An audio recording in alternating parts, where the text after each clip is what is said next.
Hello, hello. Is it working? Yes, it's working.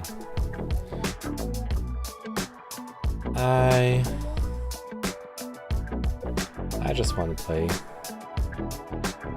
a late night game of Valorant. My sleep schedule's completely fucked anyways. Wait, let me check my... Huh, I didn't tweak my settings. Hopefully it'll be fine. I wonder if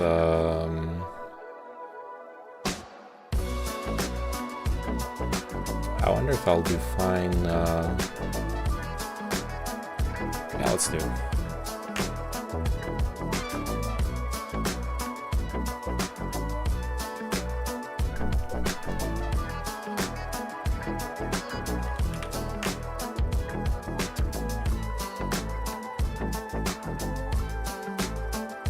Changed my category. Oh.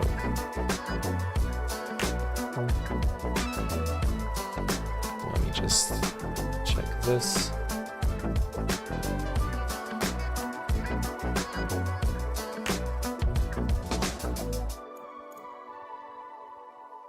All right. Gotta do a little warm up. Match found. Match found.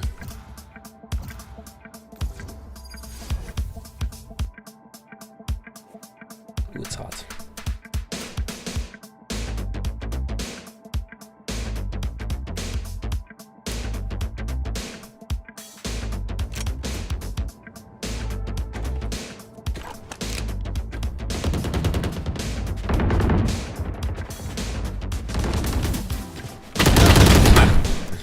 Okay, they're rushing someone with a knife out.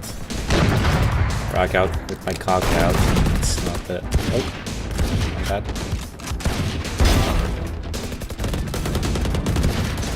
Okay.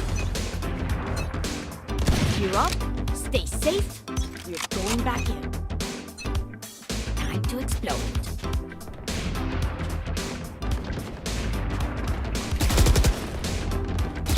Ow. All right. We're here to warm up.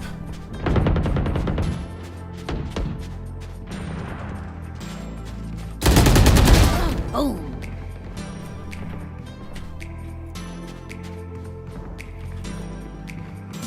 That's hookah.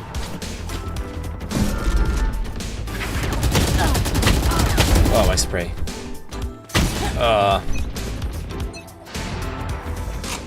Should have just tapped. Let's see. Probably better to heal here. Nah.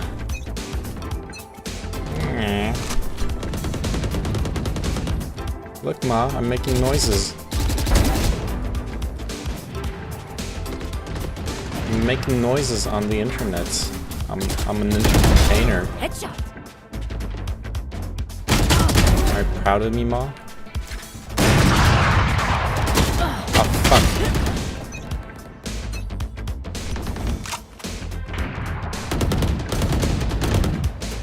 Bloody oh, mate.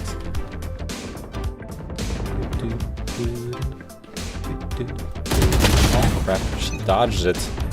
She went under the bullets like Neo in the Matrix. Anyone saw that movie? It's a Got one. pretty obscure indie movie.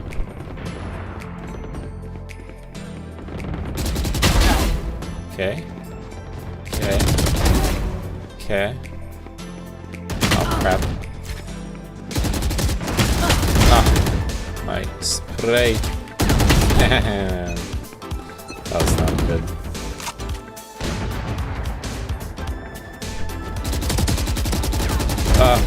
I need to stop moving while I'm spraying. It's really, really bad. Das ist sehr schlecht. Schlecht. Ist das schlecht? Come on. There we go. Okay. I need to... Well, I did a lot of damage. Not enough. Okay. She's gonna... Ah.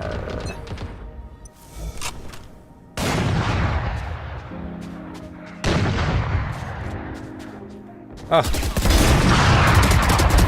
Get out of here. Okay. Sounds like right behind me. Here. Okay. Ah.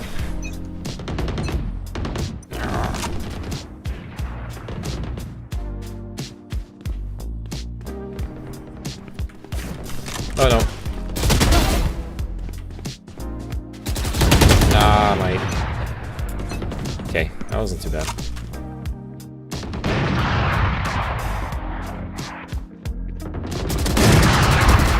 That was pretty bad.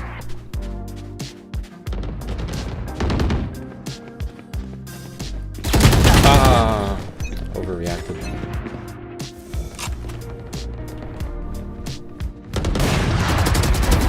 Ow.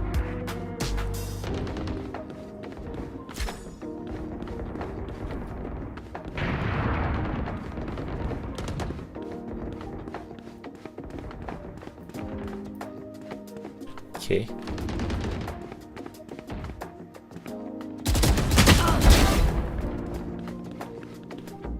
that body just popped in. Loosen up. Loosen up. Thank God at least my character's talking to me now, so I have some company. Aww. I was shooting next to his feet. How come I didn't kill him?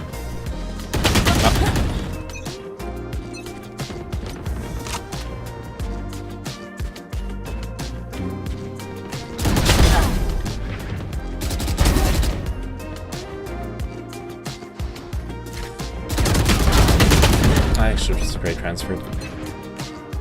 Try to stop and recenter.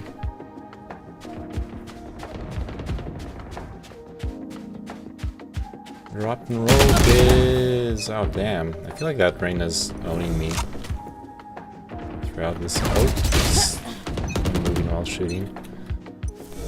The classic. Ah, I was not orientated on where I was. Okay.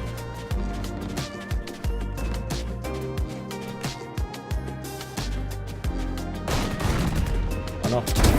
Next. Next.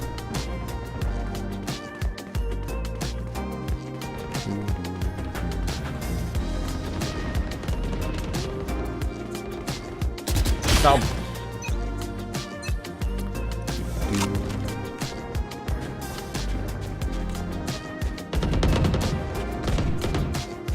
Wowee. Hey, got her. No! Oh. No, I'm no longer winning. Dad, I'm a disappointment. Got her. Someone's up there. Ooh, this beats my jam. I just gave away my position.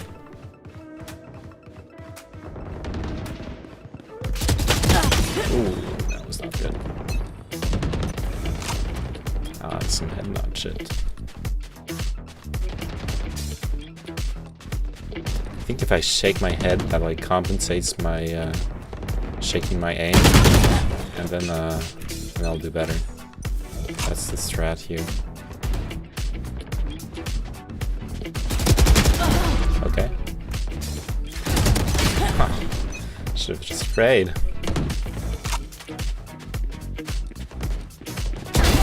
Mouse. Okay.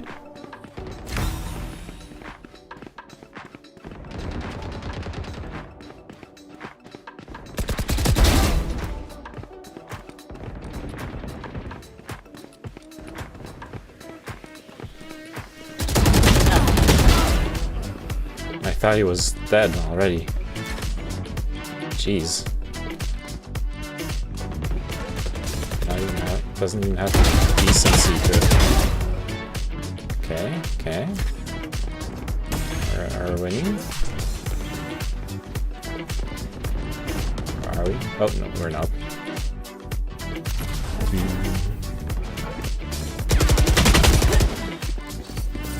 Rude. Shooting me after the end of the round. Jesus. Have some decency.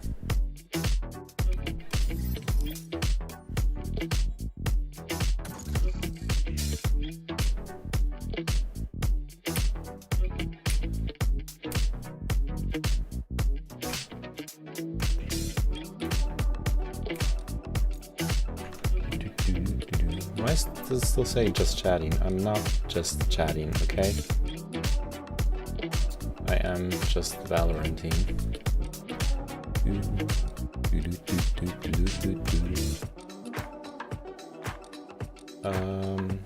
What tags can we add? Match found. None, I guess. We got a game. I was wondering how long it would take to find one at this hour.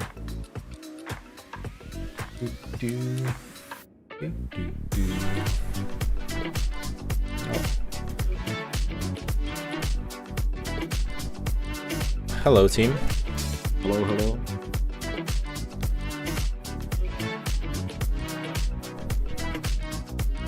Hello, hello. Hello. Split. Wait, which map is that again? I think this one where I can play Sage, is it?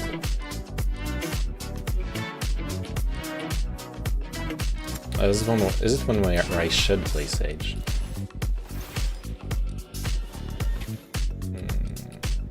Do we need a real Sentinel, like Cypher?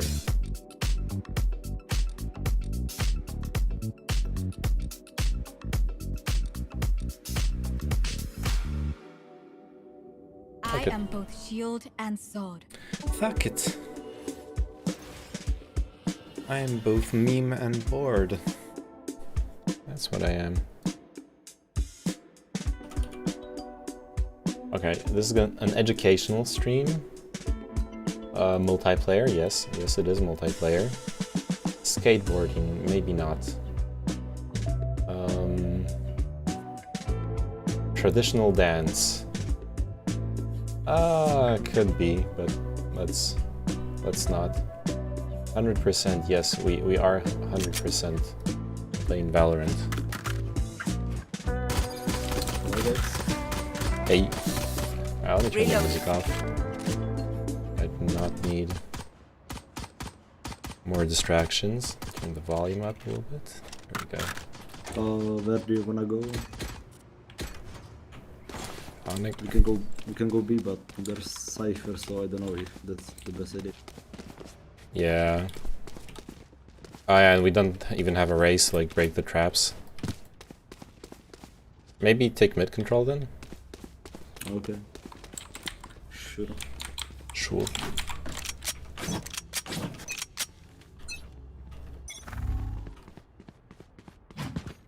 You can go mid to B if you want. I can. Reloading. Reloading. Reloading. Should I wall Block off? inside. I can wall off ropes, or we can go ropes. Enemy spot. Course. Barrier created.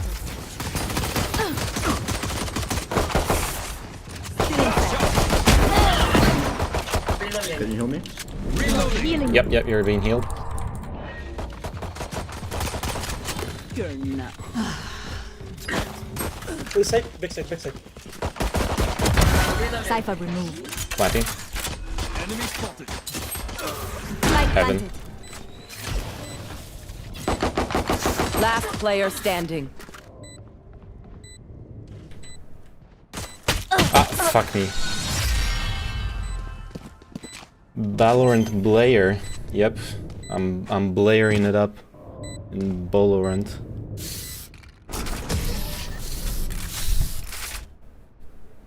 Why am I so good? I'm top fragging.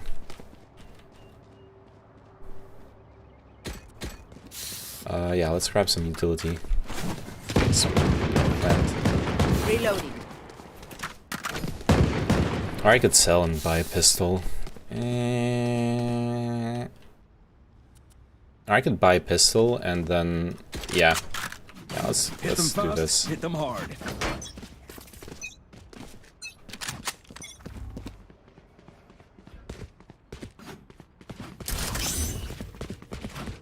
Why are they making so much noise? He's close, he's close, close. Reloading. Maybe we should rotate now? They should all be here. Reloading.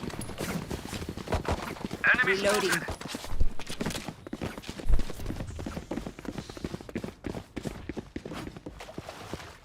I can boost this over the wall. Oh, Spotted. Reloading. Just come here. I was gonna heal you, sorry. They hear us coming, Viper. Try to get some ground.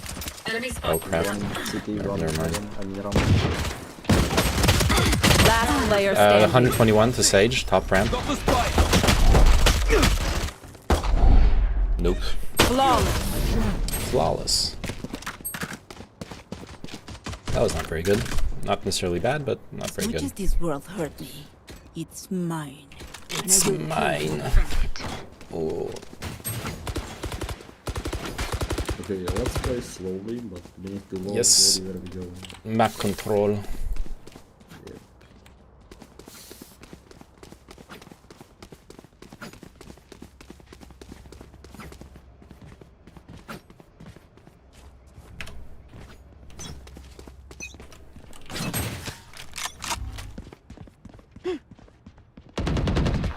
Nice.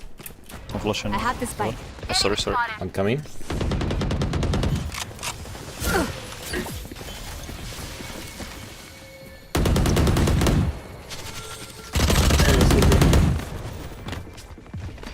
Blinding. We should go A. Reyna's almost in heaven. Or, never mind. 1 city, 1 heaven. 1 A.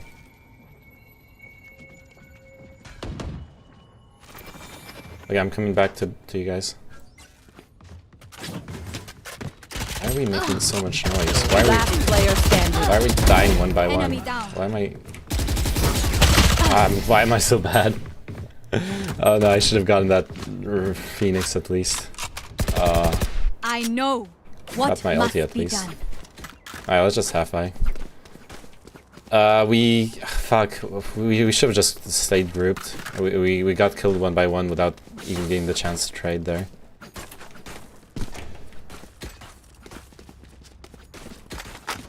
They're not communicating very much. I wonder if it's because it's late night EU and they're like... Don't want to wake up their mom or whatever.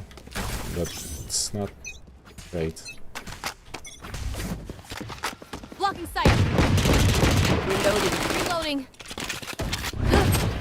Oh, She's mid. 1 vents, 1 heaven.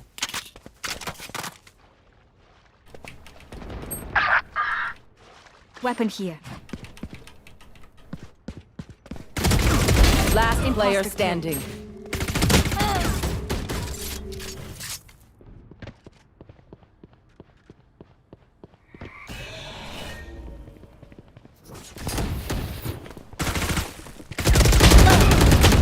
nah. It's economic damage, I guess, at least. Why did Jet force? Sage. I guess I couldn't You're have the perfect gotten those player. kills if she hadn't You keep forced, lying. but I take it. still kinda yikes. Yeah, we have 2 players with 0 kills. Should be fine, but I got my ulti. I can res someone. Don't want to waste the last round. Behind me.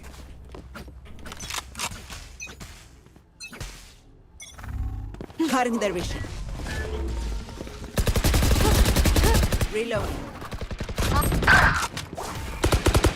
Aw, fuck.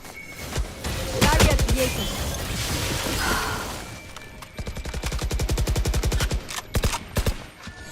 Reloading.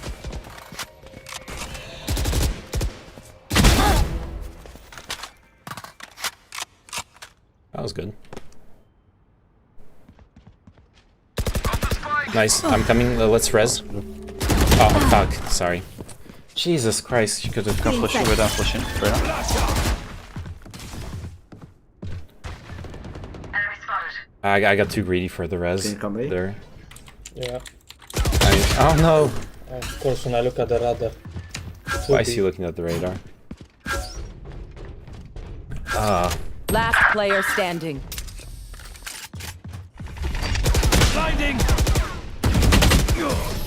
Why am I aiming better than diamond players? I feel like everyone's playing super off here. And not that I'm playing that good, like that shot on the Reyna was fine, but otherwise I've mostly been just trading and baiting my teammates, so doesn't. But they're like doing really bad, like when we spectated them. Might be the early Christmas alcohol, whatever. I must not be the first one out, so I can use my ulti. Blocking sight.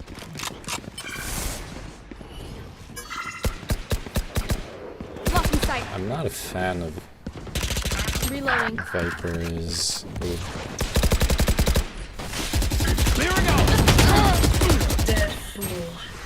Your duty is I know over. exactly where you are. Of course you still need me. Last player standing. Yeah. That was bad. What's he doing?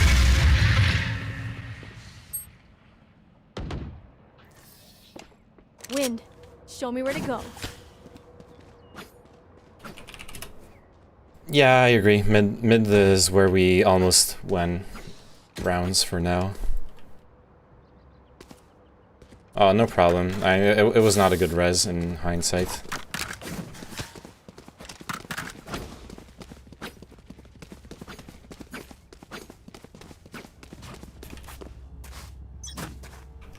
Yeah, they're like typing and shit. This is some late night shit. Reloading. Watch this. Watch this. She's close. Enemy smoke. Rest. Turn slow. Nice. Still in sight. Getting the trades. Ah, fuck. Reloading. Blocking sight. Ah, we're getting trades. We got guns. Holy shit. Okay, now's the moment where we lose because we stay stuck in mid. But still, pretty good. I'm impressed. It's going a lot better. Ooh. Never mind. One enemy remaining. Okay, first round.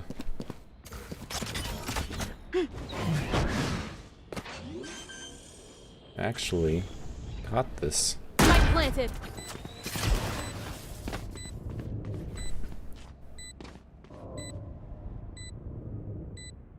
Actually, factually, got this.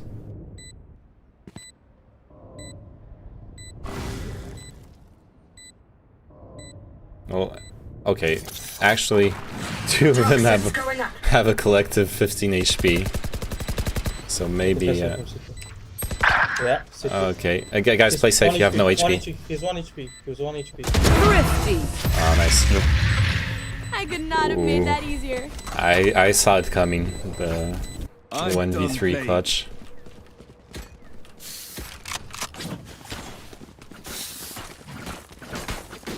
Go mid. Go. Okay, yeah. I'm coming from stairs. Reloading. Man, they're gonna have money until the end of the game at this point. And the end of the half, rather. It's not. Let's not get things confused. Volk. Don't Volk.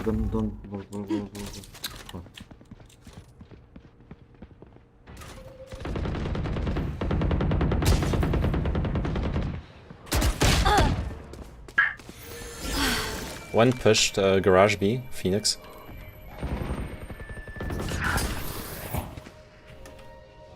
Ah, that was bad of me.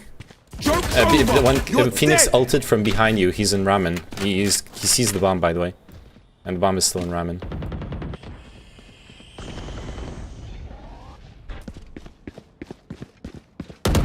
Nice. Ooh, Alright, let's just say it was planned, okay? I planned to feed myself to make him overconfident, One enemy remaining. and so he would waste his ult and die Last coming coming before. back. He's half HP by speed of one. Or city.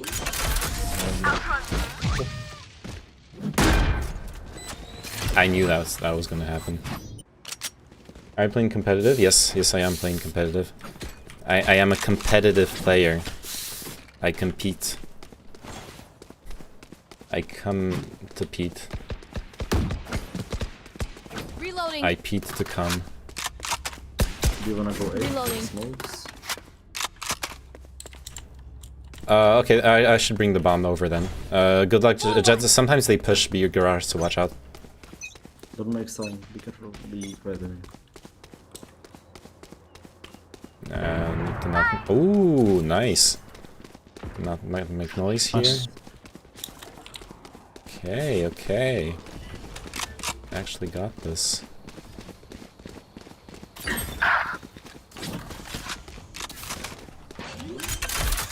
Are shotguns viable in this game? They are in very specific situations, but they are. I don't like this place. Shoo. One enemy remaining.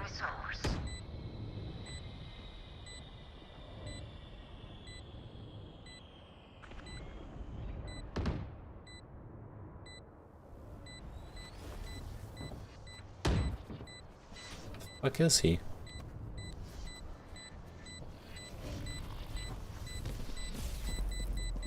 Cutting their vision. Oh, there he is. Ropes. Okay. Let's see if we can get him. Not that we care, actually. Oops. We gotta pick. I need a Moving. drop. Got it. Just need a little boomer support. Reloading. Yeah. Exactly. We're doing fine. I can drop if anyone needs for like utility or whatever. I'm trying to go again. I can ult side. Okay. Shit, can I smoke there so you can cross? Just keep in mind, I think one of them always plays screens, so your ult is not going to reach them. They will cower. That's a one-way smoke. Watch out, crossing. Blocking sight. I told. Fuck. Hasn't How can you be in diamond and not know this is a one-way smoke? Reloading. I'm sorry. I shouldn't be mad, but I I kind of am. They can be side. Be careful. There are two guys around. Okay, that's good. Enemy spotted. Front in the open here. Light planted. Can res if needed. Here.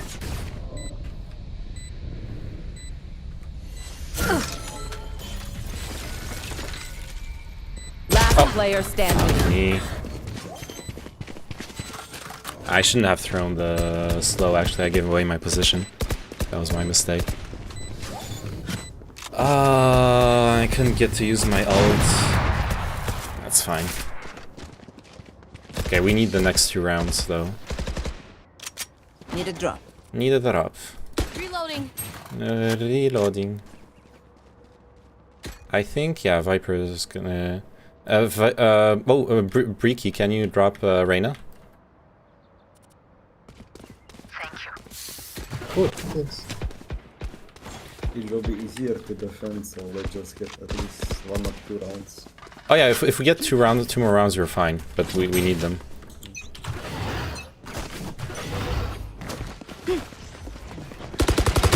Got my dragon dildo sniper. Uh-oh. Oh, I missed. Your duty is not over. Come heal, Bridge. Cool. Yeah. Heal bridge.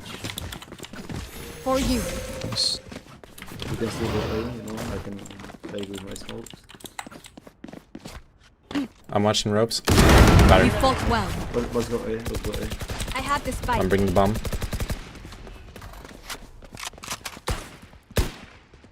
Don't make noise. You will not kill my allies. There's B. Ah, breach made noise. Cutting their I vision. literally said don't make noise. Oh, well, now we know. In sight. Okay. Heaven. Planting safe. Two guys out. Was it AP? Light planted.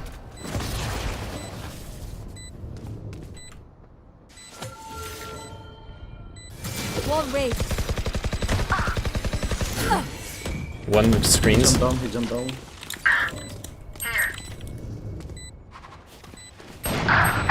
I'm watching heaven. Fuck city. Last player Oh, standing. fuck. Why is...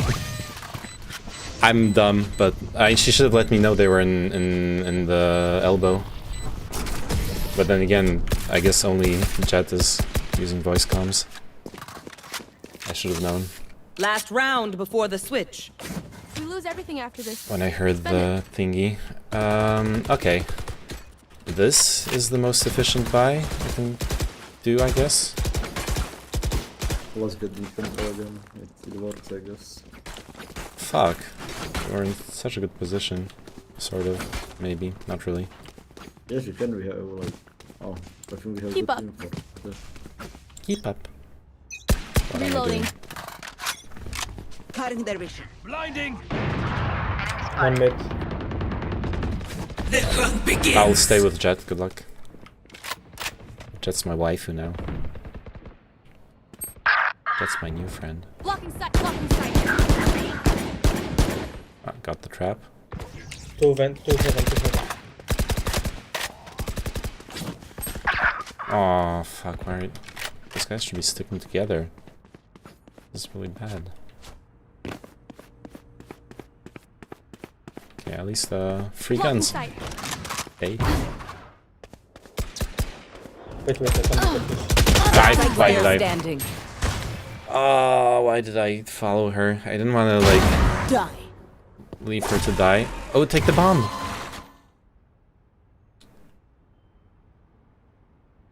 I didn't want to let her go in to die, but that was a really dumb follow.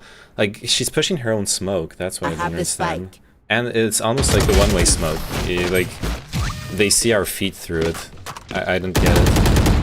I need to Switching not sides. trust. We fight once again. Only trust in myself.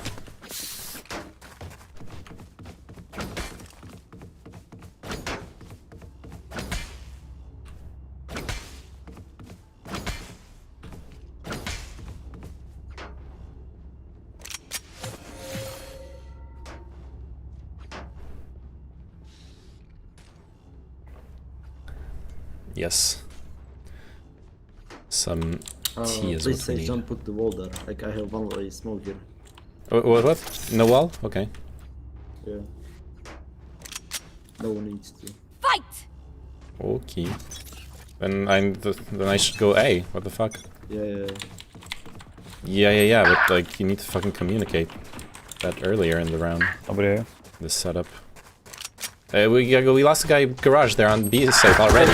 They're on B side.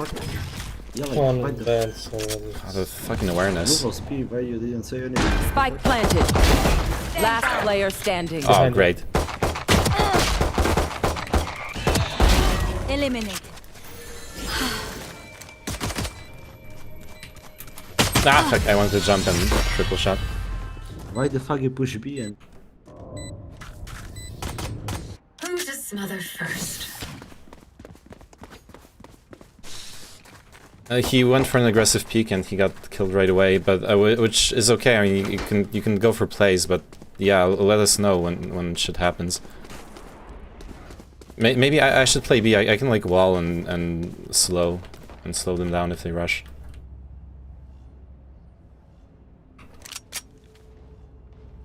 Could like go for a vertical play here. Actually. No sound in B. almost yours. Can you flash? Yes.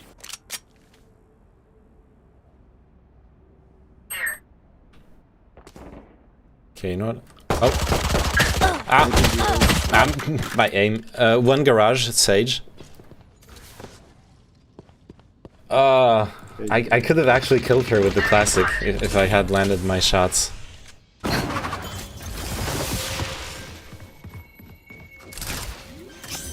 Reloading. Blocking sight. Spike planted. It's kind of disappointing. Enemy spotted. Oh, Reloading. One T-spawn, one T-spawn. Coming to one big set, one. Last player standing. ooh. That's fine.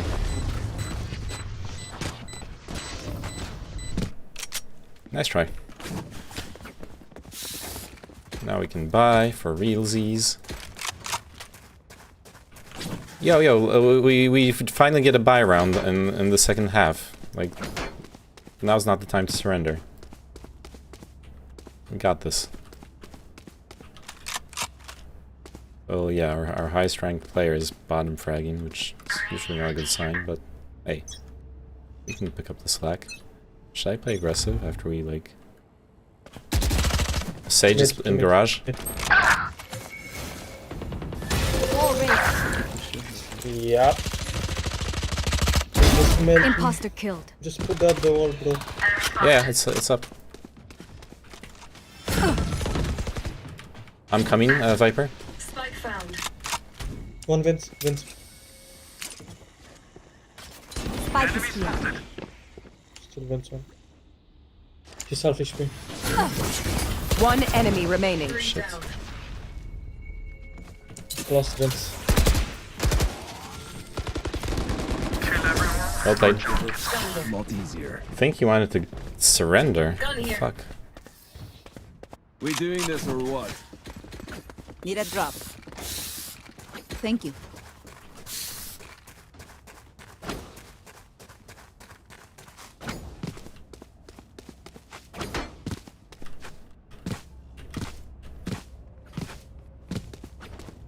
Alright. So, We go! we only need 8 rounds, right? Why did I pick 2 garage? I fucking knew it.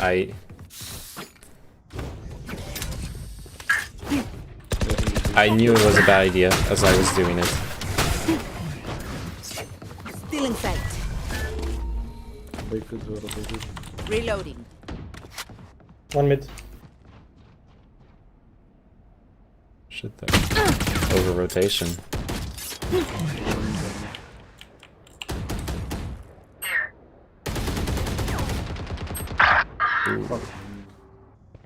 With the over rotation back. B. I mean A. It's A. They're pushing A.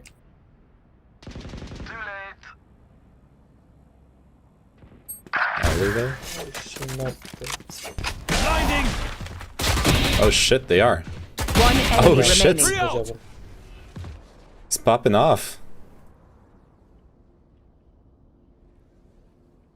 Go faster, Jet.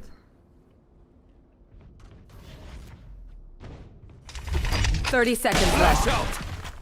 Out of charges. That's what we needed.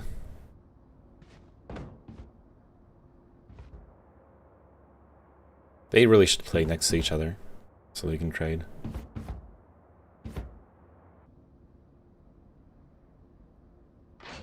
10 seconds left.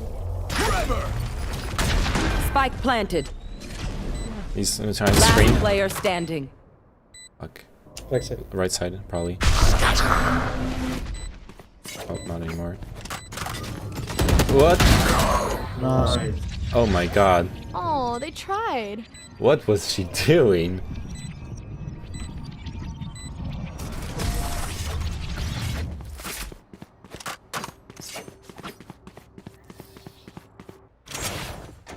We did not deserve that round. Absolutely not.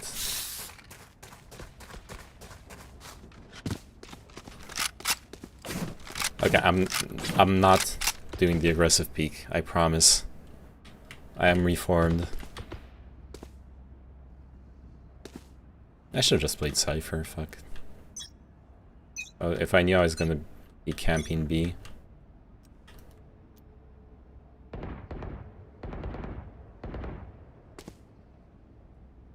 Maybe I haven't shot. I smoke. Smoke heaven.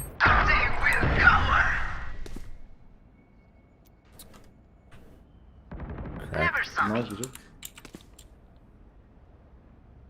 And we gave up on mid. Nice. Okay. Put Okay. down the hole. Put down the hole, bro. Just gonna keep One watching enemy heaven. remaining. The fuck? How did Reyna get into our spawn? I have questions. Do we have the spike? No.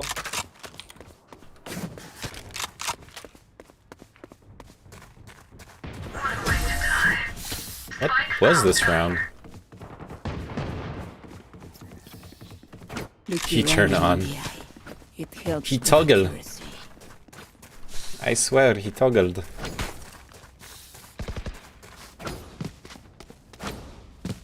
Miracle.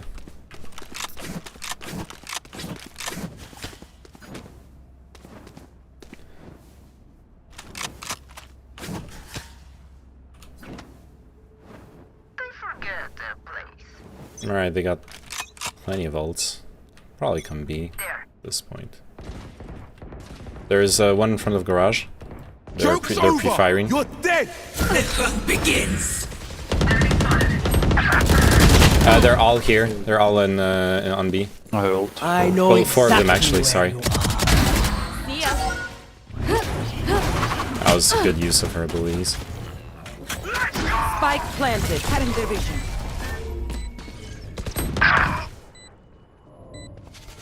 I should have gotten at least One one minute. kill there, but rip. Last player standing.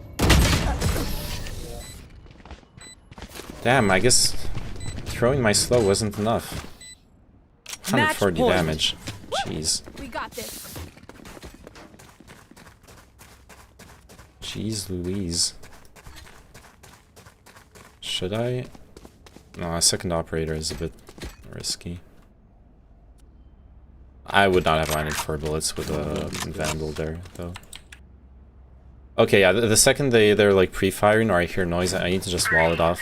I need the extra time. I heard the bomb drop in near B, in garage or stuff. Base clear. They can be robes, be careful, they can push you. Aye, she waited. Diamond players are boosted. I'm fucking boosted. If you look at what I just did. Sage is in garage. And I'm taking risks when I have my ulti too. It's really bad.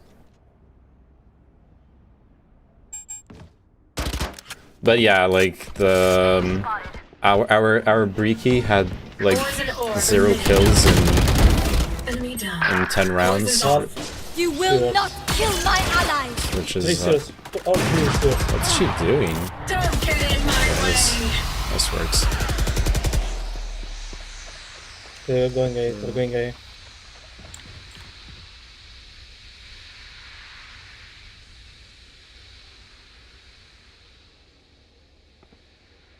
Yeah, it's same. 30 seconds left. One side. Both side.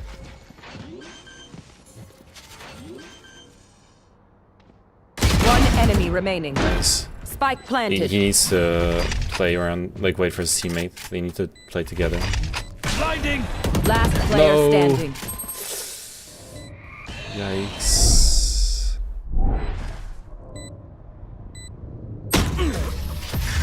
I'm considering downloading this game, to be honest. Attackers If you like Counter-Strike and GG will play. If you like Counter-Strike and all those kinds of games, then it's really fun. To me, it's like if I played a lot of Counter-Strike, and it's like a rating greatly decreased. Yay! It's like a nice change of pace in a sense.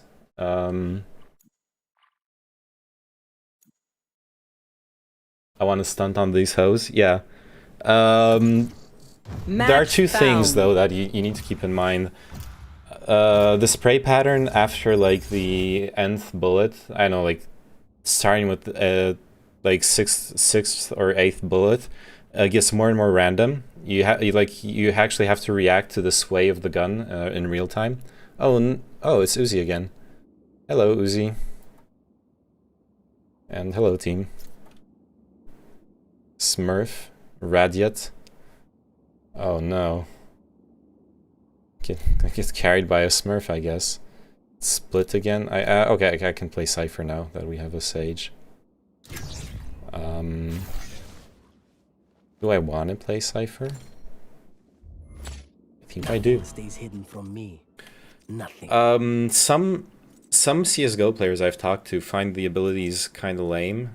I don't know. I like the fact that it's streamlined. Like you don't have to learn smoke lineups. You literally, the abilities to throw smokes are really simple.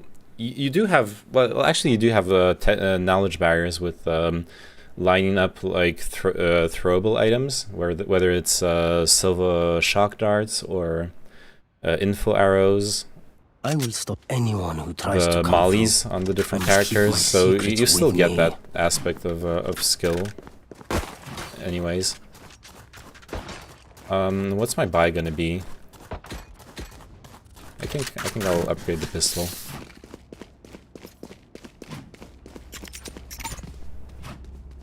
Yes, this should do. That goes there.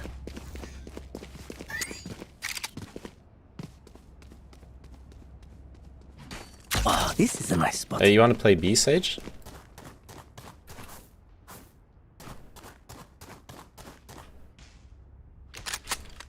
Why is... I feel like the Sage is trolling me, or is she talking about me? Like oh, Plat 2? Okay, she might actually be smurfing. Holy shit. Enemy spotted. One enemy No remaining. cap. Reloading. A. Okay. I was the sword. Okay, dude.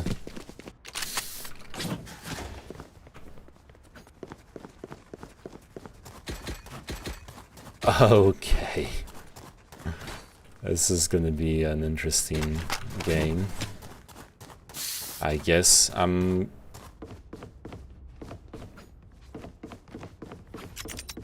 putting a trap mid. Reloading. This goes here. Reloading. And, yeah. I guess Sage can defend B by herself. Looks like she can. In fact, defend B. Cover going out.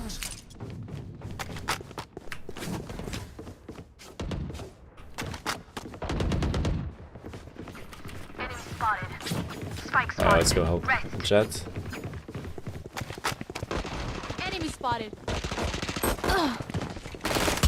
One enemy remaining. I'm bad. Oh, right side? Easy, mate. There can only be one hero. That pre-fire was way too No early. charge. They're on the back foot. Let's deliver another blow. Nice cheese, doggo. I mean, if he's real about being a Smurf, then I can believe it. And I guess we can try to die real fast. And why would you Smurf at? I never understand. Like, I understand Smurfing to like play with your friends and stuff, but at this level, or maybe he is cheating and he's just like, I'm a Smurf, so we don't report him. Blocking sight. I don't know. Ah, fuck. That was bad. 2 mid.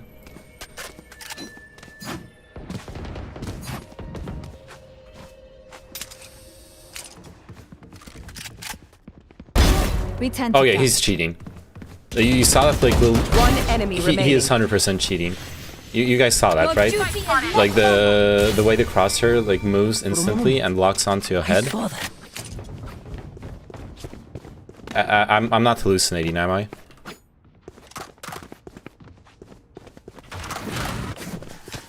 Reloading.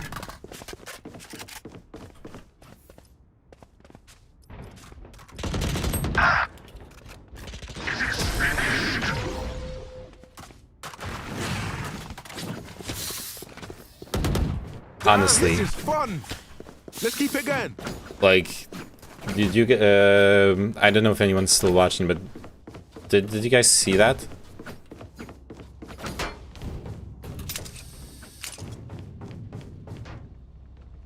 Uzi has invited you to join their party. That's I always think it's cringe when people try to add you to their party.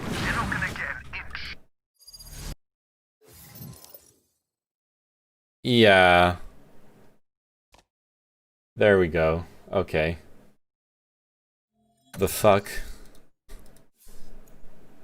What the fuck was that, dude? Dude.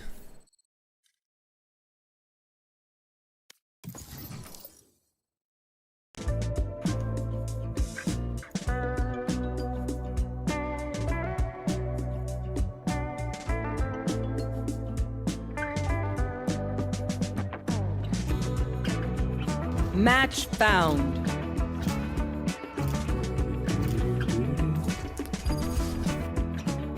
Meme box.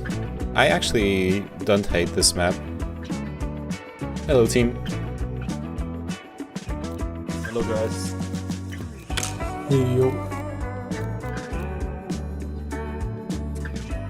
What the? Okay, I guess we're not playing it. Someone dodged.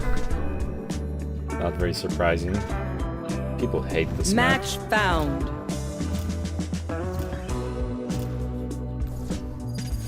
But yeah, it's a fun game.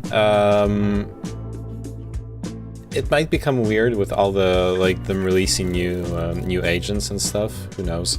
Hello, team. What's up, guys? Yeah, I kind of want to play Sova, but if we're not gonna have a Sentinel, then I should probably do a Cypher game again. Oh, this time a real Cypher game rather.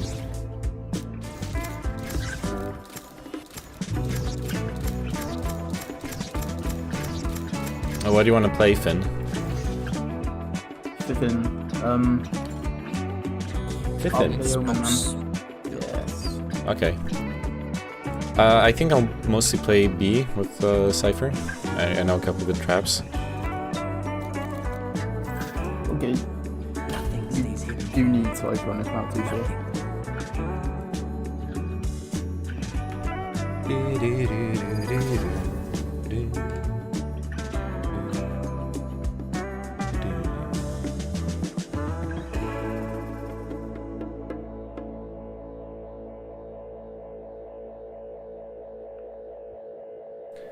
I can honestly say I was never a Just keep fan the of tech Charlie Brown. off my flames, yeah? Wow. Wouldn't want to fry your circuitry.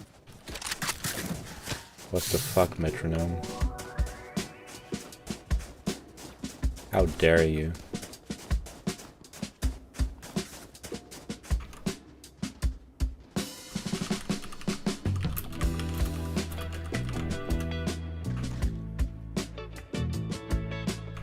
I'm gonna go lurk over here.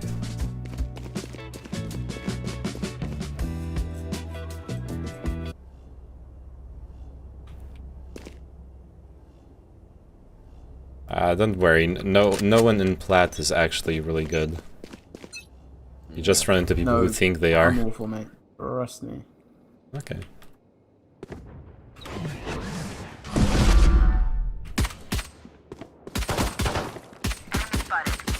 Someone really teleported. Did someone actually teleport? Yeah. Shit, I should have gone that way.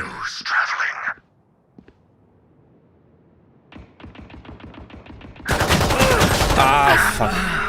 Boom.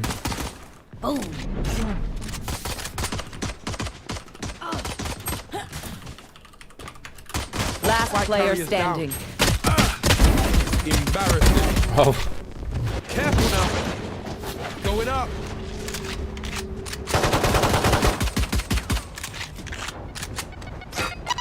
Fight. Oh. If I had gotten the Reyna. Fuck me. You're up. Stay safe. We're going back in. I wasn't patient enough. Ooh, look at that ass though. Damn. Okay, I need to calm my Coomer. Let's go silent, guys. Calm my inner Coomer. Where are we going? A shot? Embarrass Okay. them. Reyna played lamps last round. Our spike carriers. I have retrieved the spike. Their jet is low. Oh god. Oh, sorry. It's not your fault. Reloading. I was one. Enemy spotted. Last player standing. Omen TP'd in showers.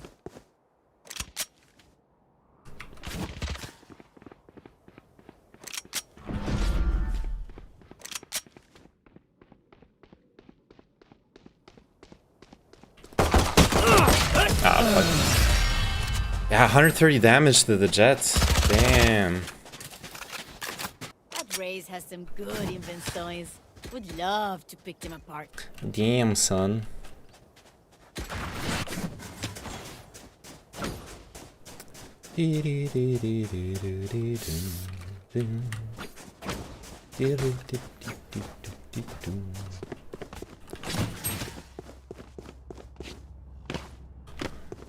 All right, let's get some of that map control. Some of them picks.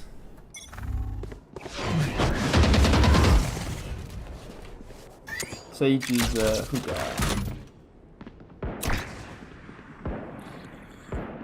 One belong. Do you belong in here? I don't think so. Wow, my eyes are down. My eyes are down.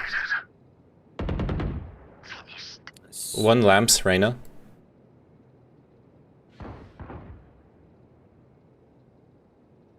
So, can you grab bomb, please? Come beach. Yeah. There you go. I have retrieved the spike. I have retrieved the spike. One enemy remaining.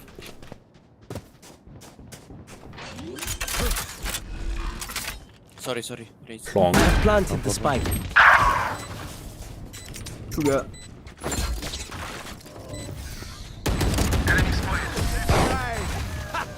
Kill him now. Okay. Oh, there we go. There was the shotgun. You were asking about Pala.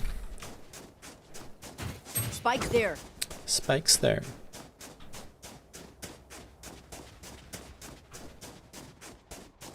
Oh, we're playing against Uzi again. And we're playing in the same game as Uzi again, rather. Poor guy, he's gonna lose this one. I have a good feeling about this. We will reveal their secrets. Yes, we will.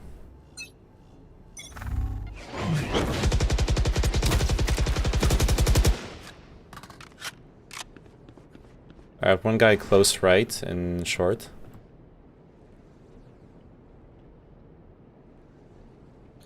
Hold. Belong. That's kind of dangerous. In case someone pushes down there. Enemy spotted. Not really. I think we don't need it.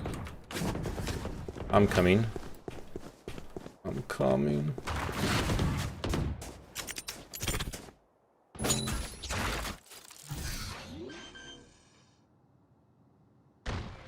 Spike planted.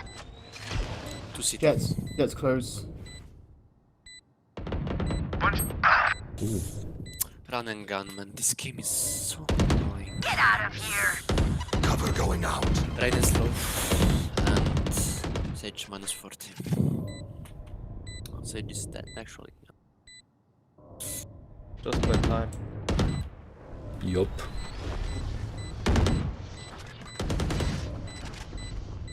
Elbow.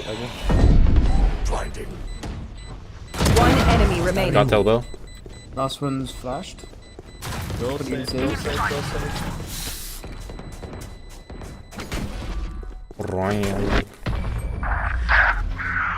And another thing I like is like every map has a unique mechanic, which is pretty fun. What the fuck is that skin? It's my what are they called? Scalies, the furries that like to have sex with reptiles. Look, I'm literally fisting a dragon. I don't know. It's a really dumb skin, and that's why I like it. It's like so over the top that I actually think it's good. Or at least it's fun. Okay, don't judge me. Get out of my way! Oh fuck! I'm jumping into a grenade, literally. Nice. Sorry, bro.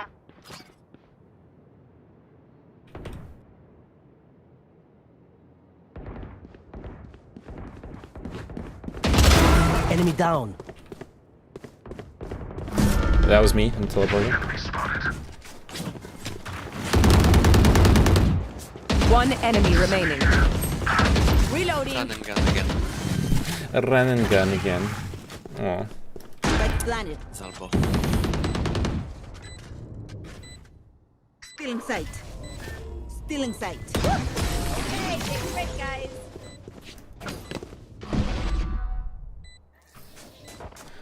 Can I drop you, Phoenix, please? I have max money. Sure. Cheers. Good.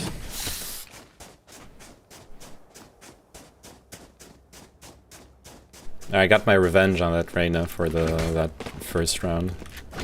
Sneaking up on him.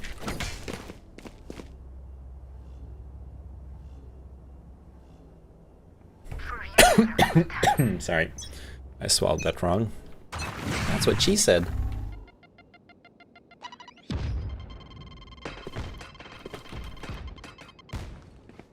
Well, that grenade was kind of awkward.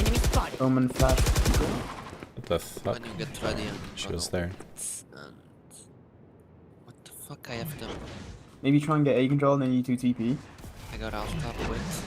I'm gonna fake B. Okay, that was a good trade. I have the spike.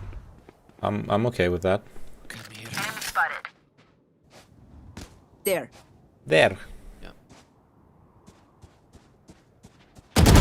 Target down. Got him. Come on, let's Right? go. Cutting their vision. Cutting their vision. Get TB to A, TB to A.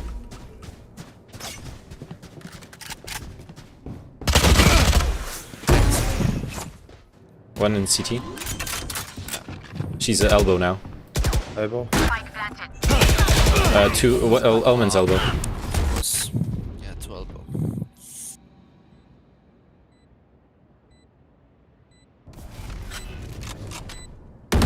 The one enemy remaining. Last elbow. The hunt begins.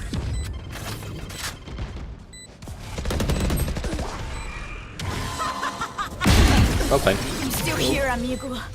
That was a good smoke. Damn, I headshot her through the boxes. Injured dog bites hard. Interesting. Careful. Cheers. Die Hard starting now. Damn. It's Christmas. You know it's Christmas when Die Hard is starting.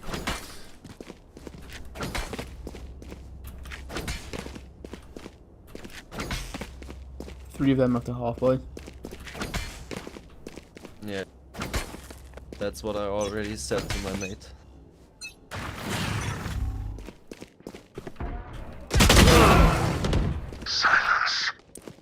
We got 2 picks on A.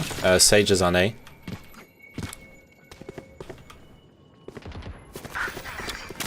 Shadows traveling.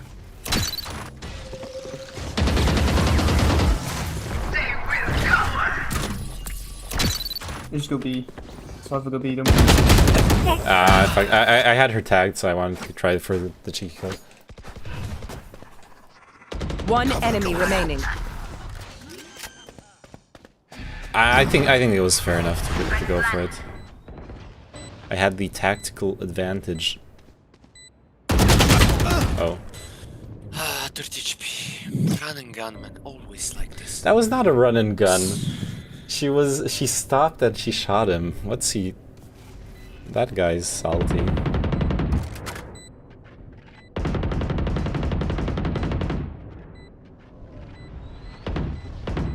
Ooh.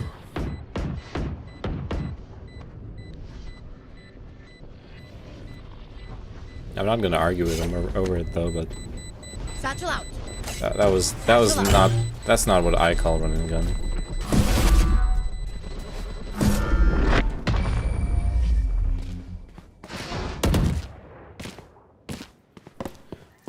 Ooh, man. Who else is having a great time? Just me. I'm gonna buy you. I need this. My thanks. Oh man, thank you. Thank you, Ooman.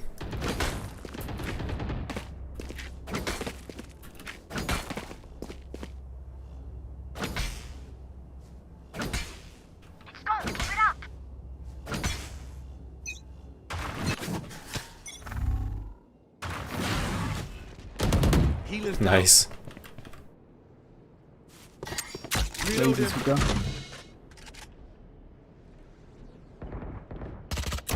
No more charges left.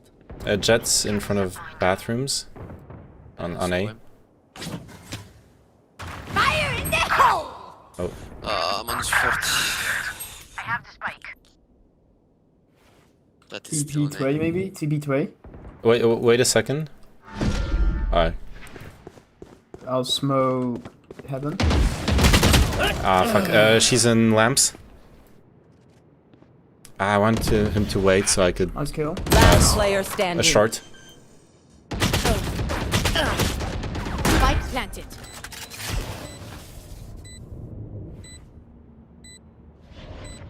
Okay.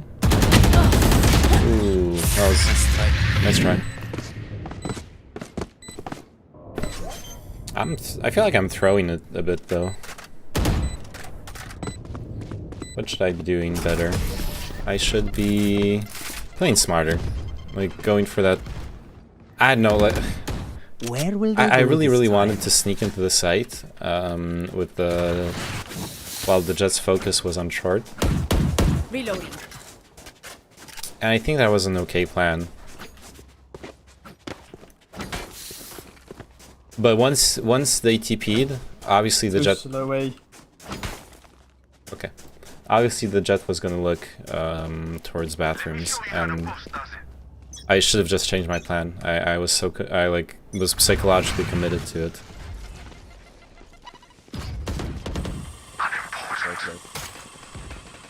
Here comes the party! Satchel out. Camera taken out.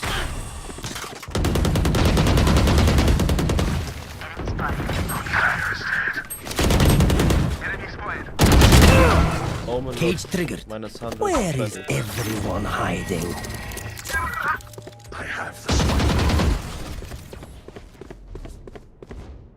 He's in house, I think. No, he's CT. Cage triggered. One enemy remaining. Omen CT or heaven, I don't know. I have a Yeah, trap he's on heaven. CT. Okay. I'm peeking. Still just human.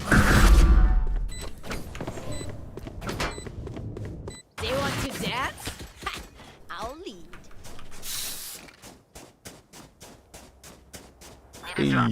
Why is run and gun a thing in this game, guys? What's he got with running and gunning? Jeez, he's top fragging too. Maybe they stop so fast you can't see. Yeah, but Yeah, the netcode in this game makes it so you don't see them stop. To be fair, you are on 88 ping as well, so... Oh, okay. Someone's already in cubby short A. I did not remember that she could get there that fast. That was my bad.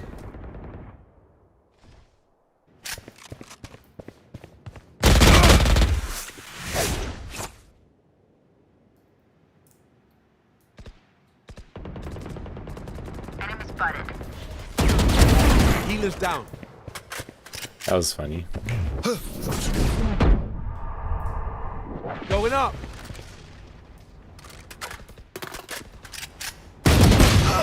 One bathrooms. why would it be? Minus 51. Yeah, that was unlucky timing.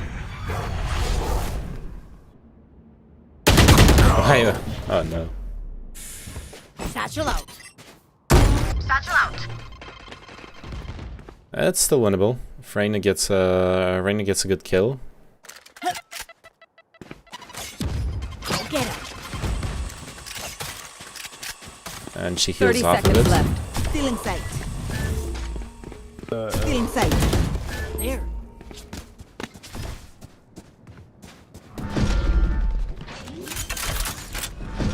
Last player standing.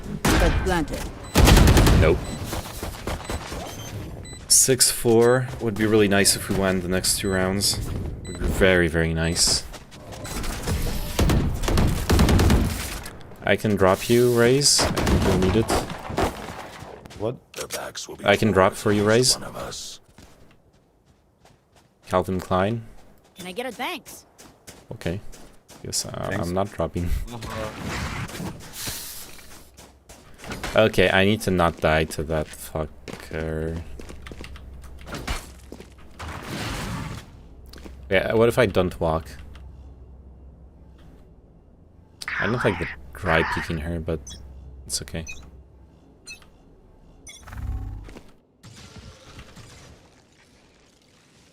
They smoked Hugo. Spike dropped. I have the spike. The hunt begins. Oh, fuck. My timing. Slav, you need to play with Our carrier is dead.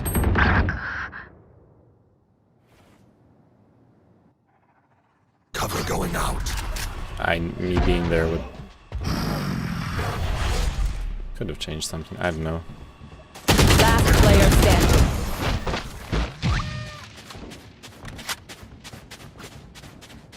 Let's get this round. Last and round in the half. yes. We lose our money after this. Might as well use it. Let's go to A. Please. Okay. That goes there. Maybe Phoenix go long, take the point, plant the bomb. I got you, bro. Doesn't Yeah. get I his should go ult, buff. but... Enemy spotted. Bomb buddy out. It's lamp. Satchel out. Satchel out. Enemy spotted. A heaven up. Close lamps. See nothing.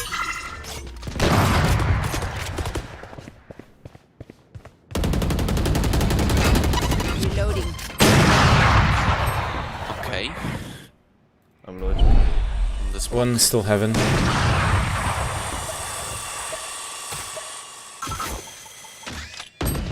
Last player Hell no. standing. Seriously? Let's see. AFK or... I'm not sure I get it. Okay, it's fine. It's okay. Switching sides. They will hide you. My bad. I should have tried to plant. It's alright. It's okay. This goes here. Everything is fine. I like this positioning. Oh, this is a I nice spot. prefer this one.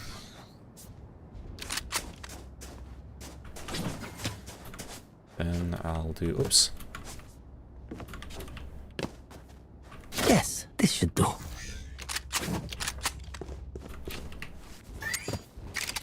That goes there.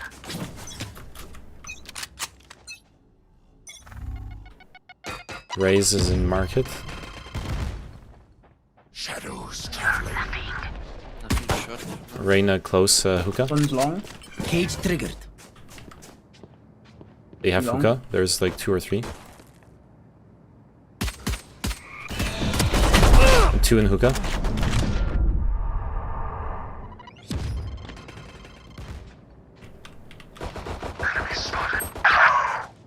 Enemy spotted. Deleted. Spike down. Spikes here.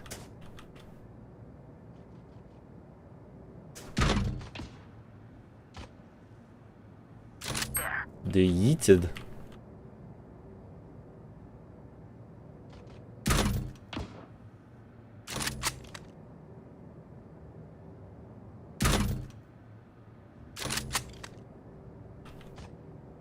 Long is clear, guys.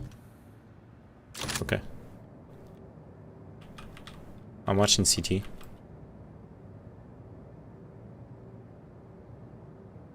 Thirty seconds left.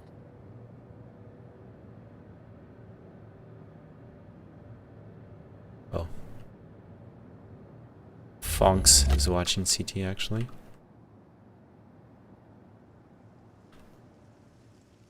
The fuck are they doing? One enemy remaining. 10 seconds left. That's what they're doing. Enemy.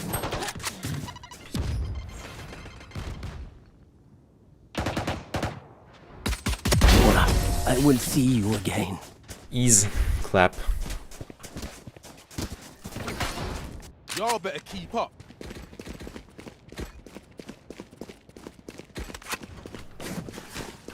Sorry, can you drop me your pistol, please? Yeah, sure. Weapon here. Thank you, my man. It's a special magic skin. Well, not that special, it's not that hard to get it. Let's try The blue one.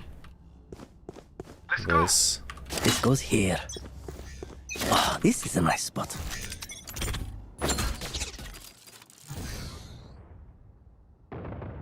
Enemy spotted. Oh, 3 people. I'm I don't know. rotato.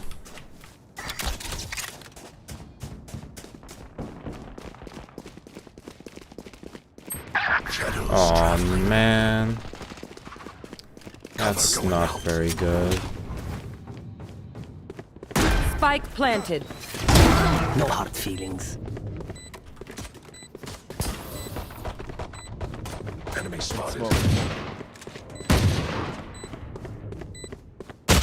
Fuck, a 2 in the smoke, sorry. I should just spammed it. Had a feeling. Come on, one of you guys defuse. You can do it. Don't you hold it! Last player standing. One enemy remaining. All good. The other one was dead. All good. I guess you couldn't have held it, but man. Smoke all that shit, smoke that was. Remember, stay out of the fire. Eco. Super high level tactic. Why do people eco after winning pistol? That stuff actually triggers me. Ooh, it's fine.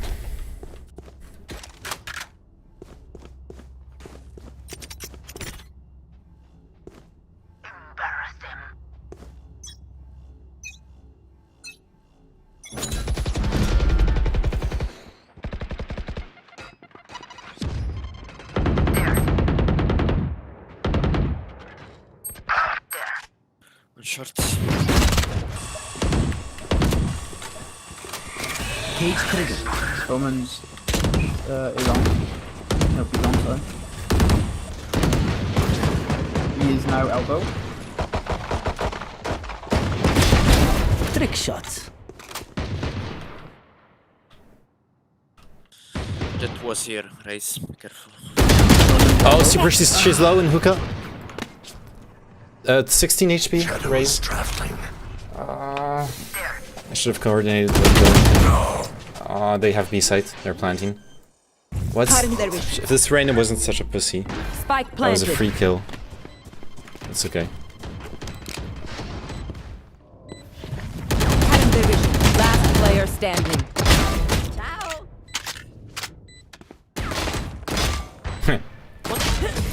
Double dinked. Double headshot tank? What the fuck? What the heck?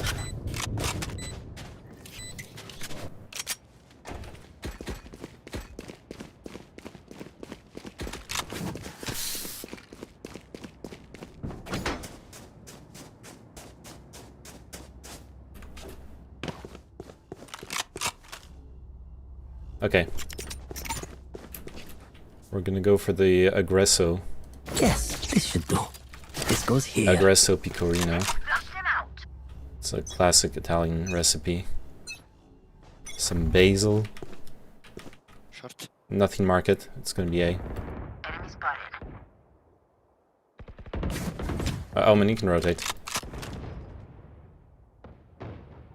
I'm super low.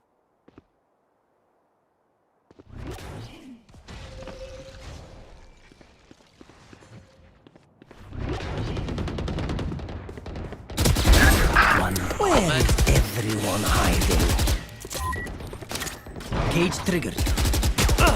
Ah, I fucked up. That should have been clutch. But it was not. It was anti-clutch. Dude, why are you not zooming in? The hunt begins. Reyna, what are you doing? Reloading. I feel like I should stop Spike complaining. planted. It's not gonna help me. Enemy spotted. Cover going out. Oh, not the bathrooms. That's where Reyna's coming from. Still in sight. Let go. Last player standing. One house.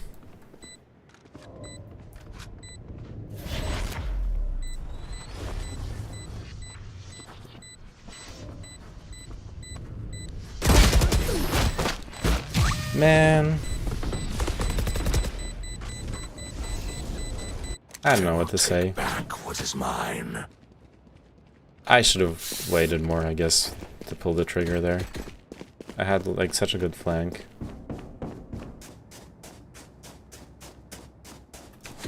Guess we're forcing. Let's go for an eco maybe. I think we're okay. I'm down to the eco rather, but yeah, it looks like we're forcing.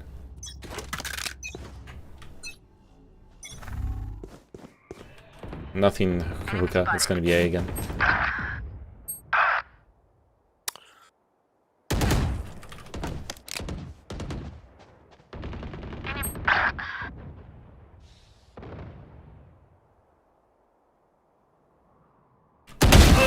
Got the bomb here. Spike down, spike down. He teleported to hookah.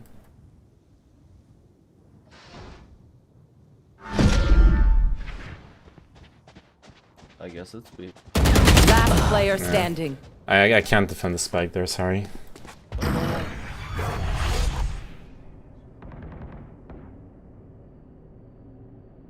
And they're just gonna pick up the spike, they could go anywhere.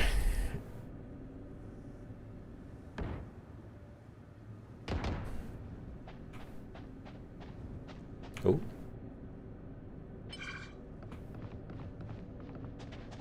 Ooh.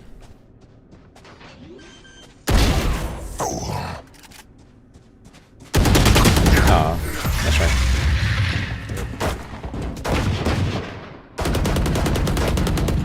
None of my stuff has Got 2 malfunctioned kills. yet. Can we It's celebrate not that? ideal, but it's something.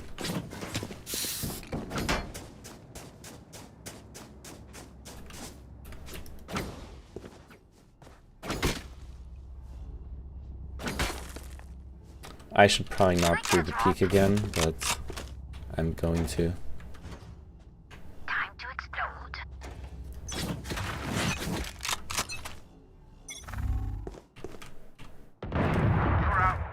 Nice kill. I'm smoking. Actually, no, you've gone up. Too short. They will cower.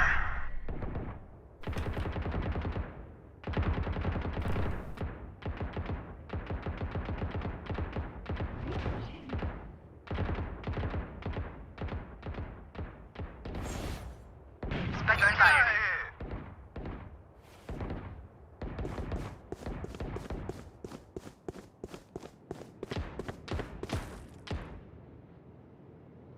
There. Gun here. Short is clear. Maybe more lamps. Yeah, I'm gonna do One rounds. enemy remaining. Okay, I guess last one bathrooms maybe? Nope. Yeah. Well played. That was good. You want me serious? You got it. Got it. Be careful, B now. Yep. They know I got the operator, so they might try to go. We could have switched positions actually, but it's fine. Yeah, we could. I think. It's too late now. It's too late now. It's This fine. is a nice spot. Yeah, yeah. That goes there.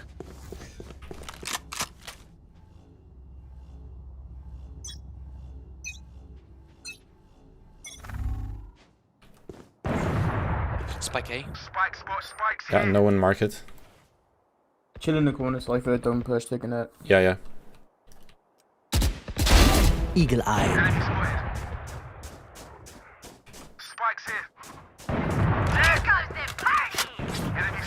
What the flick, man? One enemy remaining. Do.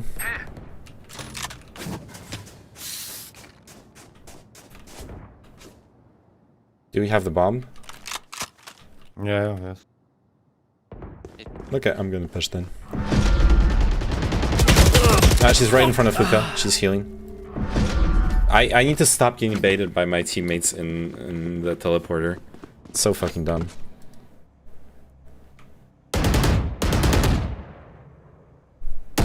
Reloading.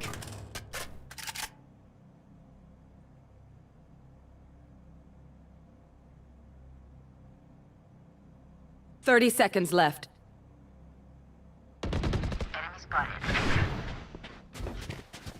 Still in sight. Out of circle. You're alive. Guys, I don't want to be a complainer, but when I see you on the other side of the teleporter and I'm fighting someone, I expect you to like come out and do something. Simple as that. Like you could have traded me so easily.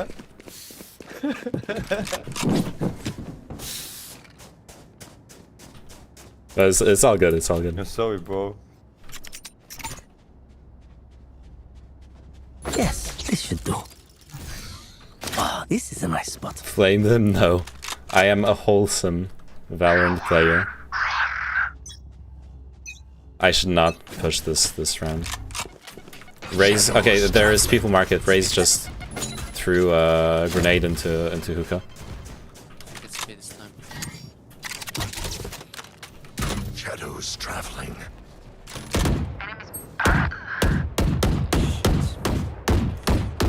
I'm rotating A. They got it, I guess. Not yet, not Or yet. not, or Will not. not kill my allies. Somebody else. Oh, got my vandal. Put down.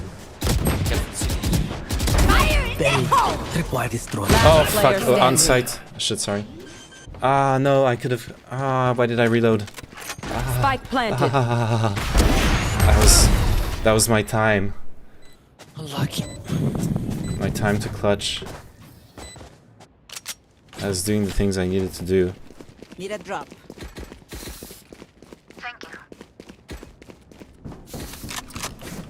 Ah. It's fine. Rena, watch short. I'm gonna try to pick bathroom. This goes here. It just Yes, goes this here. should do. Yes, this That should do. goes there.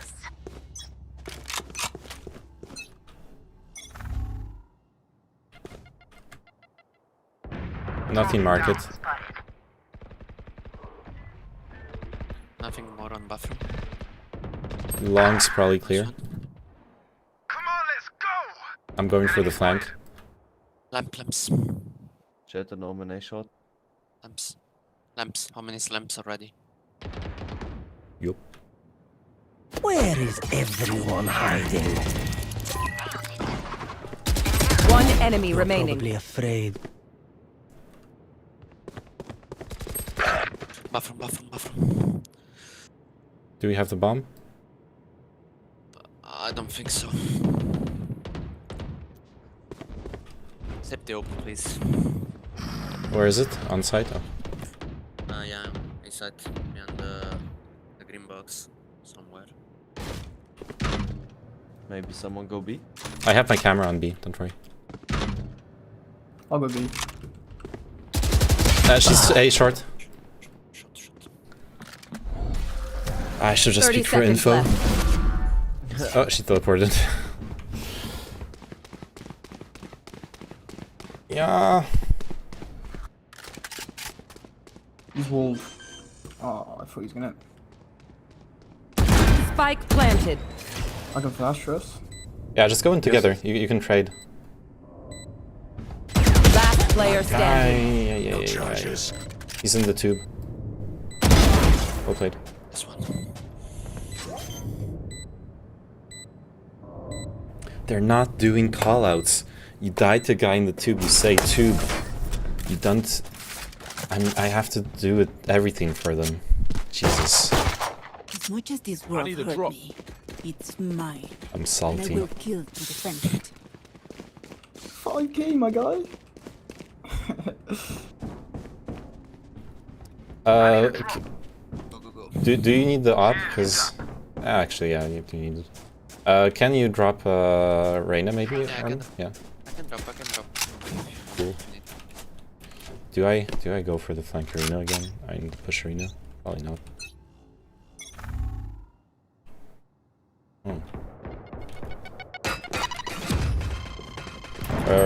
Okay.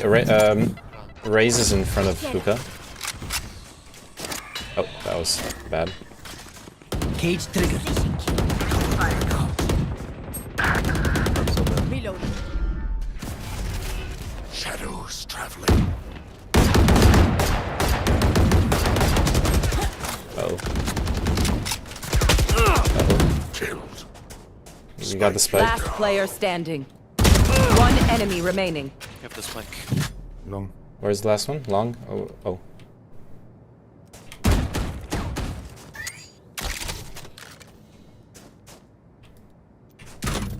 Camera taken out. Cage triggered.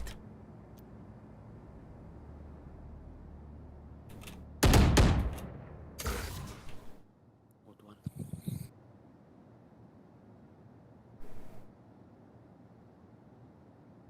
Thirty seconds left.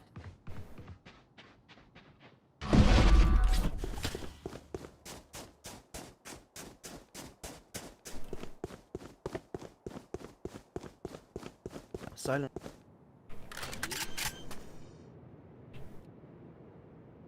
Spike planted. Nice. My boy.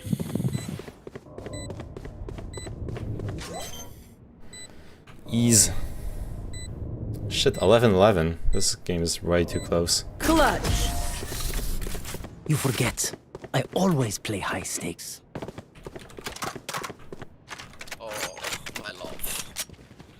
So Love you you too, man. clutched round and sit my ult. Yep. Should I suck your dick or something? I need this. I need this. This. Oh, I need this. Can you drop, please? Yeah. My thanks. And the Omen too. SK's coming. Oh, this is a nice spot. Yes, this should do. Get out of my way! Get out of her way. Shot one. The hunt begins.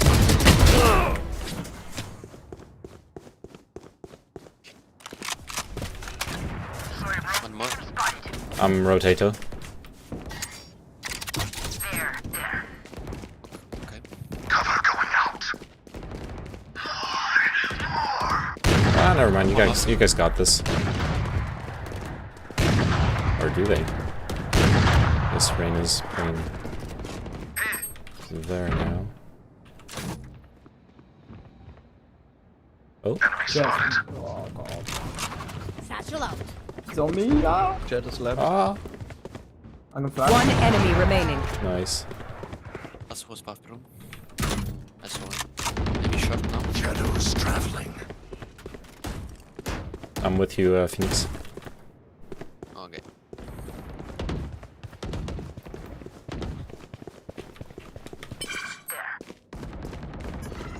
Bathroom 30 clear. seconds left.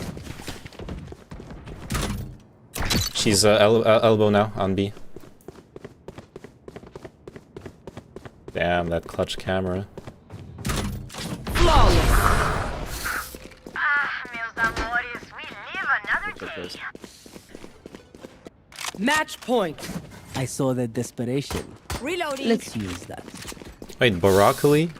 Broccoli is literally vegetarian? I'm gonna try to pick bathroom this time. That's amazing. He's got the name. He's got the game. This goes here. That goes there. Yes, this should do. This goes here. Oh, fuck. Cover going out. Nothing buffer. Where is everyone hiding? Long. Yup. Yup, they're gut side. Why destroyed? Ah, that was so bad. Oh no. Oh no. saw this One one, my hookah. Spike planted. Only one hookah though. Satchel And out. she's half HP. In sight. I should have gotten her. That was actually really bad. Oh, that's actually really good. One enemy remaining. Oh. Come on, let's go! A tube. Last tube. Well played. Blood, guys. GG. GG. Nice. Would you really expect that to work? Defenders win. Oh man, I was just getting warmed up. Alright, I needed that. I needed that win. I was going to lose my rank. Hey, greatly increased. Sweet.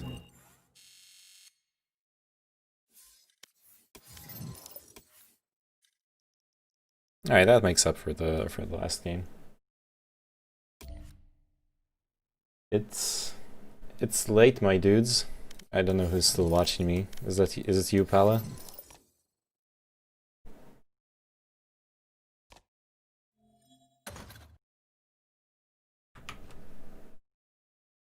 Peppo Comfy. Well, thanks for watching. Think I'll try to go to sleep and fix my sleeping schedule somehow, someday, perhaps under the rainbow.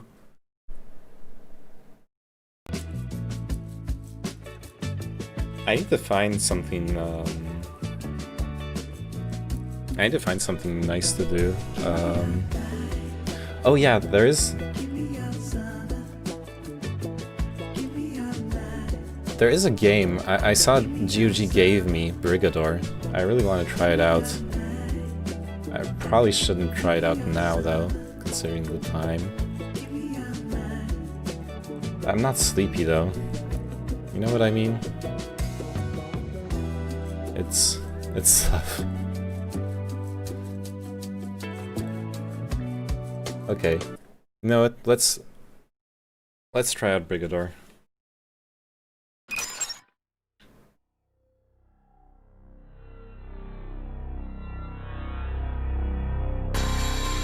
Got it for free.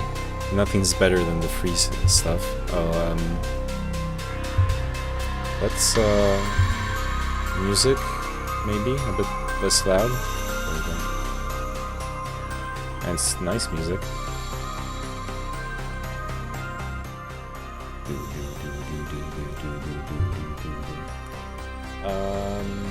Yeah.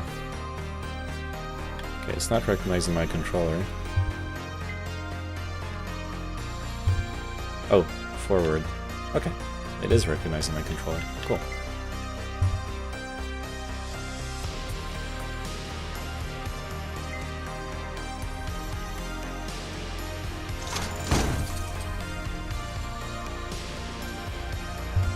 I have... okay, I've only watched like the Seth Sentak. Okay. Raid leader is dead. Raid leader is dead. Okay. Oh no, poor civilians. Solo build rate must fall. Really? Must it? Splat. Oh no, I'm already like loving this Remove the game. marked target to accept contract. Remove the marked target to accept contract. Splat, splat, splat, splat, splat, splat, splat.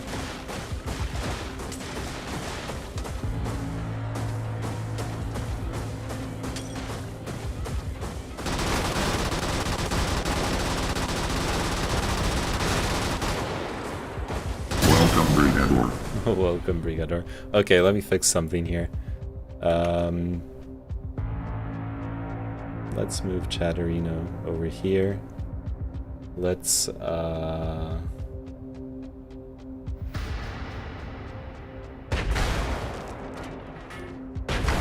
Wait, what is this? Oh, I've got an alternate fire. Ooh.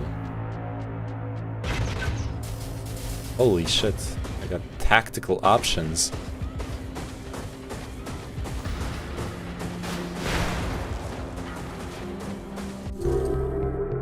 Okay. What was I gonna look for? I was gonna look for something. Many years ago, the paramilitary group Novo Exército de Povo seized power of Solo Nobre, the capital city of Novo Solo, our colony. Peaceful negotiations with the leader of the NEP, the tyrant known as the Great Leader, have failed. After the Great Leader closed the spaceports, the citizens of Solo Nobre have been forced to endure years of regressive economic policies and isolationism. So long as his menacing array of orbital guns installed throughout Solo Nobre pointed up to space, there can be no outside assistance from the SNC or other benefactors. It is accurate to consider your participation in the present opportunity a heroic sacrifice, a tangible contribution to the restoration of rightful planetary self-governance. With your help, the SNC will restore Solo Nobre to prosperity. Alright, I remember what I wanted to do. Change my streaming category. Brigador.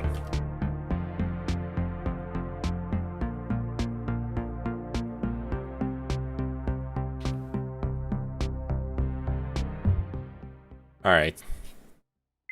That was a very tough mission, but I think I lived up to it. Yeah.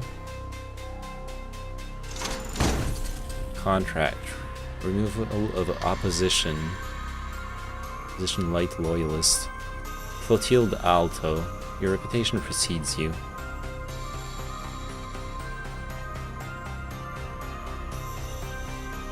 No ammunition until I leave the base.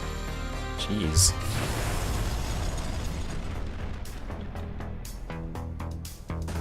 Oh, this is the tutorial. Okay.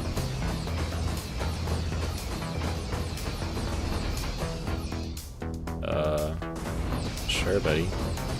What happens if I...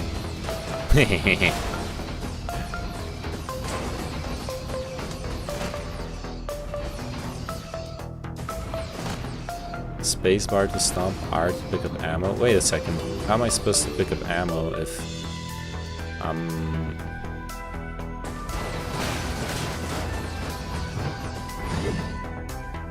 How am I supposed to pick up ammo if I'm literally playing with a controller?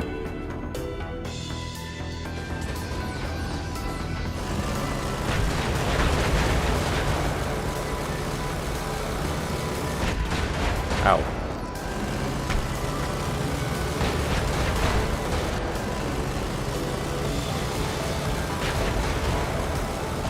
Okay, my shieldies. Do I regen my shields? I don't feel like I do. Crap.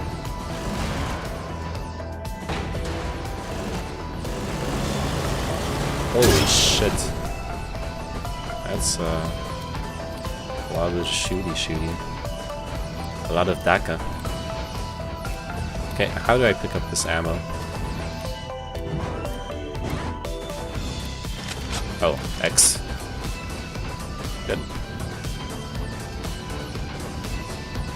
This is kind of unwieldy. Maybe I should play with the keyboard, actually.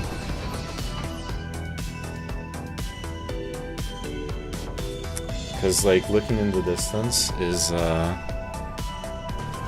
yeah, this is actually much better. Oh, look, it's a children's... It was a children's playground. Rip.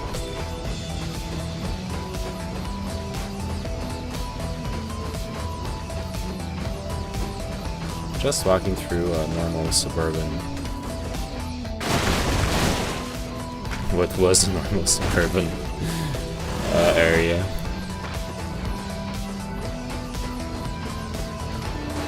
Okay. Let's not run out of ammo. I was like, I kind of want to break everything, but it seems like a bad idea. Oh, okay. Ooh, so that's space.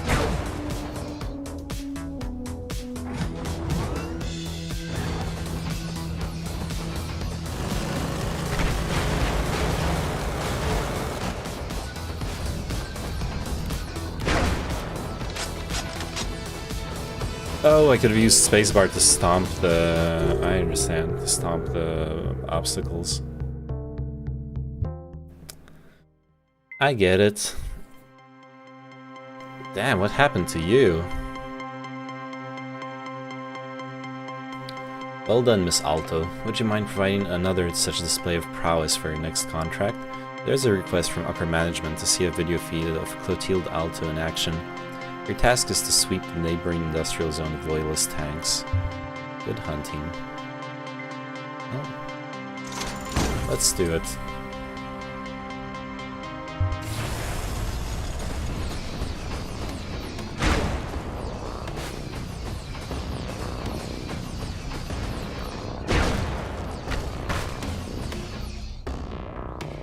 Aw, look at them. They want to shoot at me. Or do they?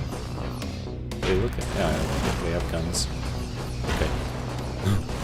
Now they don't want to shoot at me anymore.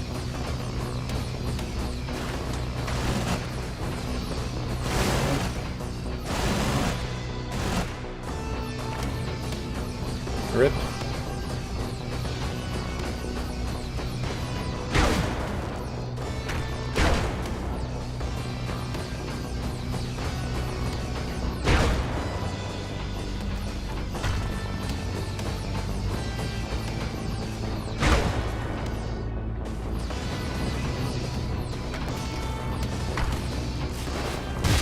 Interesting.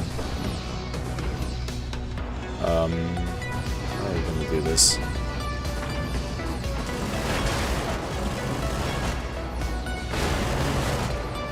Okay.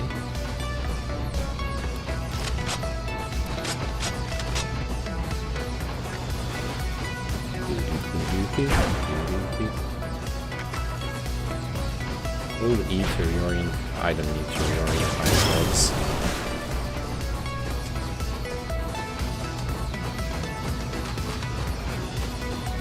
Mission complete.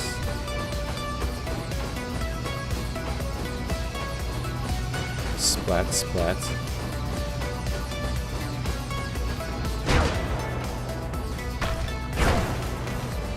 Mouse hole.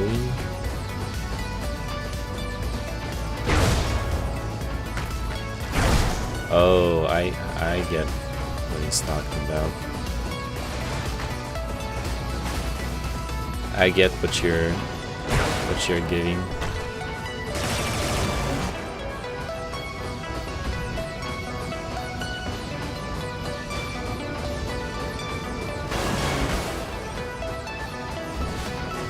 Oh, are those shield reloads? Yes, they are.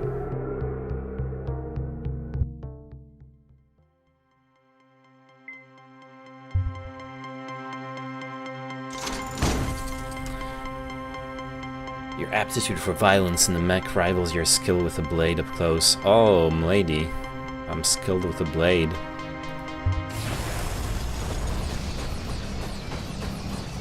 Okay. Oh, I see.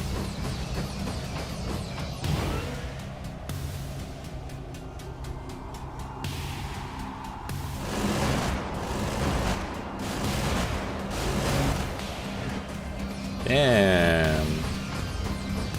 I outranged them pretty badly.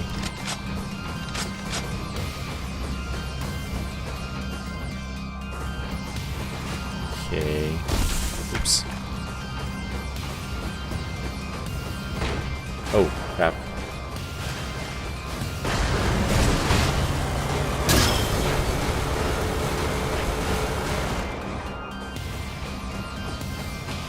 That was very, I guess it's just the tutorial missions.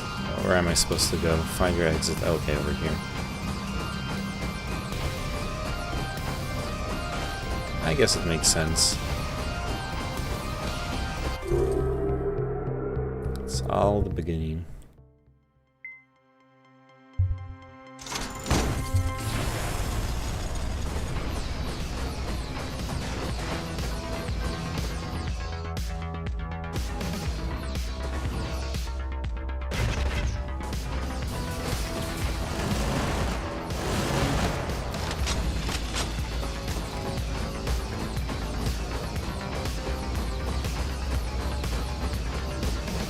Cooldown only, no ammo cost.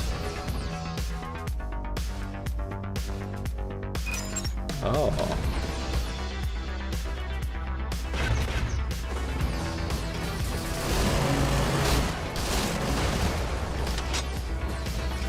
Sehr gut.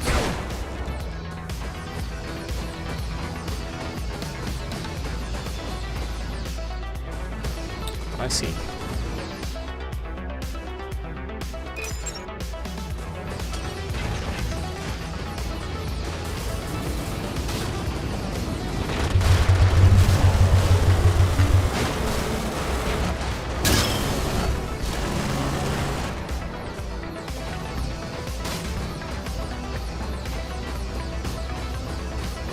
Wait, why? My legs. They're not pointing the right way. How do I fix this again? There was a shortcut for it.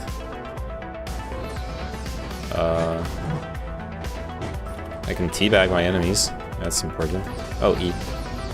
Okay.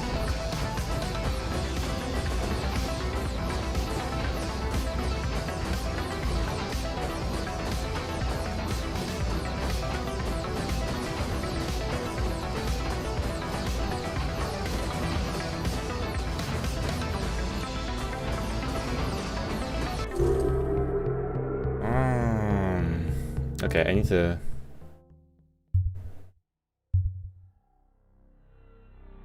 check something here.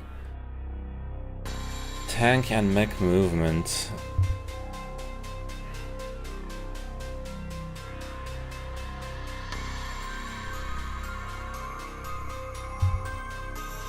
Should I do relative?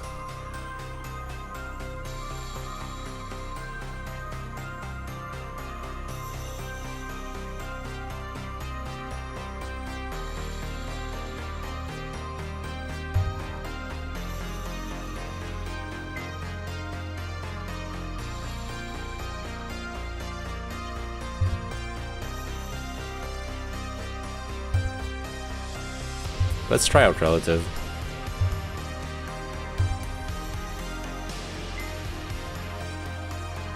Prius SNC contract dispatcher has been reassigned. Akar Singh, your dossier has flagged you for probationary oversight. You will not be furnished with ammunition for this contract. Our records indicate you are not fully checked out on the Kilgore. Additional instructions will be provided as necessary. Interesting.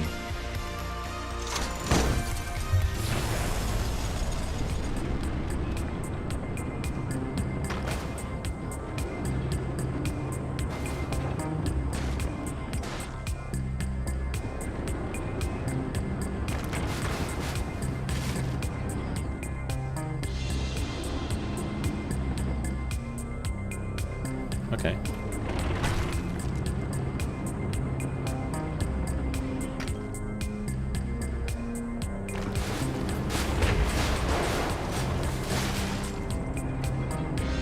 Splatted him.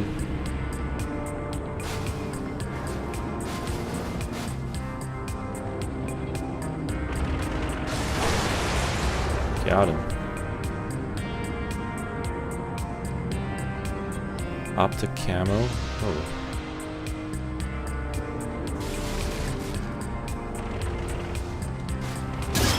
Nice.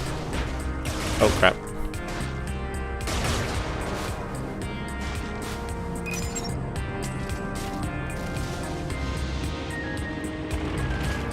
Whee.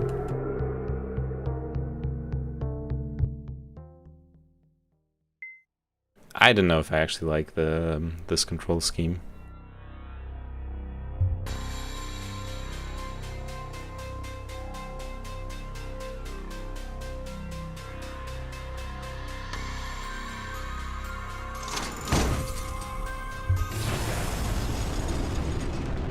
You still have no ammo, okay.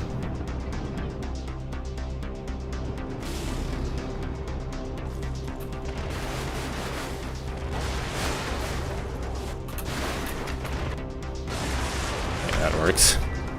I sort of ran out of the bum rush thingy.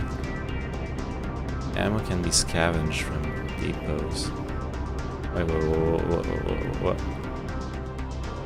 Okay.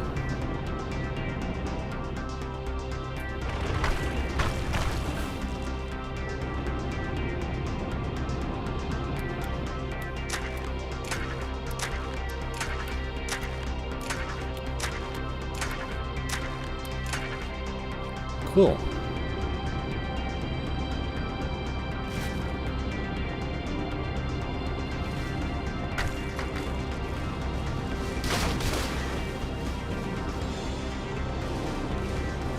The ambush up ahead. Oh. Interesting. Okay, I think the play is going to be to go around. Round, round, baby, right round. Yeah, I'll... Oh, and there's a turret there. Okay. What we're gonna do is we're gonna... break this. Go into this. Blow up the turret. And blast.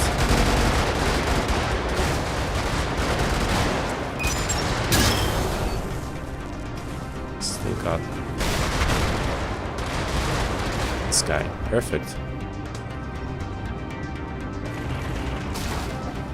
Shield trucks drop more shielding than other enemies. Okay.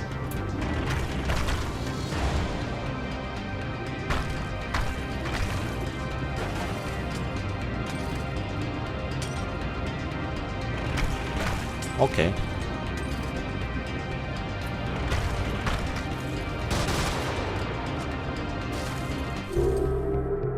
That was pretty easy.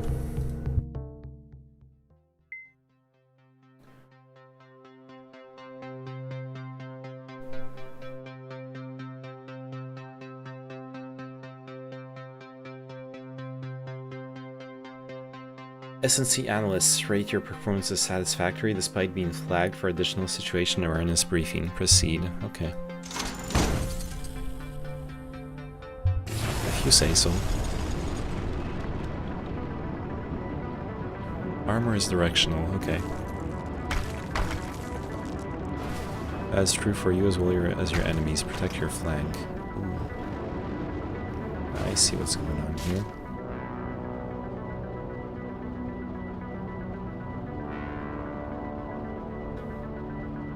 I do need to protect my flank. Okay.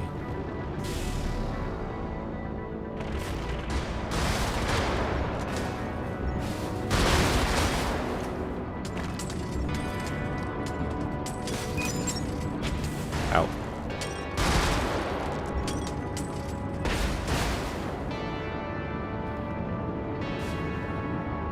Okay, let's play tactical.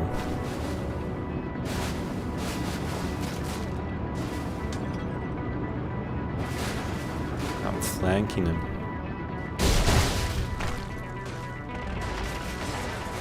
Got that turret. And... crap. What?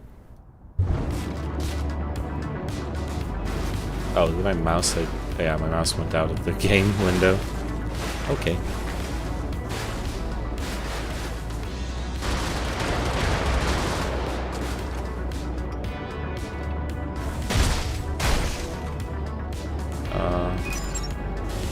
Let's go invis.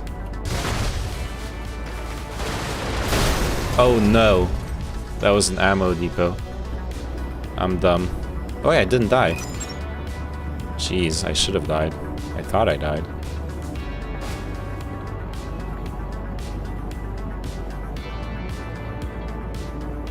Okay, I need to be more careful with the ammunition thingies. Mud, gravel, and train tracks will slow down mechs and tanks. Ooh, yeah. I'm slow.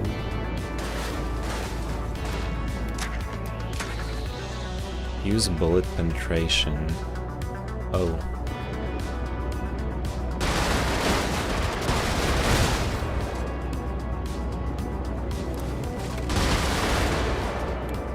Okay. That's convenient.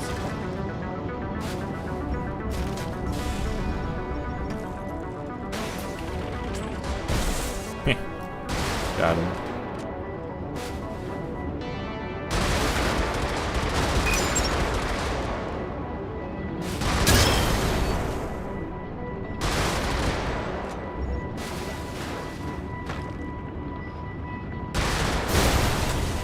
Destroy everything. Yes.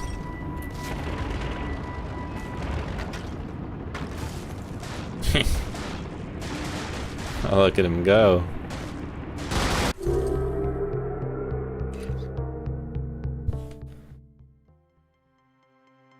Our friends Electric. Seeing current projections for Brigador loss rates due to explosive hazard are unacceptable. Reroute for an infield demonstration and retraining. The SNC cannot lose any more contractors to accidental collisions with explosive pipelines. Oh no. I'm gonna run into an explosive pipeline, I guess. Shoot the fuel bumps. Okay. Oh. That works.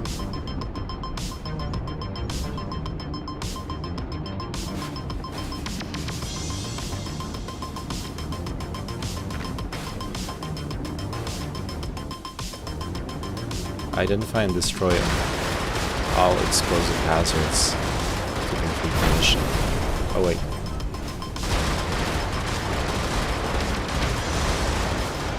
Okay, I need to backtrack then. Take care of this. Yeah.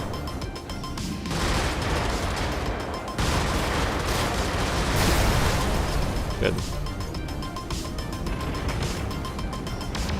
Get that out of the way. Nice.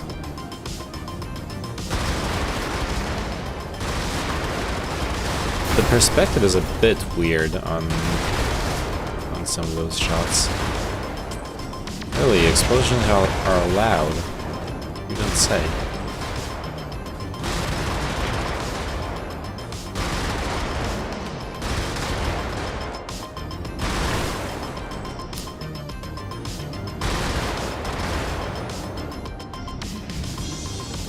Yeah, I need the ammo.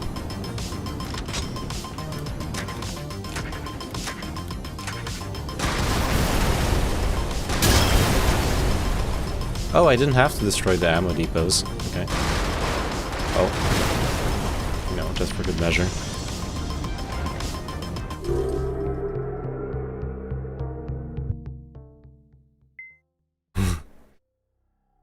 Binder has been requested for an intelligence briefing. This is L. Wrightson resuming contract dispatch. Ripley Snell, you are among the first Corvids as well as A-Graph pilots to apply for contracts. Welcome to the SNC. In our supervisory capacity, we will walk you through your final clearance necessary to operate as a Brigador. Alright, this is the last tutorials.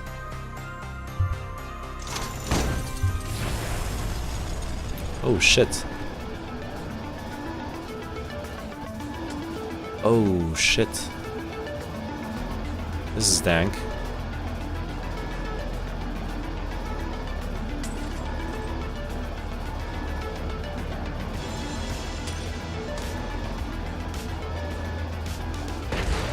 I love seeing them blow up. Fly over low cover. Press space to ground pound. Okay. Maybe, let me try. Alright, let's do screen absolute again. Oh, okay, just here. Oh, yeah. Okay, no, actually, it has to be screen absolute.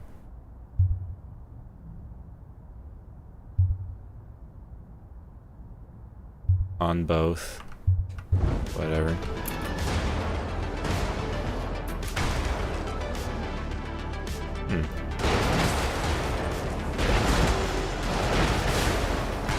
Whoa.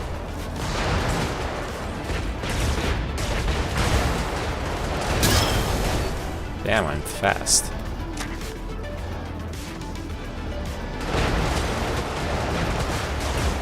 Hey, what do you think you're doing here?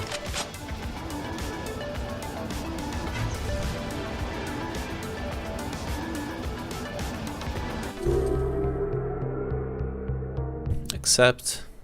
Autobahn music box. Miss Snell, good work on that last mission. We know it was fairly close quarters for a combat zone. We just need to ensure proper targeting reticle calibration before assigning you any higher level contracts.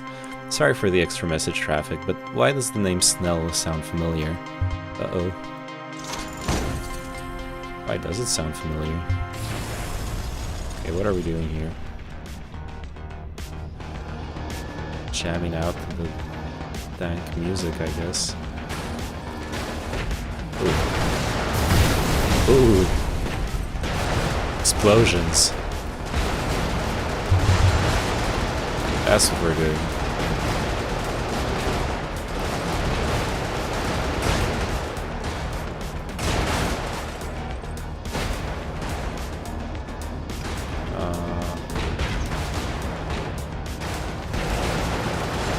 Oh, the momentum. I thought my ink would land there. Is this safe? Yeah.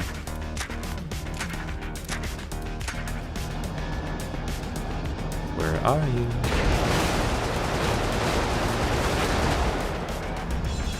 Sweet. The fuck? Who's... Oh, the turret's shooting at me. Okay. That's fine. Oh, yeah. What am I supposed to do here?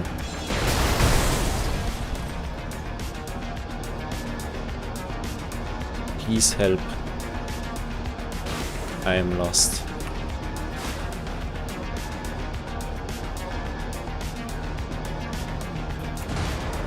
I guess I can just splat people. Oh, am I supposed to go over there? No.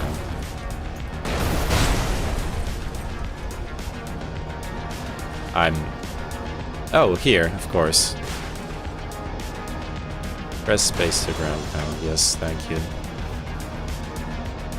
Shooting enemy agravs requires special attention, does it now?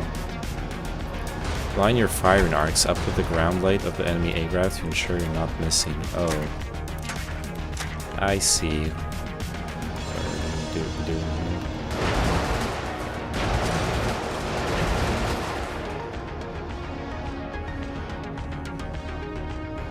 Wait, what was it?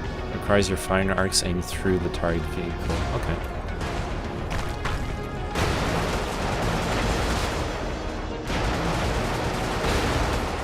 I see.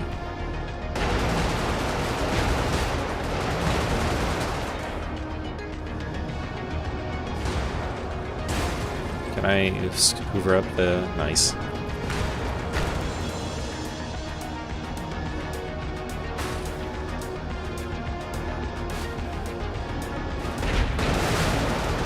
Oh, that didn't work.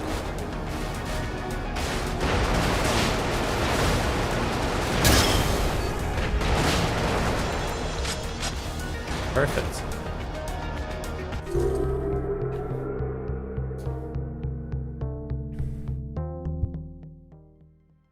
French maid. Ripley, you handled that highway combat quite well. You're cleared for higher paying contracts now. The analysts will probably keep flagging you for a couple more remedial briefings, but don't worry about them. Just follow along and you'll be through them in no time. Continue your combat sweep through Letterard. Also, I remember why I know your name. I'm a huge 12-7 fan. Can't believe I didn't realize it sooner. Great work out there. Damn, I'm a rock star. You're a rock star, baby. EMP disables enemies. I figured that out.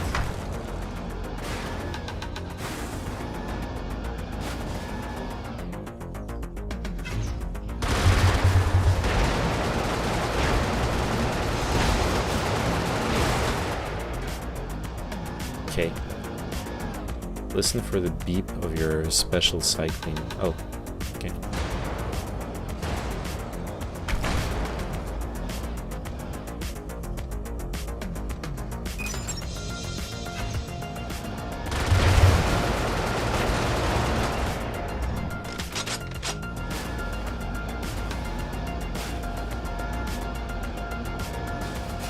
All factions employ suicide weapons. Identify them by their red searchlights. Red searchlights? Where? Guess I'll see.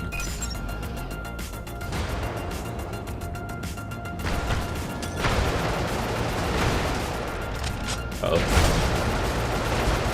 That's one of them. Oh, let's go around. Oh, please let me through. Not like this. Oh, there. Oh, ow. Okay. Should be paying more attention. Ow.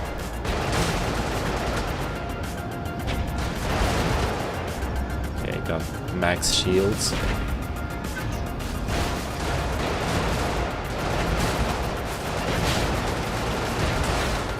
Damn.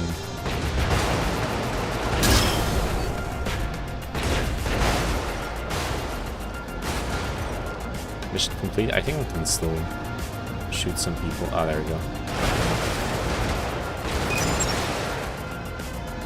Nice. I think I love the A-Grav. It's so nimble.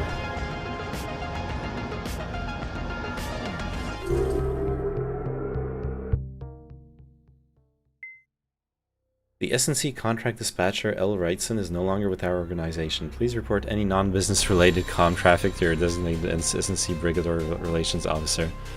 Your performance has granted access to more difficult contracts. There are several targets designated for removal in your upcoming area of operation.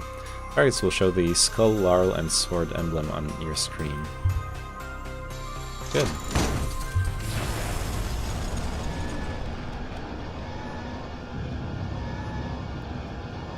Okay, I see.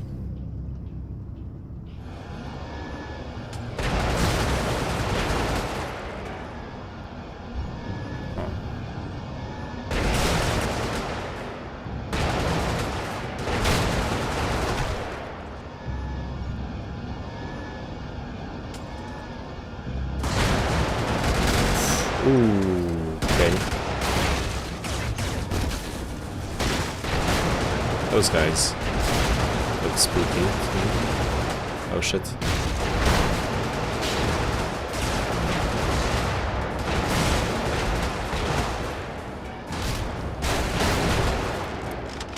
Good. That's one objective done.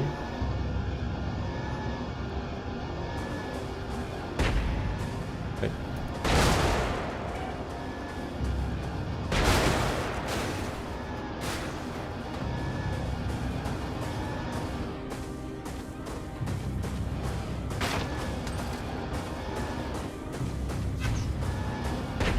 Ow. Who shot me? Oh, you shot me. Okay. Let's go around. Ooh.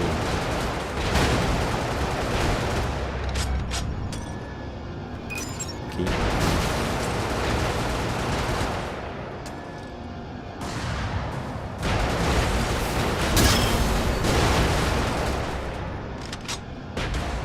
Ow. I got turrets.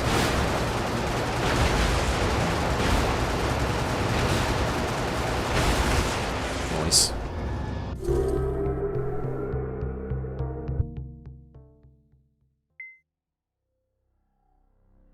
Attention, Alto, Singh, Snell. You three are the closest current SNC assets in Letterard, so this is open to any one of you. Now that you have the necessary clearance, the SNC will begin assigning you key infrastructural targets, in this case a series of comm towers. Destroying them will weaken the local opposition's ability to raise a general alarm. So who do I...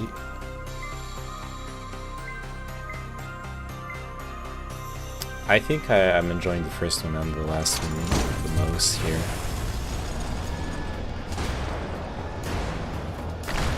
Units with blue eye icons are spotters.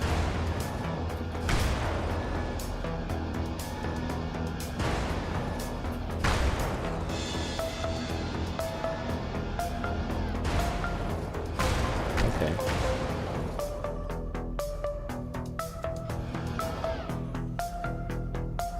I see. Oh, that's dumb. Oh, it works.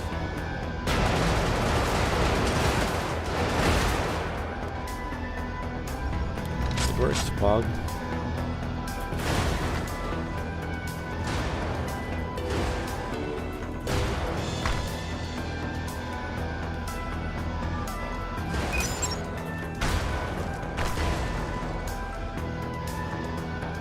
comm towers are currently marked with orange diamonds.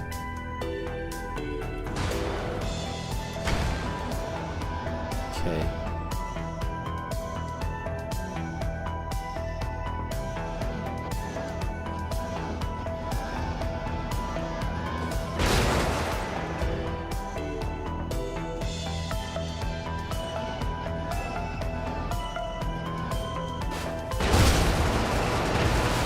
No! Okay, that works.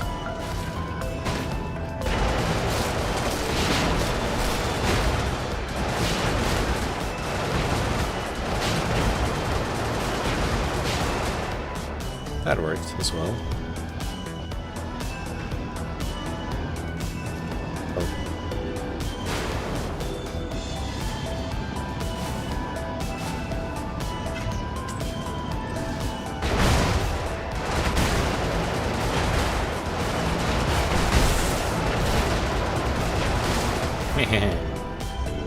Got him.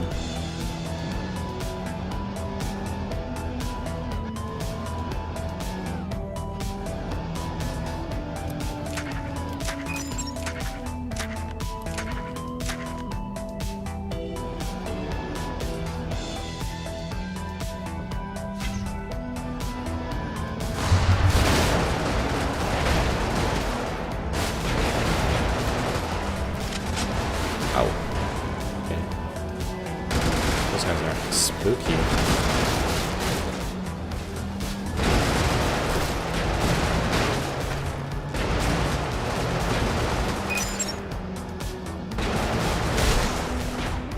Nice.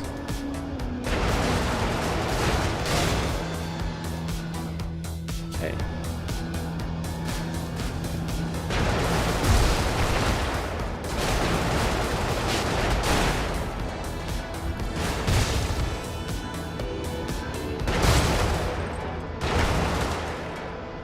Ease.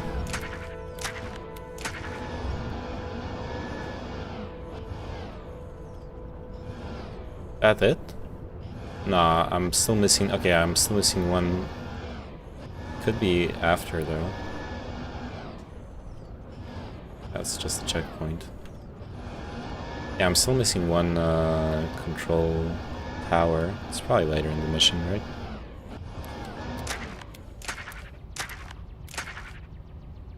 I think I did everything here. Yeah.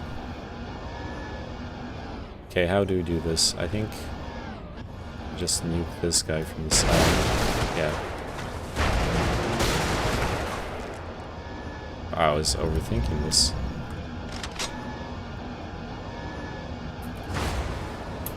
Okay, yeah, no, I actually am missing a tower. Down here?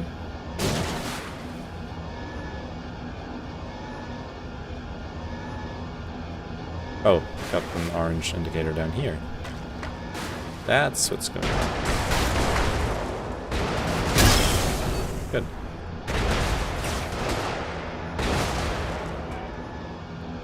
You work your whole life to buy a home and Neyman just comes rolling through your neighborhood and collateral is your beautiful home. That's pretty much all that goes on in this game. I only got... Oh, because you can do it on all three operators. That's interesting. Guess that's supposed to be like replayability. I'm really enjoying this, duder. How do I change the loadout though? Oh.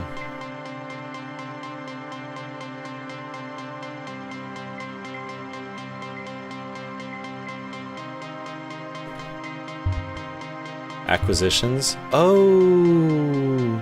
I presume you picked this up on Good Old Games? Yeah, I saw I was gonna get it for free, and I had seen the Seth Zentak video about it, so I figured I knew I was gonna like it just from watching that video. Yeah, so I can buy equipment.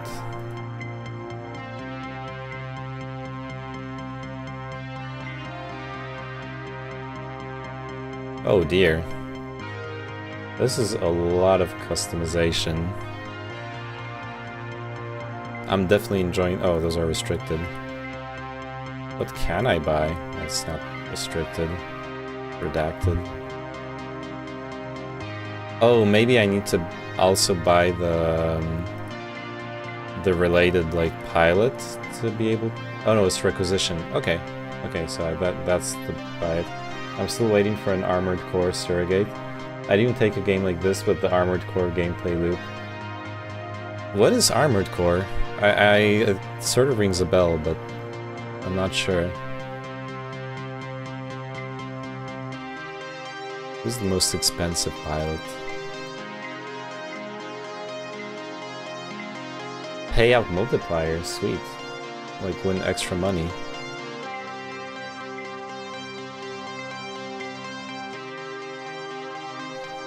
Oh, so they changed the difficulty? Damn.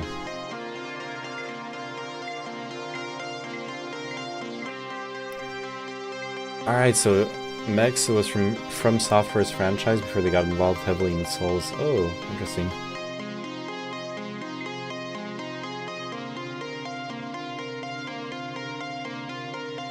Should I, like, invest into a more expensive pilot and then win more per victory? But then I would have to, like, kit out the whole vehicle.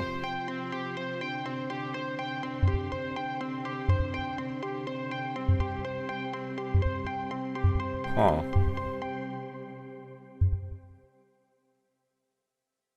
I do have almost $30 million, which should be enough for various things. Let's try Louis Lane, right? Oh no, it's a boomer. I just bought a boomer. Rip. Okay, he's got a good victory bonus at least, right? I want an Agrav vehicle. Forward speed, forward acceleration, primary mount auxiliary.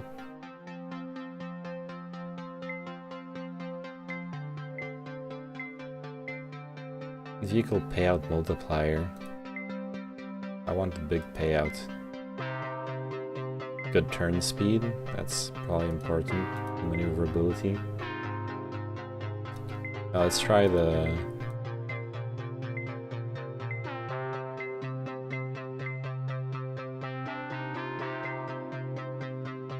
Let's try this tiny thing. And then we need to equip it. Yeah, I already have this.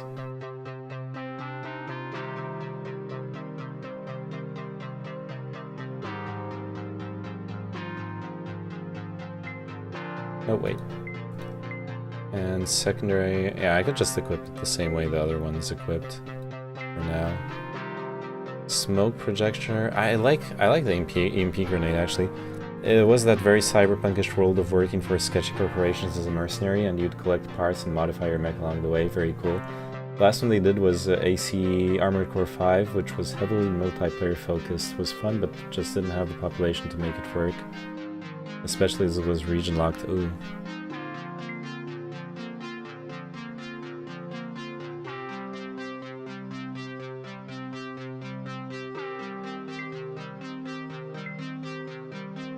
Wait, I buy missions?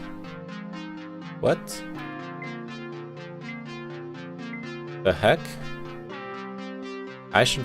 Okay, I should just go back to and do the campaign. I have no idea what I'm doing here. Oh yeah, and I can't use the guy I just bought in the campaign. Okay, I think I understand. I'm supposed to be doing this. And then I do the freelance mission. Spotters sounding the alarm will also trigger panic walls. Uh-oh. Anakin, I'm panicking. Allow yourself to be spotted. Okay. I have to. I'm spotted.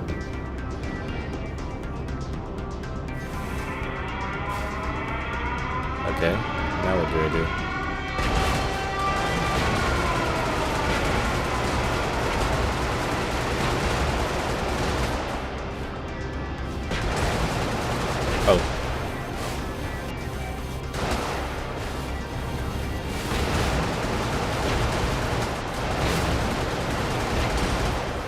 was destroy substations. What are substations? Oh, those are substations, are they?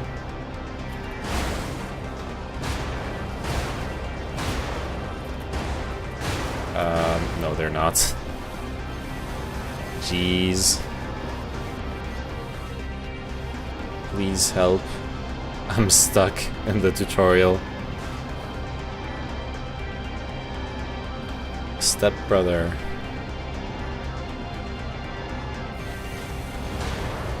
I mean, this works.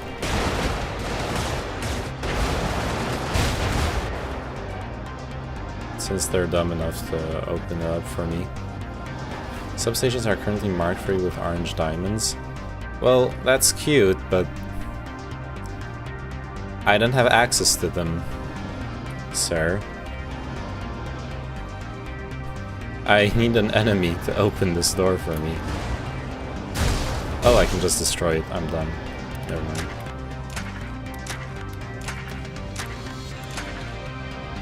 Okay, we got one down here. Oh.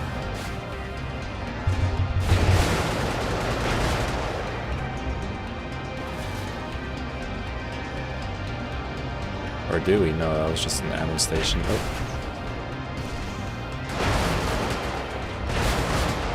Come on.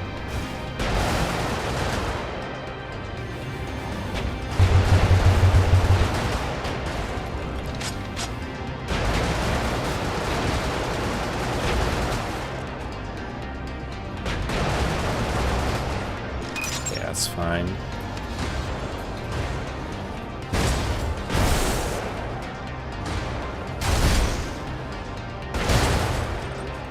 That's pretty cool.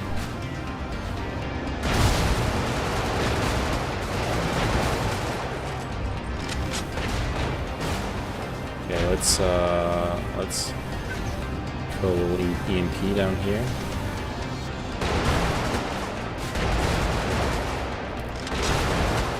Perfect.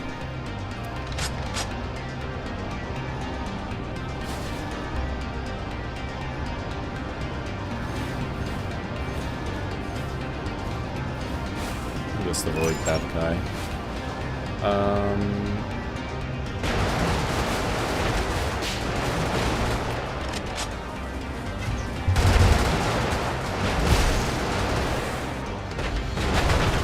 Oh!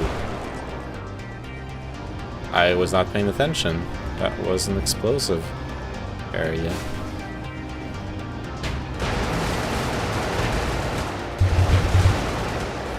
Cool.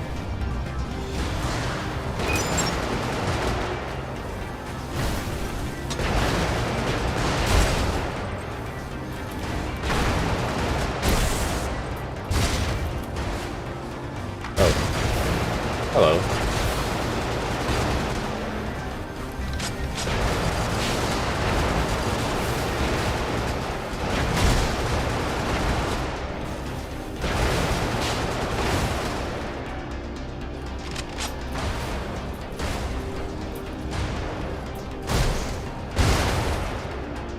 Alright, this is the last one.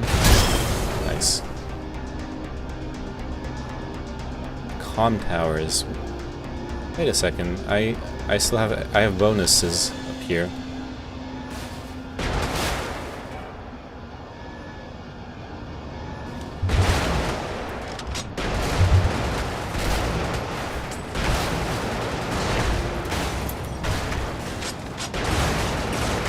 Aw, yeah.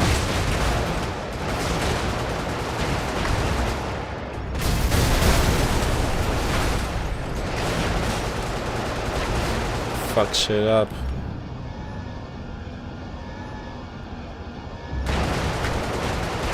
What?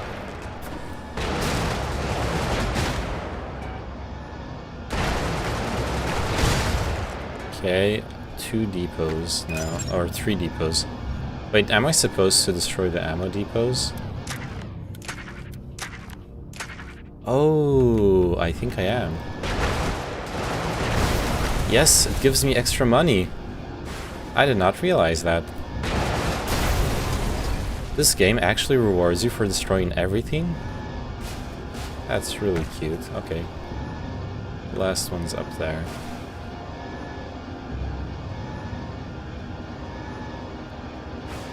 Or is it? Yeah. Perfect.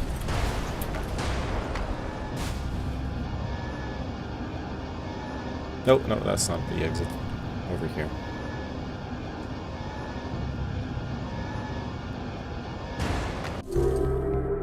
Hulk smash.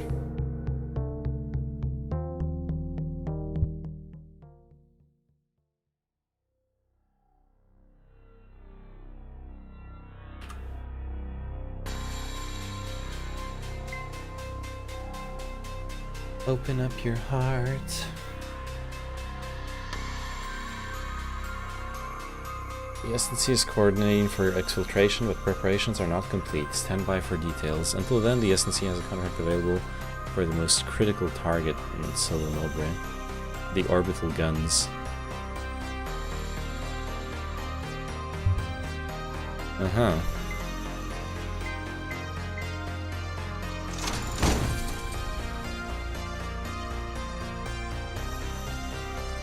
Good night, Pala. I don't know if you're still watching. Type in chat just in case.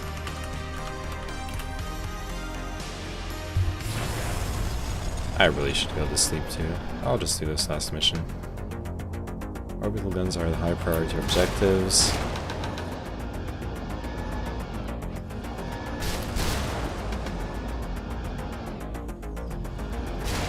Okay.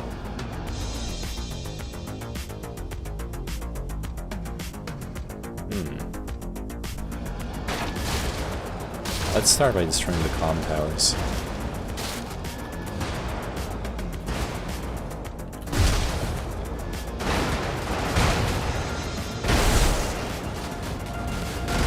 Ooh.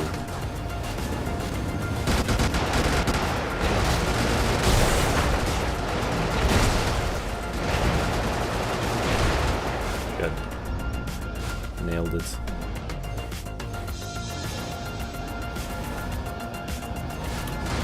Splat.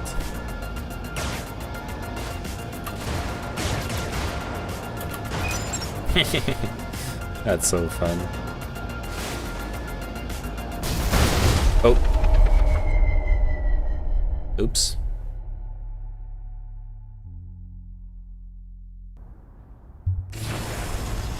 I guess I ran into an orbital gun and it blew up in my face. Interesting. Alright, let's start off the same way. Except maybe instead of alerting those guys by blowing up that other thingy, I'll just blow this up like that. Good.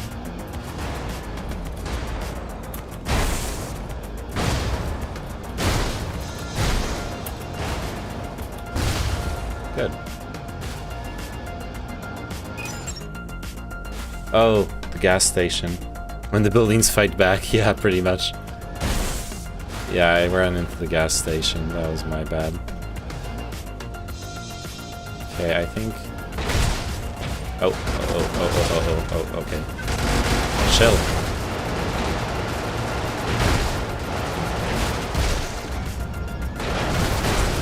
Okay. Now I am fighting with the explosions. I could use that explosion to blow those guys up. That's fine. Ooh. Good.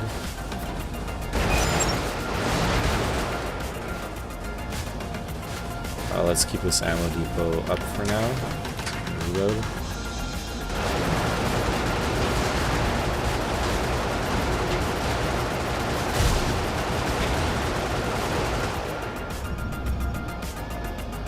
Good.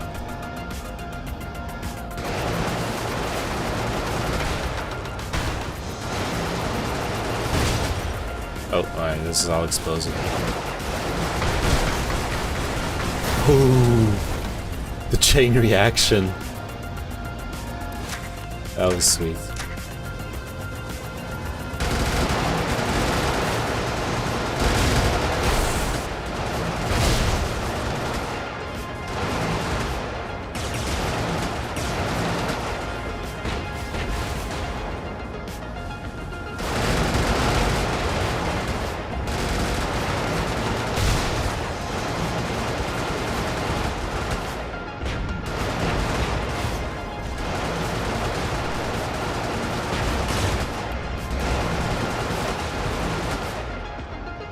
Oh, those are turrets. I see what's going on.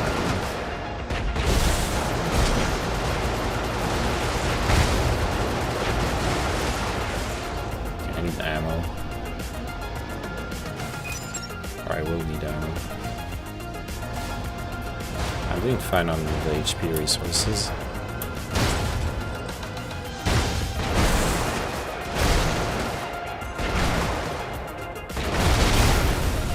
Nice.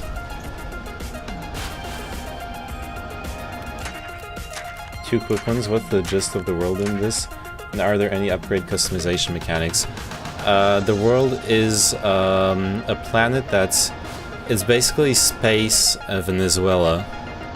Like a dictator took it over, and you're like like right now I'm part of like I'm a mercenary hired by the like Space Coalition to assassinate and sabotage and run like military operations on the against the enemy faction. Apparently they're oh yeah, that's the gist of it for now, and I think you can be on the other side of it as well later on.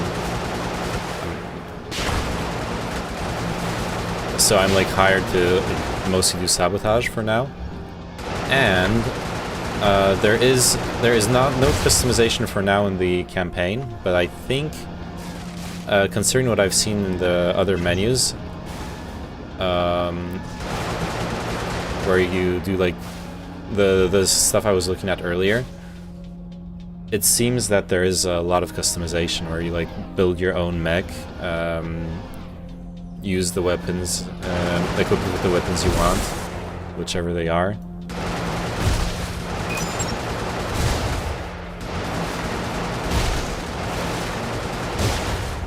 Nice. All the substations are down. No problem.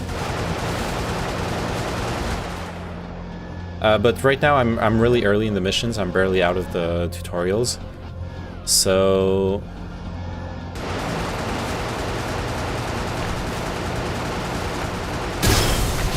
basically I'm playing with the three like I'm playing with the characters that you start with. It seems like the way the campaign works for now, I haven't gone very far in it obviously, is you do a 3 series of tutorials to learn the 3 different types of tanks, or mechs, like mechs, tanks, and anti-grav, agrav, and then once you got those,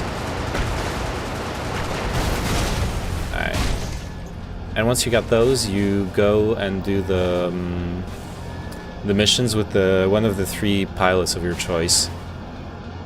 And then you've got those other missions that you like buy and you can build your mech for, and I haven't started looking at that.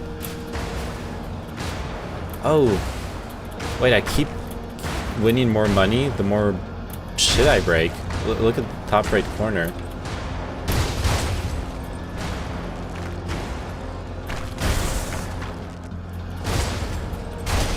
Nice.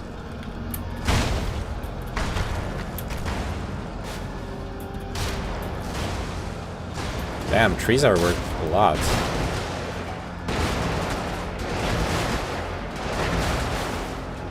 Cool. I was going to point that out, capitalism through destruction. Yeah, kill those innocent people. I love killing innocent people. Okay, one more.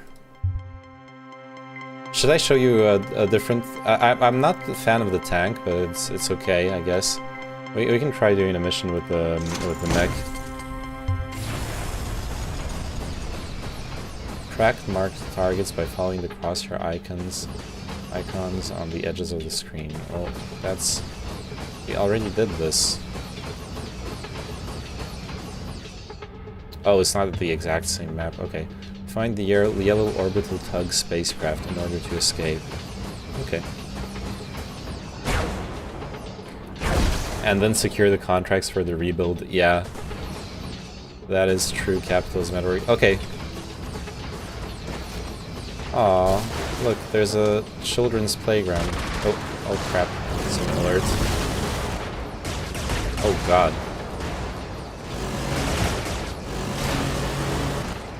Brrr. Brrr. God, those guns are so good. Literally going brrr. Okay, I need to destroy the playground. Sorry, kids.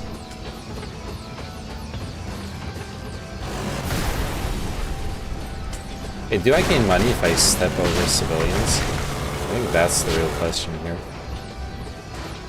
What should I do? Uh-oh.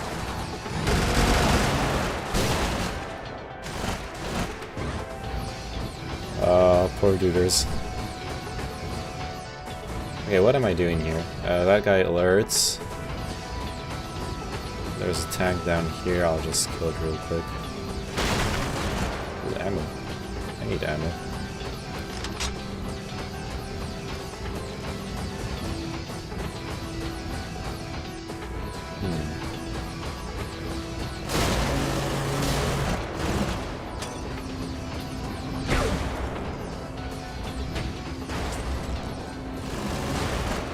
Oh.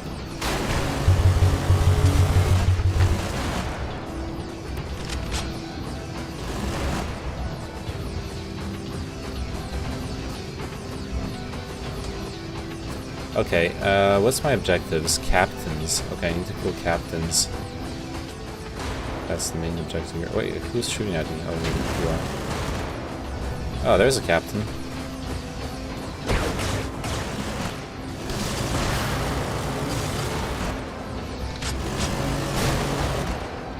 Nice. Now to grab some ammo.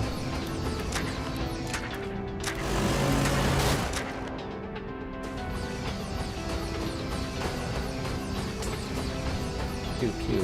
Oh, you can destroy this ammo depot right away. You don't need it. There's another captain down there. Oh yeah, I should use like all my abilities. I don't really need to yet. Let's flank those fuckers. Oh! Okay. Never mind.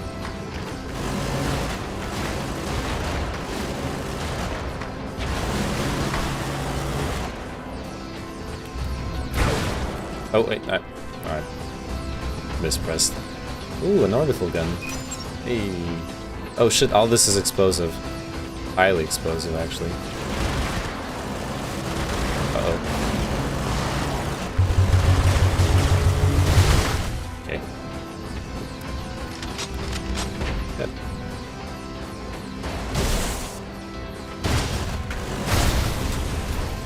Nice.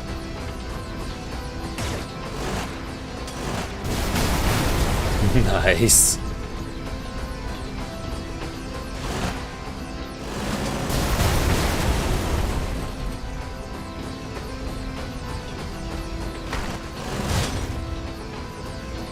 Hey, some more fuel reserves.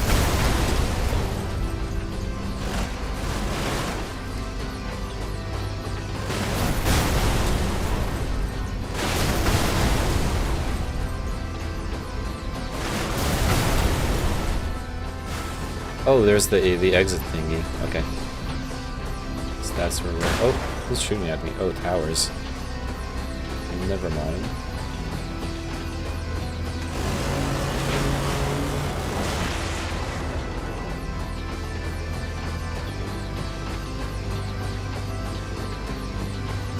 Let's grab some ammo, just in case. This thing eats through ammo, like... real fast, actually. Splat.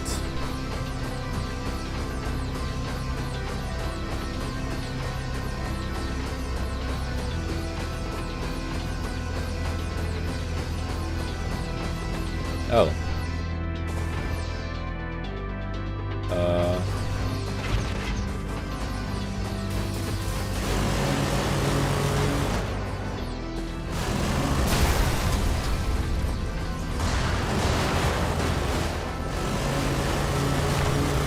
Holy shit, the deeps on this gun.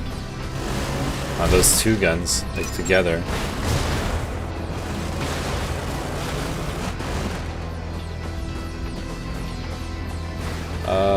Okay, I still got 2 substations to destroy.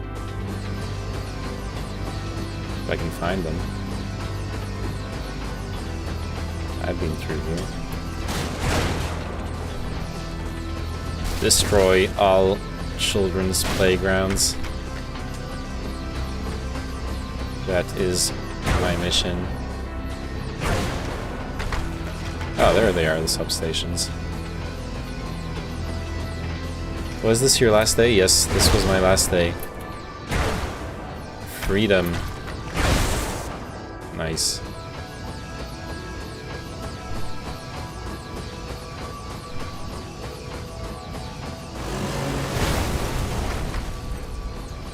I'm done.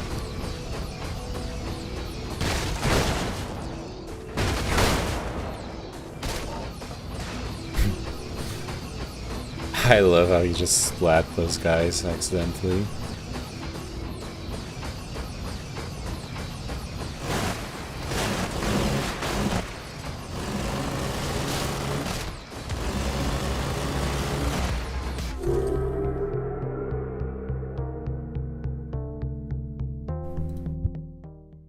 Alright, this is fun, but... Oh hey, we got a new option. Leng's Mongoose. Oh, that's because I bought him. Okay. Okay, that's cool. Now we actually have the guy we bought and built out. Gotta make some sort of superficial celebratory event or gesture. Yeah. I was a bit disappointed that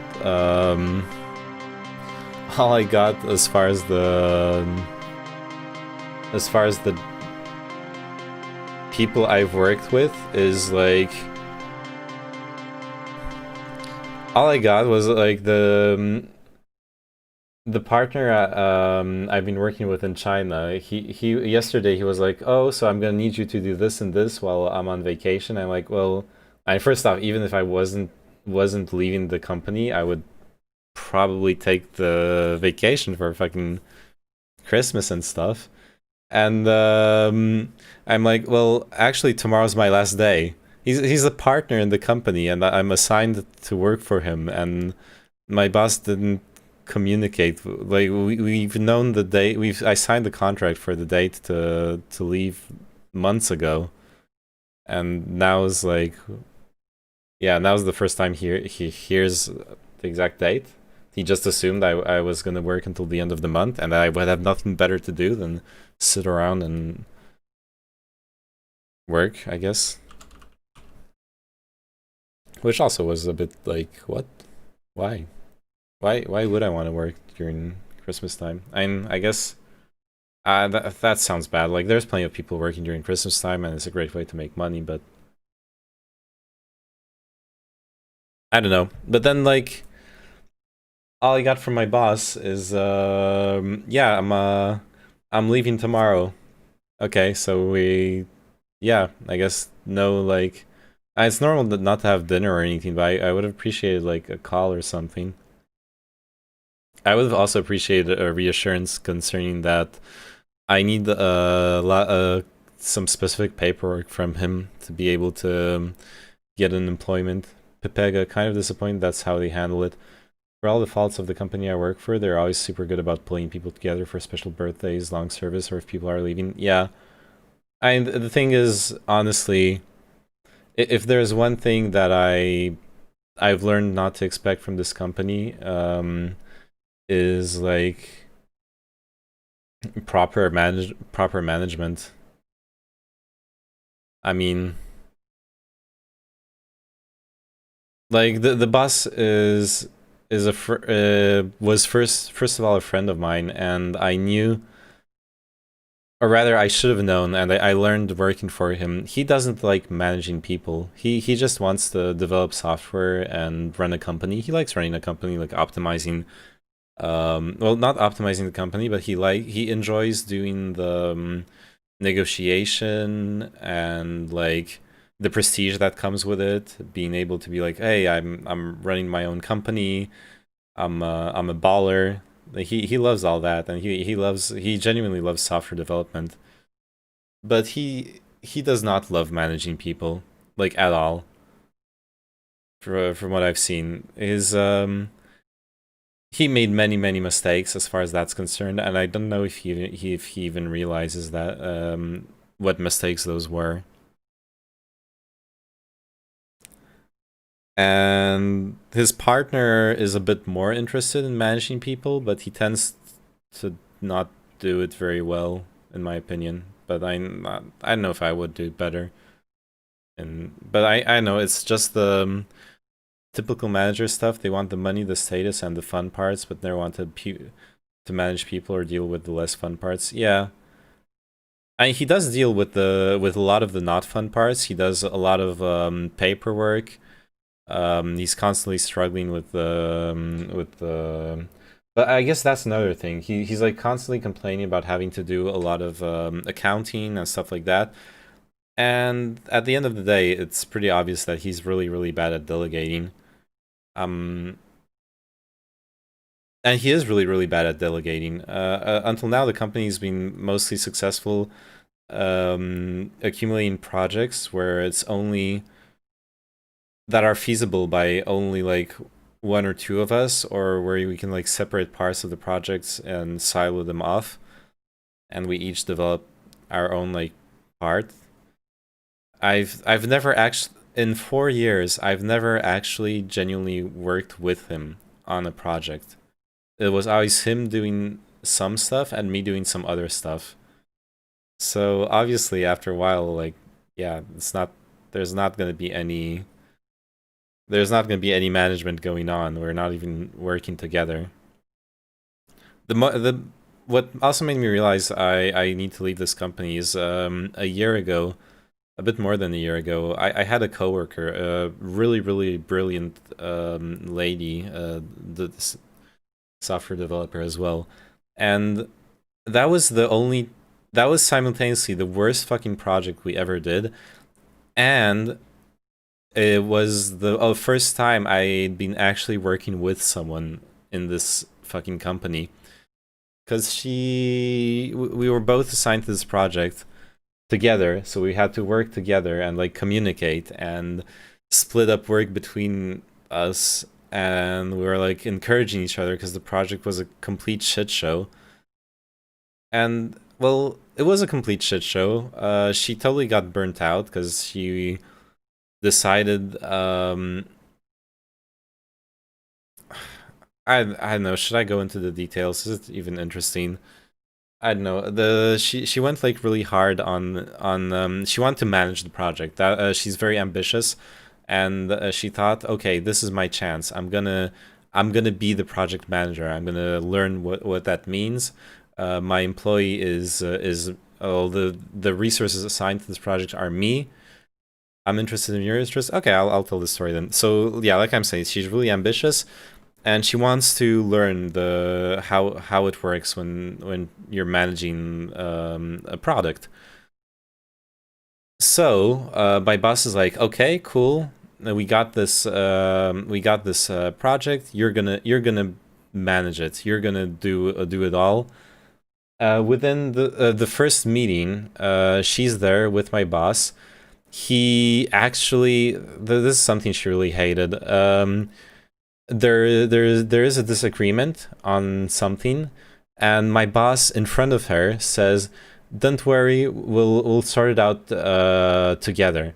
So, first meeting, he already undercut her authority. She's no longer credible as a source of truth for our company, and from that point on, it was a losing battle for her as far as that was concerned. To the point where after like a week or two, she basically was writing all her emails from my boss's email account. I've seen that situation, so fucking annoying. Yeah, it's total bullshit, and it's insane that he would not realize what he was doing in the moment. So then she's writing every single email we're exchanging with the client, but from his email address, because they're not gonna take her seriously. And then also just like from the actual technical aspect, it was like her ambition kind of bit her in the butt, I would say. And we talked about it honestly, and she took it well, like what I had to say, which was that our client lied to us about what the project actually was. Our client told us it was a website for actually, this is one of the few things I can talk to you about on stream. I have like no obligation to hide information about this. It was basically a startup that was trying to Uberize hiring nannies, like people to take care of your children. Their original idea when they designed their site was they were gonna do like everything. They're gonna do nannies in small households, but also when there's like corporate events, you can hire people to come over and take care of the children, so the like the employees can't get hammered. As a small aside, I imagine it's probably typical sexist bullshit as well, where in the techie industry having to deal with not being taken seriously. Yeah, probably plays into there. Or it's kind of ironic because the client's CEO was a woman, so you would have expected her to like not play into those dynamics, but there we were. And I honestly, as a like friend of my boss, I expected better from him, from just like a human point of view. But that aside,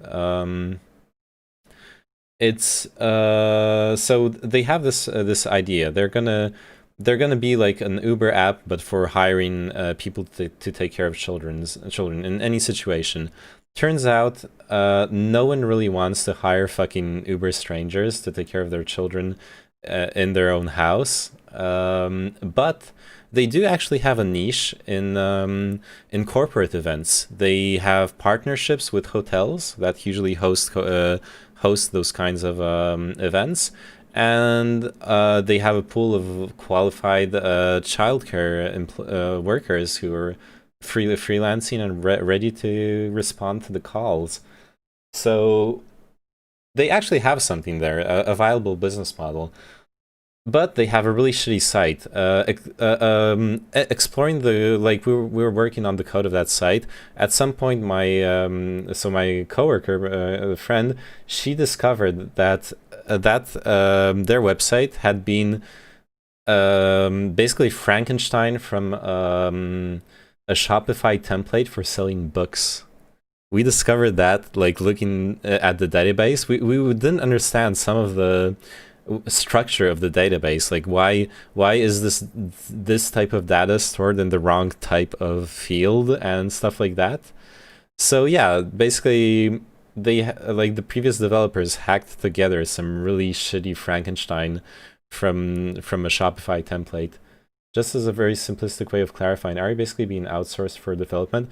Yeah, 99.9999% of what my company does is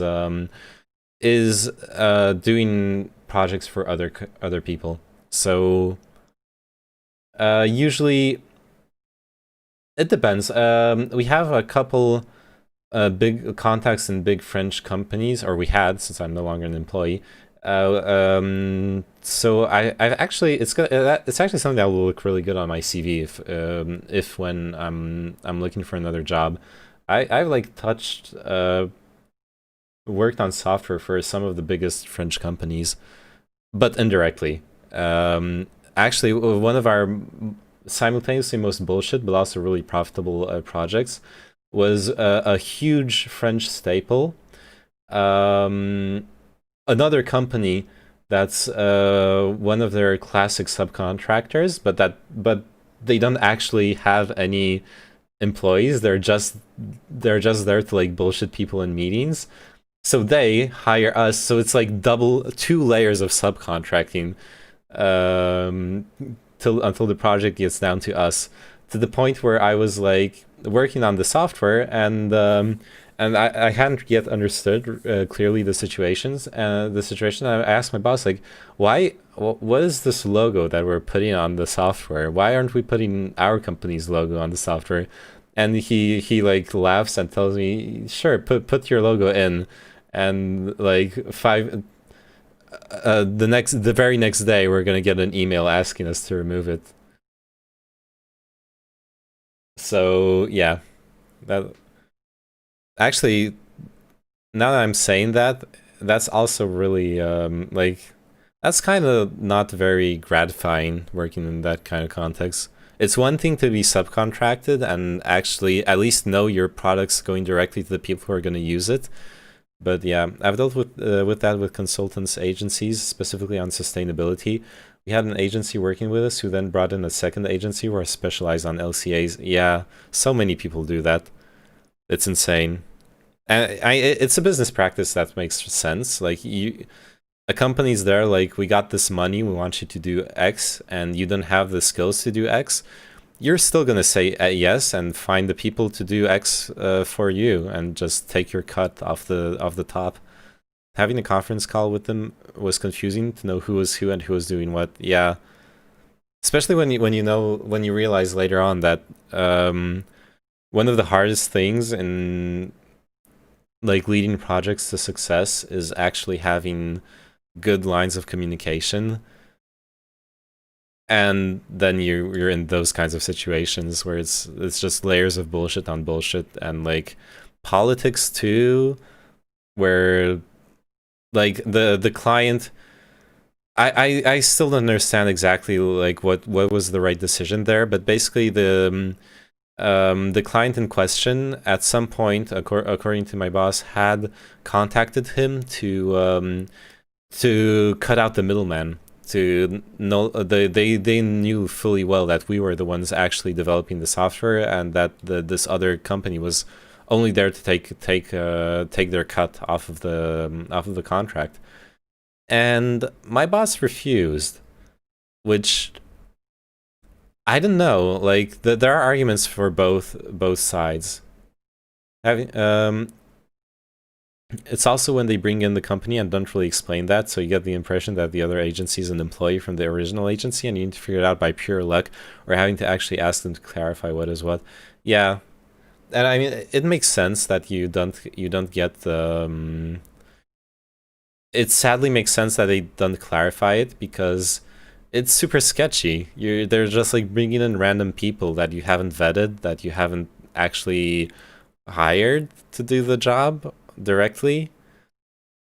Like, there is something that's usually done in French companies. Like, several times I've had to like recently I've had to send my picture to my boss so he could prepare a dossier for like a project. So like the client knows who is gonna work on the project.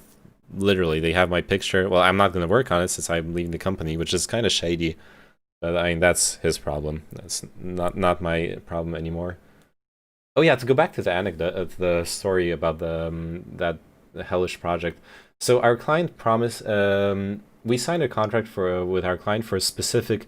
It was kind of like in the software you usually call waterfall development. So we had specific points we had to add to their website, specific functionalities. And that's where I feel like my coworker made a big mistake. Those functionalities depended on other things already existing on the website that like 2 weeks into the development we discovered did not exist. She took it upon herself to actually make those things. And when I say that they did not exist, it's like discovering that a given page in the website was just placeholder data. There was no logic. Like, it could have been just a screenshot of the design of the website at that point. And our client thought it was functional, or lied to us knowingly that it was functional. And she took it on herself to actually.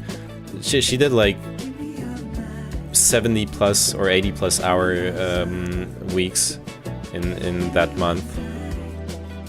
I think the classic part is that marketing are the ones that engaged with them in the first place, but never thought to set up an NDA and asking me to send them tons of company info for the LCA sustainability review. Yeah, and then you wonder, like, why are there big security leaks every year in big companies?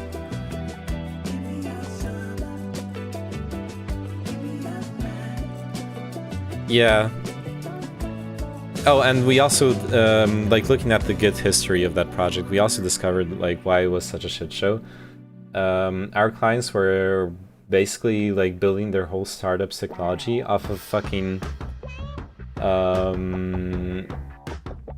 The website had been made basically by 2 different generations of students, not even like professionals. The first prototype had been done by some IT students, and then they hired like other ones to add functionalities later on. And the dumbest part of it all was that it was all very, very badly miscommunicated, both on like my boss's side and on the client side. What our client actually needed was a mock. Literally, what they needed was a mock so they could show it to their investors, and then their investors could be like, oh, well, we see what you're trying to make. This is a great idea. We're going to give you all this money. And then they give us part of all that money, and we make the actual website brand new, because their thing was an actual shit show from beginning to end. I don't know. For example, you could you know how you can open your console in the web browser? When you go on that company's website, you can hopefully it's not still the case, but when we worked on it, you could open the console, and you literally had a dump of their entire client database in your console. You didn't even have to like go mess with the code. It was actually logged in the console, so you could see the names of every one of their clients, the hotel clients, and like all their contact information. And those are hotels. The contact information is public, but still, you're getting a list of their. And just like from a security perspective, it's fucking insanity. It's called decentralized and voluntary backup. Yes, exactly. Gotcha, so she picked up the slack and more or less went above and beyond, way beyond the actual work. And that's a problem. Rather than the prototype, to gain the funding to fund the proper development. Yeah. And like, that's a problem because she was a great employee and a great person to work with. And she burned herself out with no one asking that of her. The second we discovered that, especially since she was like supposedly the project manager, but we already talked about how her authority was like undercut. But what she should have done, and we talked about it, the second we discovered that they had told us we need you to build Y, and Y depended on X, and they had assumed X was functional. They should have fired off an email. We cannot do Y. X is not functional. It will cost this much more and delay the project by this much time to do X. Now that we've discovered that X is actually not there, and like just being really strict on, especially with the waterfall style. How would you invoice? With exact points of what you have to do. Yeah, you have to be strict at some point. I get like having leeway when it's a trustworthy and regular client.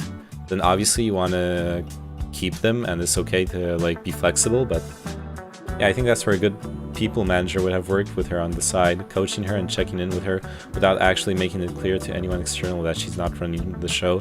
Yeah, and also that's also where a very toxic work environment comes into play. My boss and his partner have been really used to all those years working by themselves and working pretty stupid hours because it's their company, and they're also those kinds of people who are like really into the like corporate career lifestyle or rather entrepreneur lifestyle. They like I was saying earlier, they like the image, they like the money, they like it, and they're actually putting in the hours, though there is something to be said also about working smarter, not harder, at some point. Like I was saying, they don't really know how to delegate properly, and so on and so forth. But so what you get is that when she revealed, first off, he should have noticed as a boss, and it was pre-COVID times. We were showing up at the office every day. She should have, my boss should have noticed that she was working those like 70, 80 hour weeks, working every weekend. We have a publicly, like, we all have access to the Git repo. He could have seen that she was doing commits on the weekend, and stopped her. That's an extremely unhealthy like work-life balance, and it did burn her out. And when she told him that, because he hadn't realized she was working this much, his response was, well, he literally told her, well, I've been doing that for 3 years. Or 4 years, or whatever.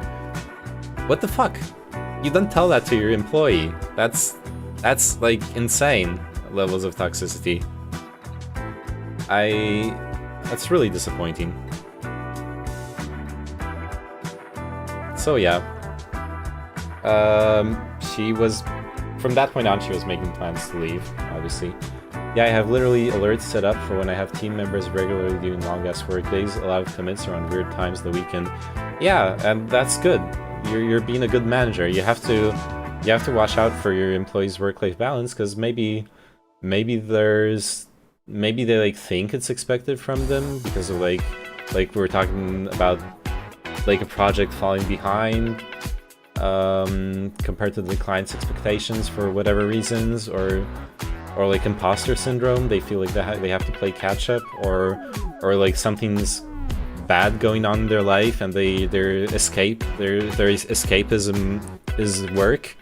I think a lot of adults do that at several points in their life. I've done that at several points in my short career. And I think a good manager, when they spot that, they're there to like help you, not like fuck yourself over, right? Hopefully.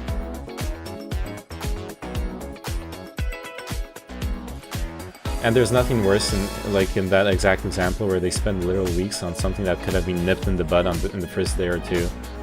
Yeah, not in the first day or two, because it was a new code base. It took us 2 weeks to realize that we were supposed to implement functionalities that required like 10 other functionalities to be implemented first, just to get there. That we thought were already functional. But still, even if it's 2 weeks later, we should have let them know right away. Big communication issues in the whole story. So yeah. And then we had a big post-mortem. We discussed like all those issues pretty openly, and we told him we need to, like, when we're gonna work on a new code base, we need to budget time to study the code base and see if the invoice we're filing is actually feasible. She was also pushing really strong for more like agile development practices, or at least, well, the good parts of it. Sure, I mean that when she decided to start to work on the above and beyond stuff, that could have been detected quite early if she was regularly checking in with her boss, mentoring her, and attempting to step, yeah, if he was actually doing his job of managing people. But then we go back to what I was saying earlier, he doesn't enjoy the managing people aspect. He enjoys the people aspect when it comes to dealing with clients. That he enjoys, but yeah. I know, like, knowing him, I've known him for years, and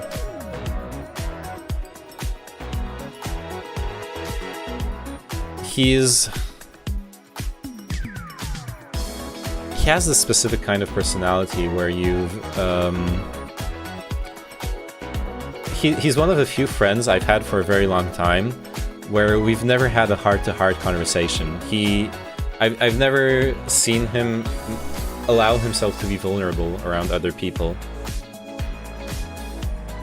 I've always seen him find it very important to show how strong and solid he is in all aspects of life. Not necessarily in... I take this as a bit obnoxious because I'm a bit sensitive to that, but it's not even like in a mean way, but he just likes being that kind of person, and I can see where dealing with an employee's problems becomes very uncomfortable when you're in that kind of mentality, because you're not like showing off to another company's CEO. You're not playing some like power games with someone else. You're actually having to deal with the vulnerability of someone else, and understanding someone's vulnerability means understanding your own vulnerability. It means being able to relate and empathize. And I think those are things he fears. But that's my like 2 minutes of armchair psychology.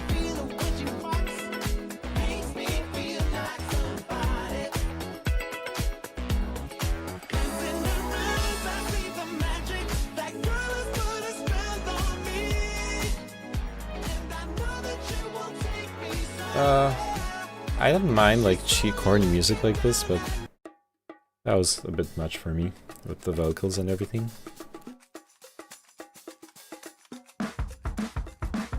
Oh, damn it, 6:30 in the morning now. I'm barely starting to get tired. My schedule is blasted out the wazoo.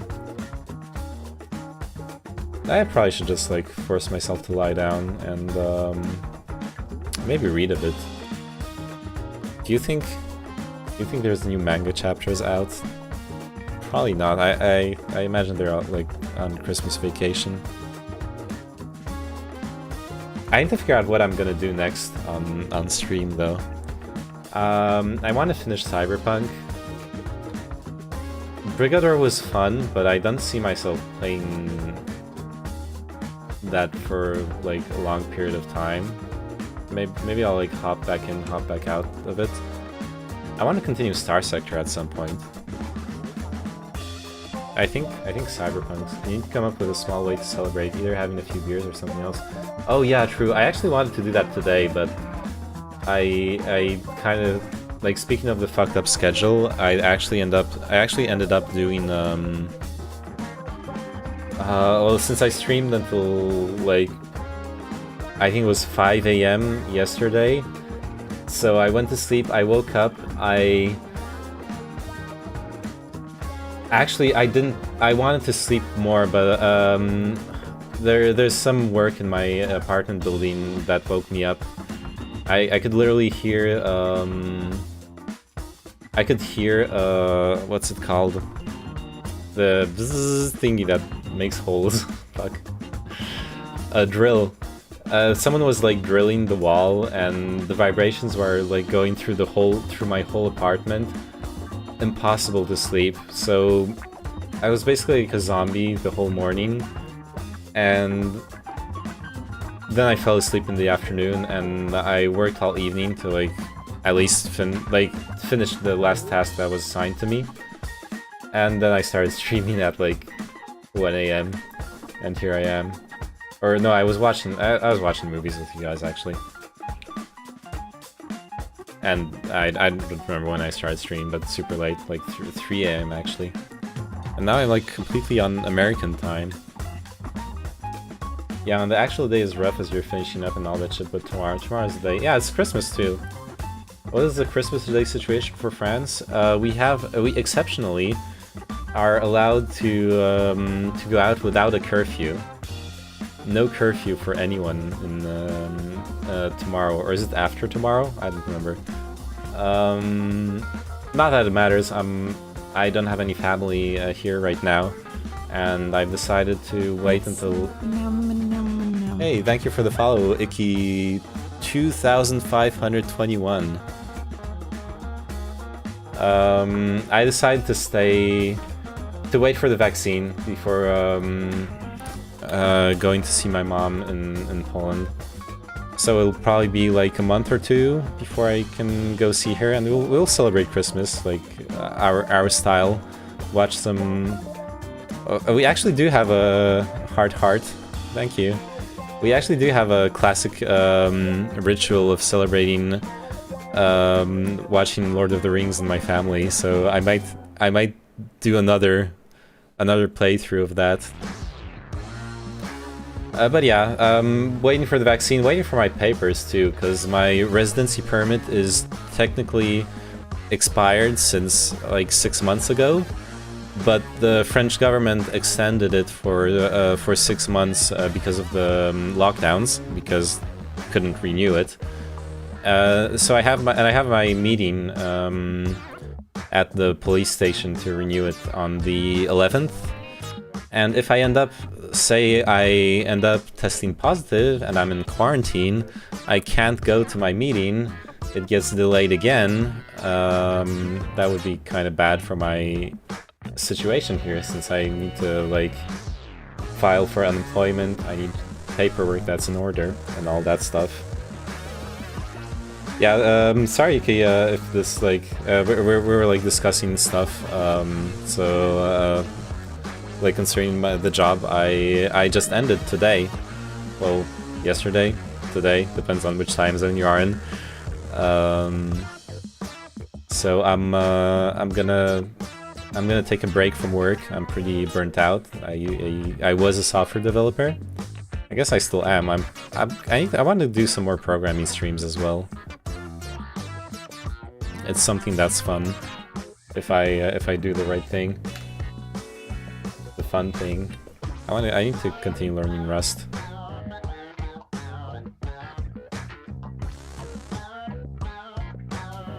But yeah, yeah, nothing planned for Christmas. I'll probably like hang out with you guys in streams.gg and stream a bit. I'll try to think of something fun to do on stream. Sorry, I totally spaced out on like 3 convos at once. What was the TLDR and the France situation? Oh, no curfew on Christmas night, so you can go eat with your family. But we're no longer on... The lockdown's been relaxed a little bit, so we don't need a permit to go out during the day, but there's a curfew from 8 till 6 AM, and to be outside during the curfew, you need your... You need to prepare your like papers and stuff. Yeah. It is what it is. Honestly, I need some gacha papers, please. Yeah, pretty much. It's better than what it was earlier. Earlier, even this very month, like before the 14th, you had to. Well, there was like a website where you could generate a PDF and then you have that to show cops. I hadn't actually been verified by cops, but I guess I was working from home every day and the supermarket's right next to my house. I didn't have to go out that much. I did go out a bit, like go get parts for my new computer, stuff like that. I haven't seen a single cop like check the papers. And yeah, so I don't know how much of a deal that actually was in the end. Didn't seem like that much. But yeah, so you would fill out the paper, you put in your address. Depending on what you were gonna do, you have different restrictions. So if you're going out to like breathe some fresh air, do some sport, whatever, then you are allowed only to go out within 1 kilometer from your home, up to 1 hour from the point of leaving your house. Then there are a bunch of other legitimate reasons to leave, whether it's to go buy essential stuff, whether it's to go see a doctor, go to work, and go help someone in need. That was an essential reason as well. When I was visiting my mom the other day, I seen some police coming the other direction with flashing lights, but they were escorting a heavy load. Turned out it was a huge fuck-off boat on the back of a truck. Some rich asshole taking delivery of their boat right now. Jesus. Why? I guess someone's gonna spend their quarantine out at sea, I get. What the heck? If I could, I maybe I would. Like, go chill on a boat. I'm on a boat now. That would be comfy, for sure.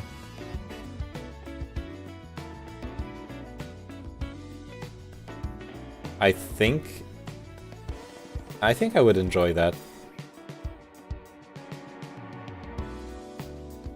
Damn. Those guys are playing with my emotions. Following me, then unfollowing me.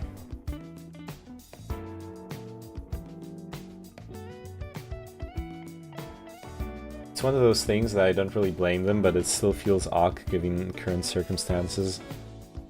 Yeah.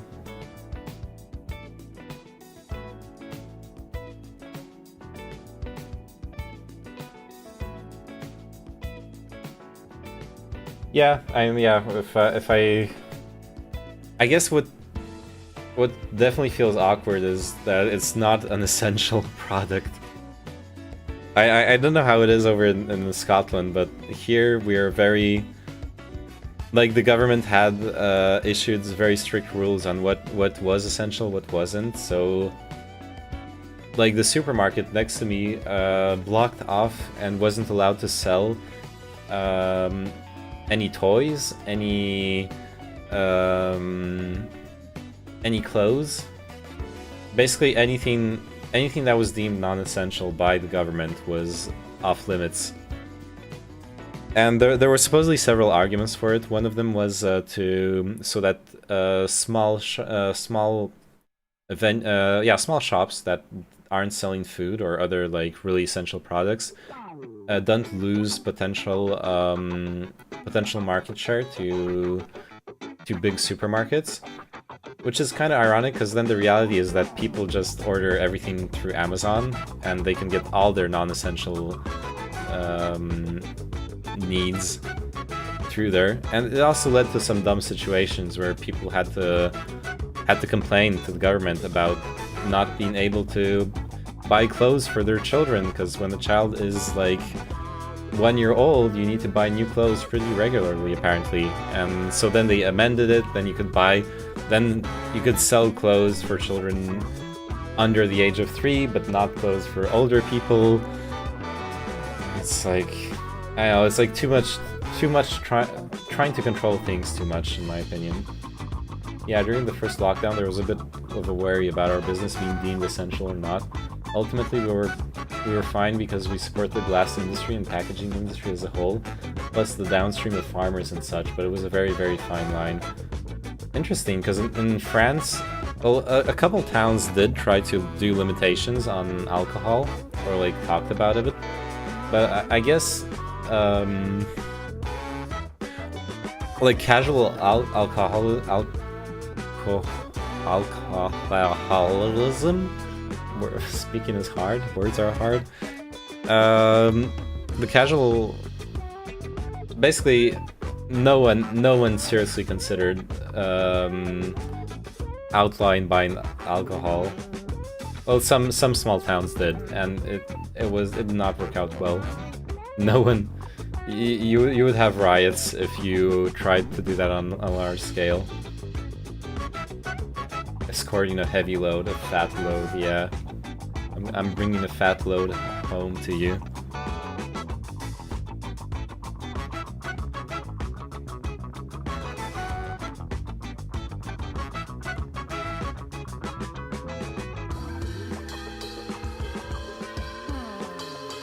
Yeah.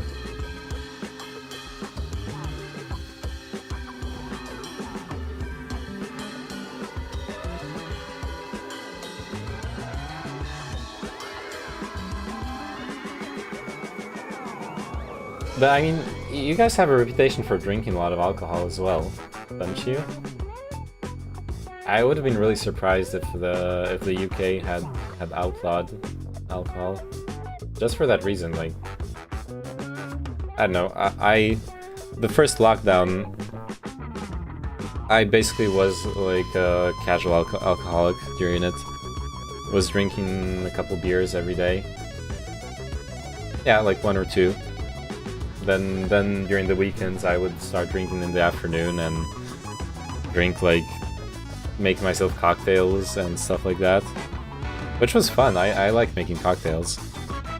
And I learned a couple good ones, but not very healthy. I'm glad I threw the habit real quick after the lockdown. I was kind of worried about myself for a minute when I was doing that. Should I play The Witcher 3? We export like 95% of our volume though, so we're not supplying the UK at all much given our global presence and luxury product. Interesting. Yeah, I guess what you actually... I guess what the people actually drink over there is the, like, crazy high alcohol percentage cider. I remember... Who was that? The documentary person? What's his name?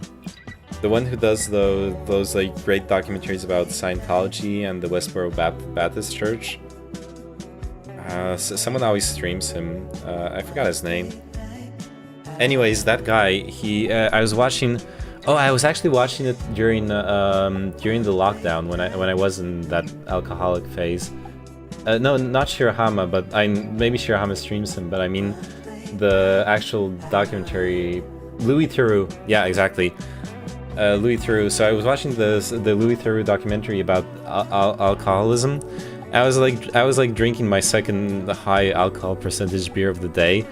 It actually made me feel sick, like realizing that I wasn't as far gone as any of the people in the documentary, but I wasn't that far away from them either. Where like this lady had the scars on her face, like you could tell that her body was hurting because of what she was putting it through, and she was basically drinking like 6 to 7 ciders per day, and those were like the high alcohol, really cheap ones. I don't remember the name, but apparently it's like a common thing in the UK, or it seemed to be from that documentary.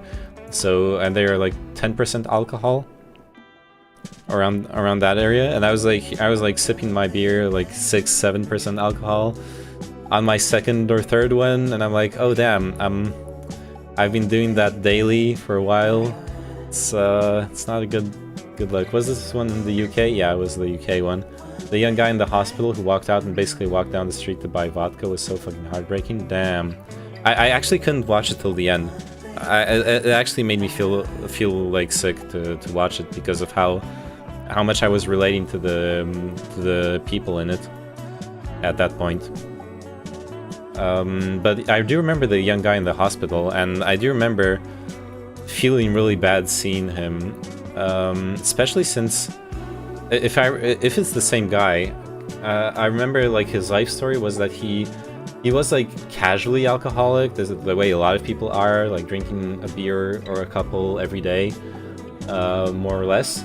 And then he said his like fiance or girlfriend left him, and he lost his job, and he was like, fuck it. And he, like, from one day to the other, he started downing, I think it was an entire bottle of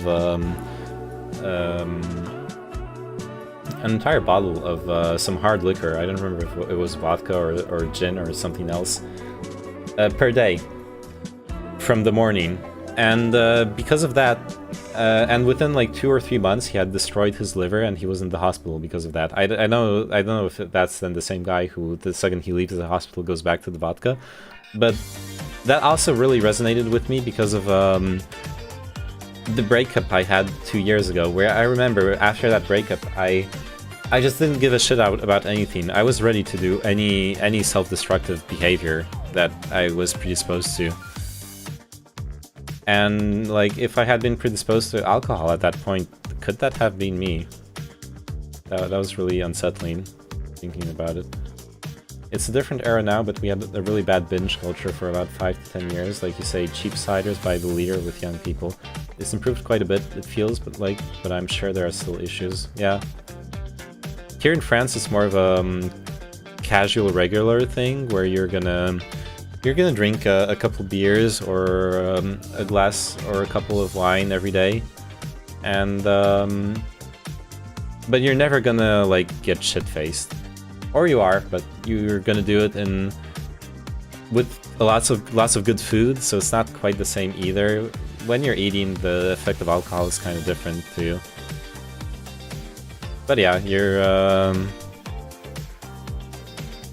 yeah, it's more of a what's kind of pernicious. Can you say that in English?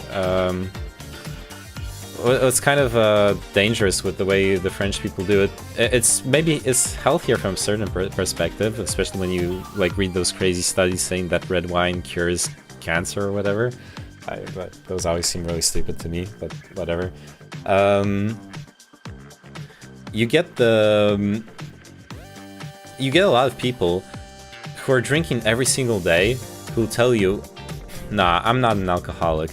That guy getting shit-faced, now that's an alcoholic, but me, no. I never look like that. And like, dude, come on. I don't judge you. I don't care whatever you need to do to cope with your life. We all have coping mechanisms who are more or less healthy. It's bad to judge people, but you don't pretend to be something you aren't. Like, at least be honest with yourself and with other people, because there shouldn't. It's better for everyone. Yeah, little and often seems like a good approach, but then it's also hella normalized, so it's harder to find the differences between moderation and excess. And it's also, like with that guy in the documentary, it really predisposes you. If you have that, like, wrong conjunction of trauma, it might send you in a self-destructive spiral that will be really hard to get out of. And it's also got its own health issues. I have a friend who apparently he's been doing better last time I talked with him, but if he doesn't have a beer in the every day, he is in a bad mood, and like he becomes a huge dick. Like I didn't want to hang out with him when he's like that, and that's unhealthy. But to be in his defense, he's someone who's struggled with addiction his whole life. When he was younger, he had been addicted to Adderall. He did a lot of that. He even, as a teenager, he would do like whatever crazy drugs he could get at rave parties and stuff. He'd been smoking weed since he was like 13. He had like abusive situations in his family. He basically was like saved by his grandparents, I think would be fair to say. But yeah, so he like predisposed to his addiction, and he's doing a lot better now, in the sense that he doesn't he mostly just deals with casual alcoholism. Which, I know, like, health-wise, it's a terrible, terrible drug. If you think about it. It destroys your liver. No matter how... even if you just consume it in moderation, if you consume it every day, then... I think there was this article I'd read where it was... What you should be doing is, if I recall correctly, is like... You can drink up to 2 beers every day in like alcohol content, but do not drink the next day. It shouldn't be a daily occurrence. You should give your body time to like process the damage. I think that was the idea of the article. I don't know. I haven't drank in quite a while, actually. Surprisingly, I usually, like I was saying earlier, I usually go ham during. I went ham during the first lockdown, which is good. I pretty much only have like an internet addiction at this point.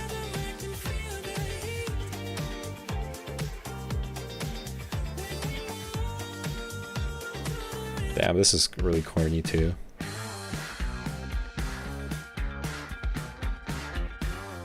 I had the same issue with someone, but Red Bull. Oh yeah, people don't talk about Red Bull, but like obviously I'm projecting like on a situation I'm probably not going to be in, but I don't think I would ever accept the G Fuel sponsorship. A lot of streamers accept, or I would have to think long and hard about it, and it would have to be a lot of money. But I would not feel ethically okay with it. So while I don't want to take away from the dangers of alcohol and alcoholism, you can definitely self-destruct in many ways. Yeah, I've been there before in my teens. I think I self-destructed with other things, such as not eating and withdrawing from the world. Yeah, I feel ya.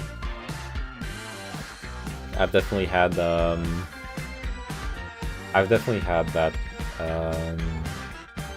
as well. Like isolating myself when I feel bad, cutting myself off from friends and the support group and all that.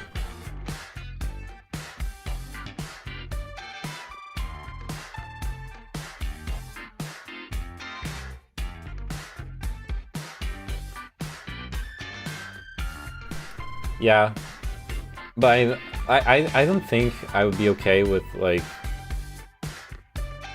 promoting G Fuel or Red Bull or any one of those, especially since on a personal level, those taurine and caffeine drinks really fuck with my heart. I get arrhythmia at really low doses. I think I have a particularly like sensitive, or should I say not ready. My body's not ready for that kind of stuff. I at most I can drink like 1 or 2 cups of tea of like caffeinated tea, or 1 coffee. If I drink a second coffee, I know I'm gonna feel like bad at the end of the day.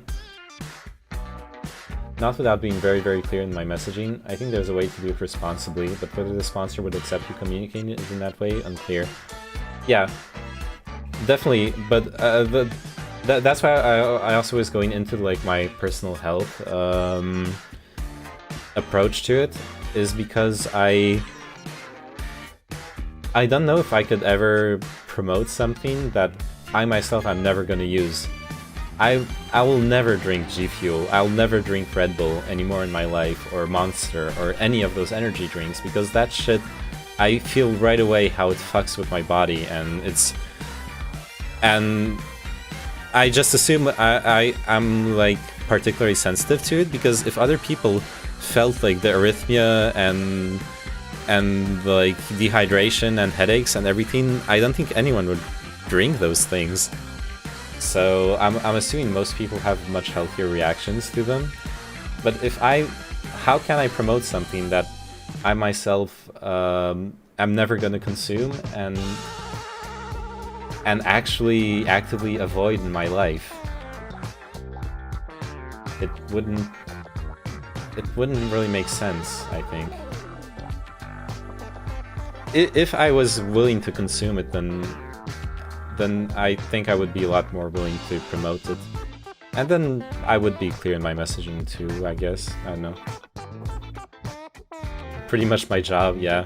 True. That's true, I forgot about that.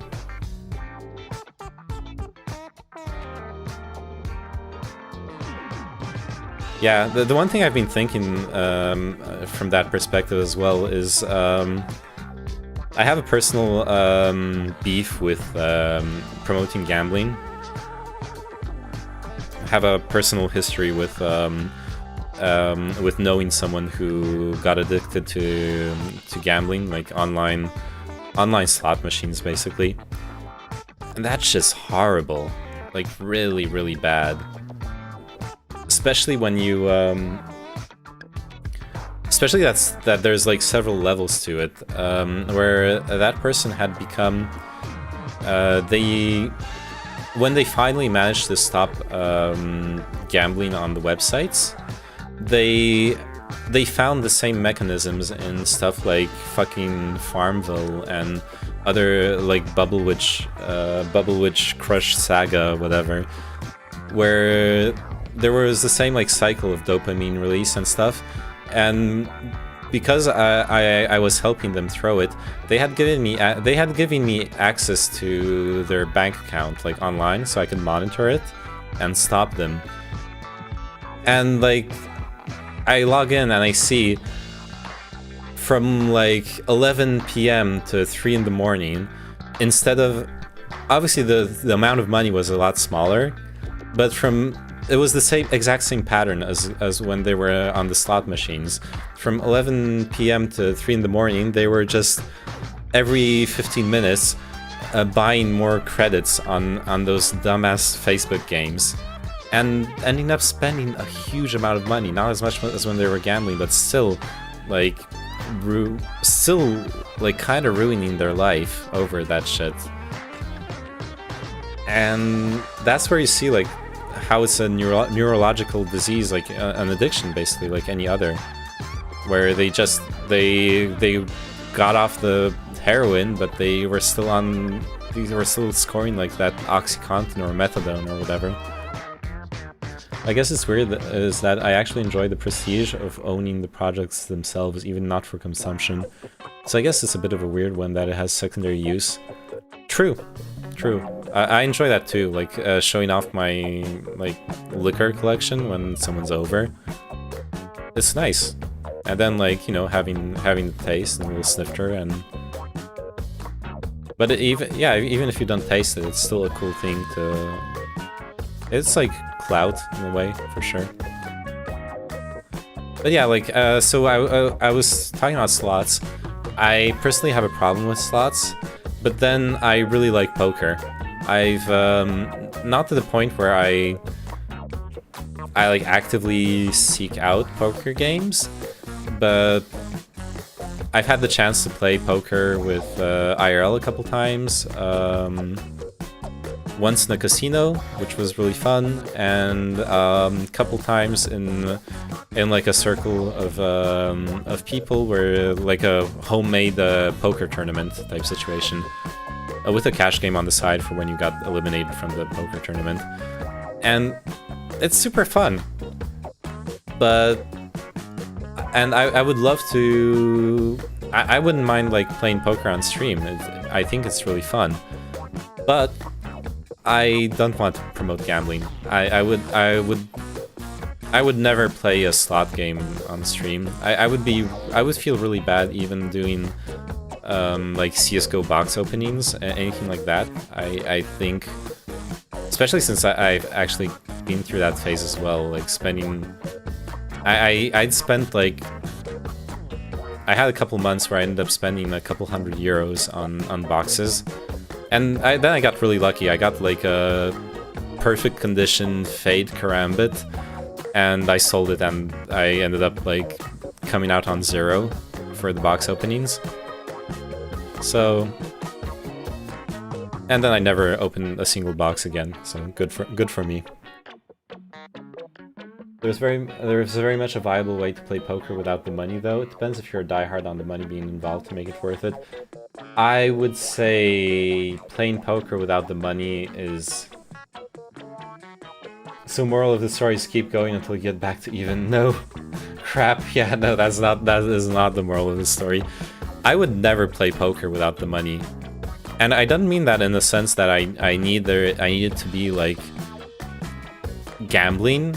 I mean in the sense that I need there to be some kind of stake. But it can be really small. We can like play poker, and it can be 1 cent. That's my brother has been like sending me screenshots. He's playing it like that with a circle of friends of his, just playing 1 cent on the blinds. So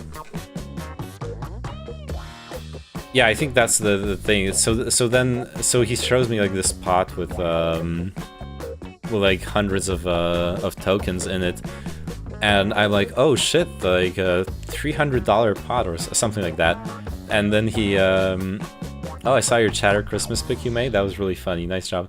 Thank you, Smug Pepe. Glad you enjoyed it. So yeah, I mean, I guess you still play with money, just not actual money. They're still winning and losing. Yeah, but the thing is, if you don't have, I guess you could do it with some sort of elo. Then you still have it.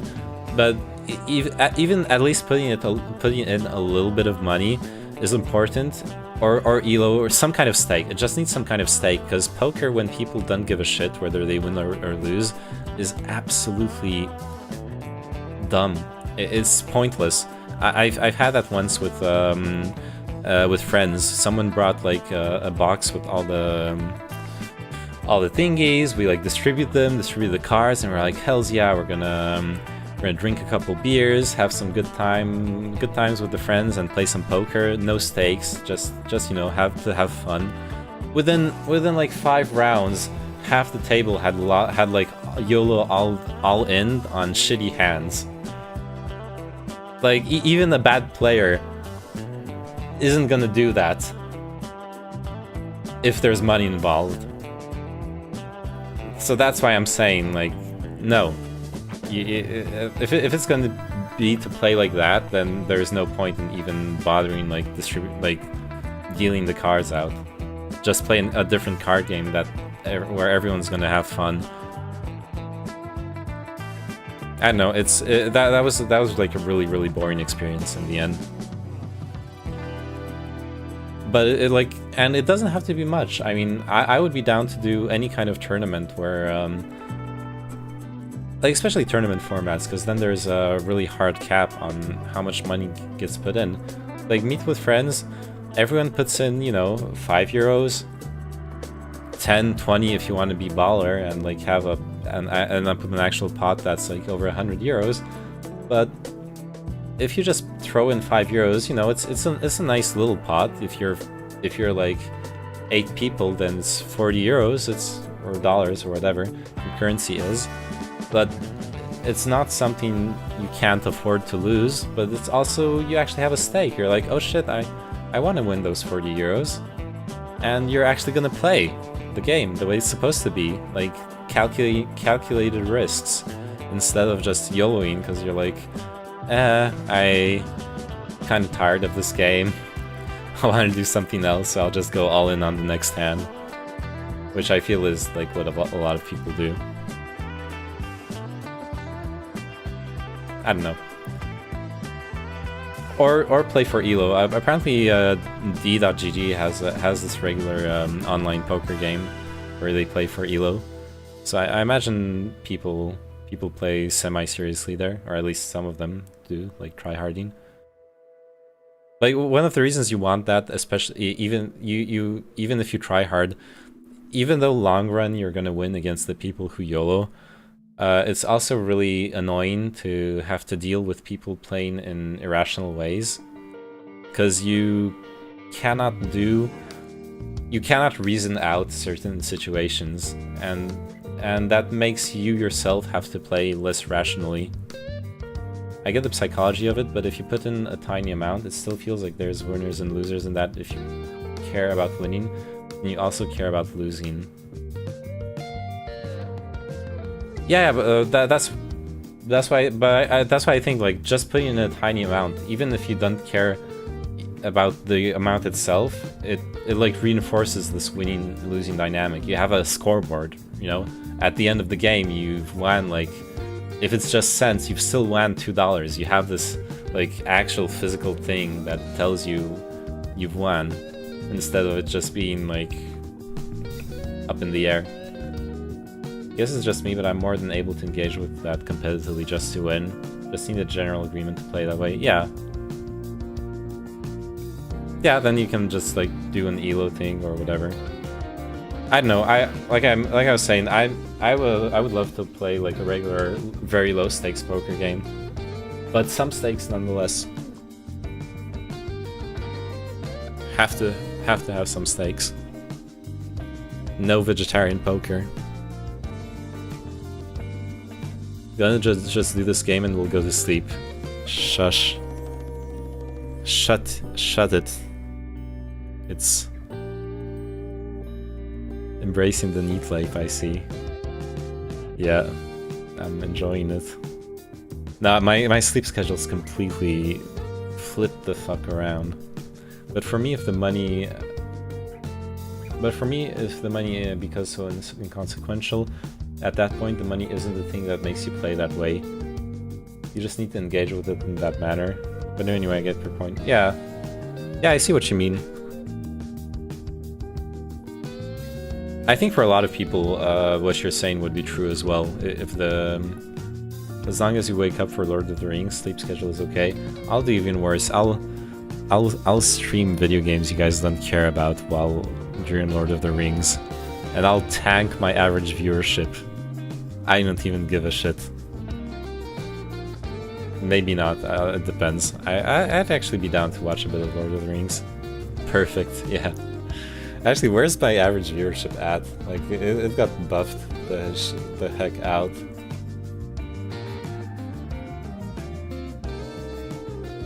Yeah, it got boosted to 12 over the last month. We got like 50-60 viewers first day. That was the maximum. The average on that first like art memes stream was I think 25 or 30, somewhere along those lines. But the maximum was 45. I don't, or 50. I definitely did not hit 60, I think. Yeah.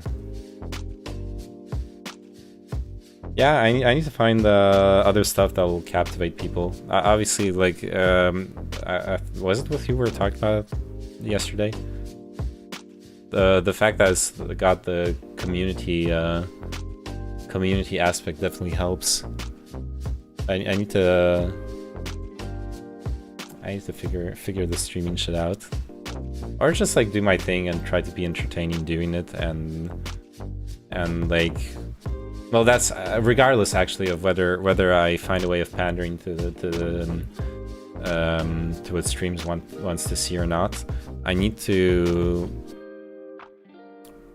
to start like editing videos in the morning or afternoon or whatever, and let's just like shit out videos on YouTube.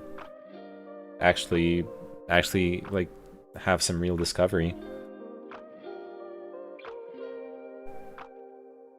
as they say in the marketing jargon. And maybe then I'll stop like getting those people who show up, follow me, and then directly unfollow me. I'll give you some advice about YouTube. At me tomorrow. Okay, I'm down for advice. Are you secretly a big YouTuber, Bukra? Shit, Bukra's gonna reveal he's actually like a 5 million sub. What's it called? A 5 million sub professional origami guy review channel. I guess it depends on what your goal is. It's a bit weird to pander if you don't really need to or want the end goal of a sizable audience or whatever. Yeah, but I do want it. Origami review, nice idea. Yeah, do it, man. You're like, right? Anything you're an expert at, if you like put out like expert content on it, you don't even actually have to be entertaining. Just like being skilled at it will be enough, right? Speaking of which, I need to learn Ableton Live as well. I know how to use other I need to go get my like music instruments and set up for being able to do music streams. That's something I really want to do. But yeah, I'll add you, Bukra. I'm open to all expertise. But yeah, I do want to like grow the audience and see what that gives. I don't know if it's gonna give anything, but you know, it's gonna be something to do. And now that I'm gonna have a lot of free time. What's this thing about a Cyberpunk update? Patch notes 1.06. Well, it's already updated for me. Is it?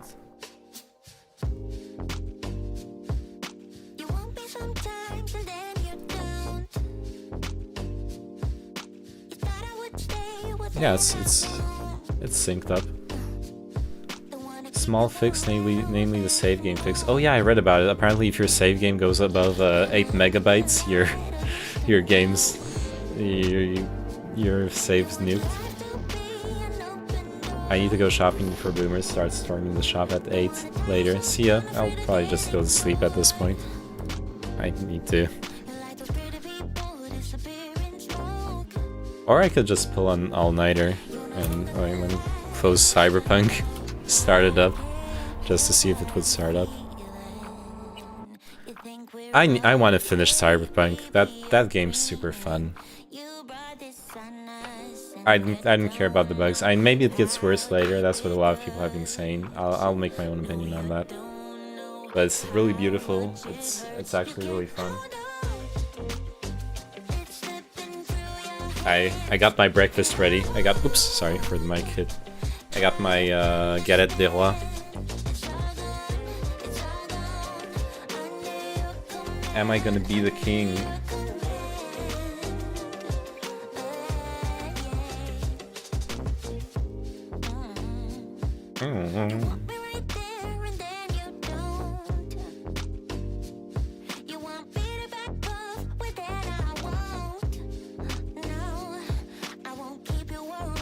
Yeah. I guess there is also a thing as far as growing the audience goes that I thought about. Like, I do like it was super fun being able to do something with the people in SGG. Like, those art memes were great. But I mean, first off, obviously it's not sustainable.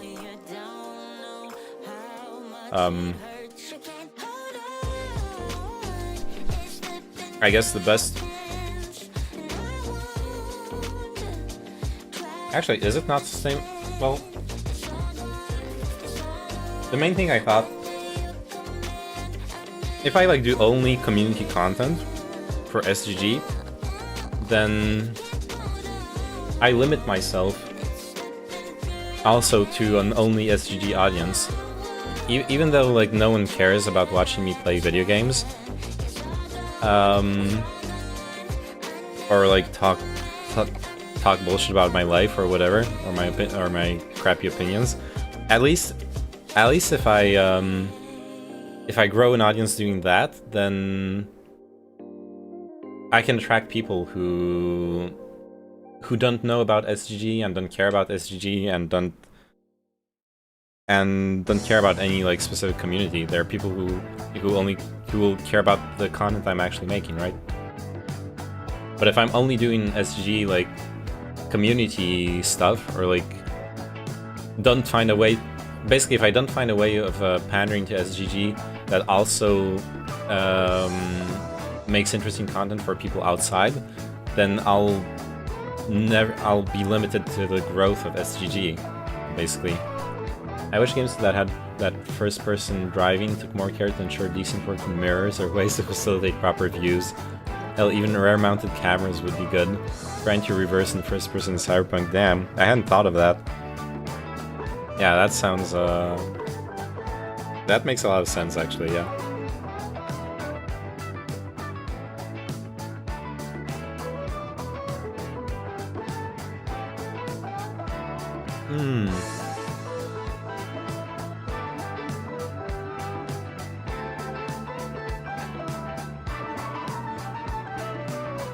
This shit's delicious. Maybe I should just pull an all-nighter. I've been driving first person right from the beginning and find it super fun. Same. I've only been driving first person. And yeah, it's very limiting on the vision. It's kind of... Yeah, you would need the mirrors on the side for sure. Or like, because it's high-tech, you could have screens, like you're saying, a rear camera and stuff.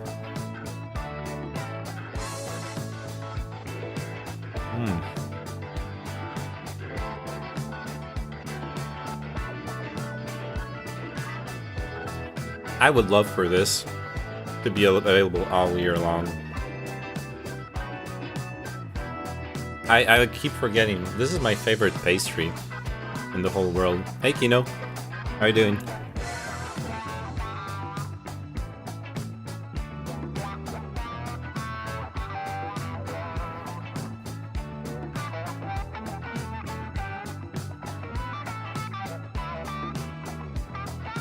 That's good.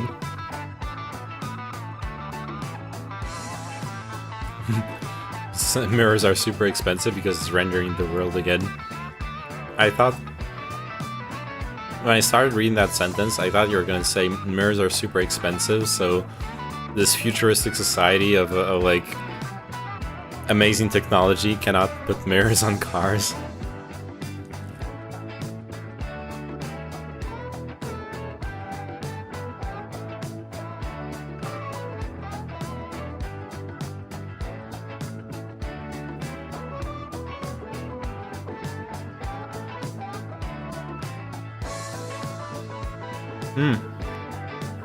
Actually, I just realized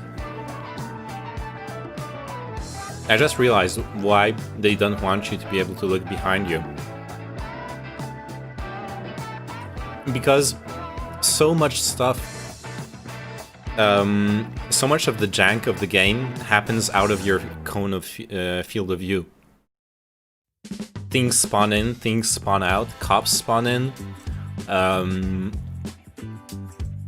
So they cannot show it to you. They've hacked a lot of.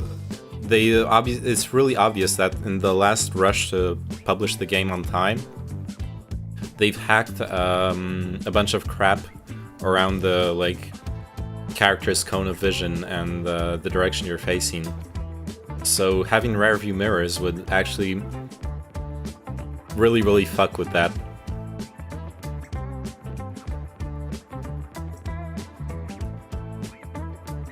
So I don't think they will ever be able to do it, actually, without, like, redoing a lot of their engine. Oh.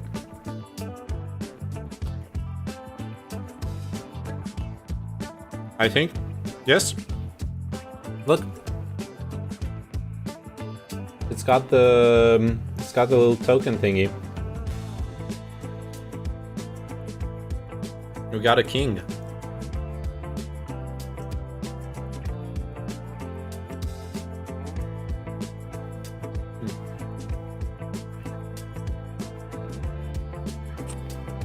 The fuck is that?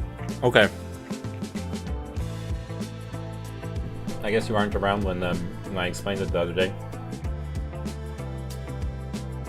Inside every one of those cakes, there is a little ceramic,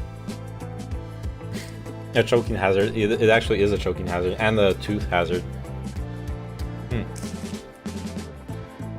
There's a little ceramic thingy, or a coin or whatever.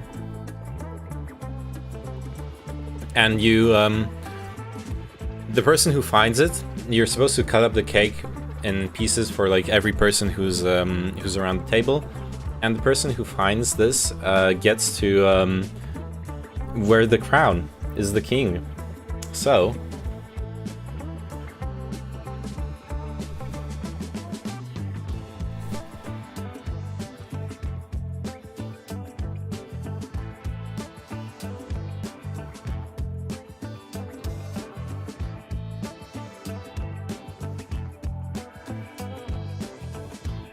That's why it's called the Galette des Rois. There we go. I am the king now. I found the little thingy.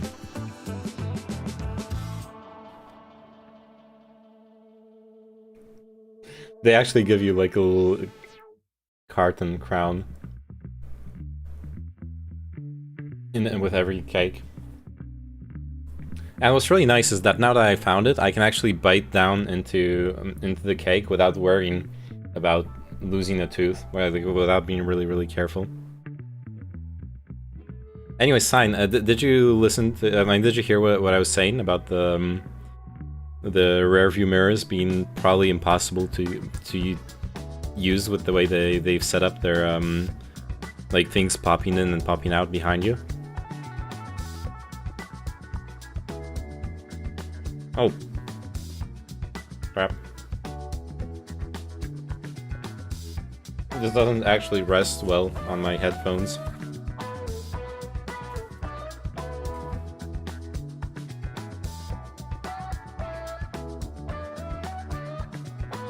I think you were you meant to tag me, sign.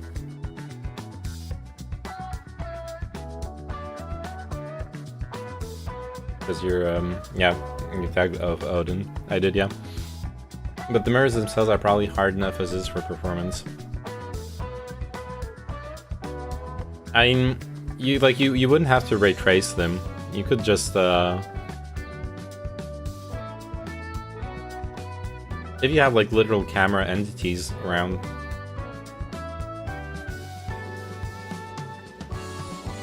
I think they have ways of figuring it out.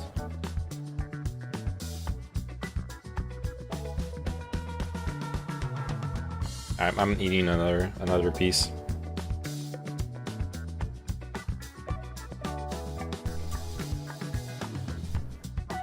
So what you'd do is you'd enable reversing camera system at slow speeds, so you could do your reversing without much performance impact, and then switch off afterwards.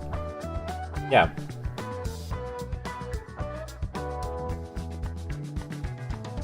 But then they would have to actually solve the whole thing with like cars and citizens popping in behind you or popping out, because you'd like start reversing to parallel park or whatever you were trying to do, and like you'd go back into normal camera mode and everything's like changed.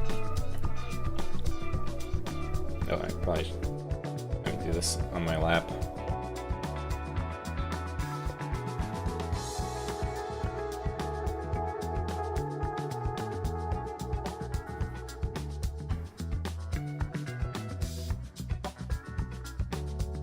I don't know if I'm gonna... I think I'm gonna do an all-nighter. Or I already did an all-nighter, but like stay up all day, I guess. Try to reschedule that way, I don't know.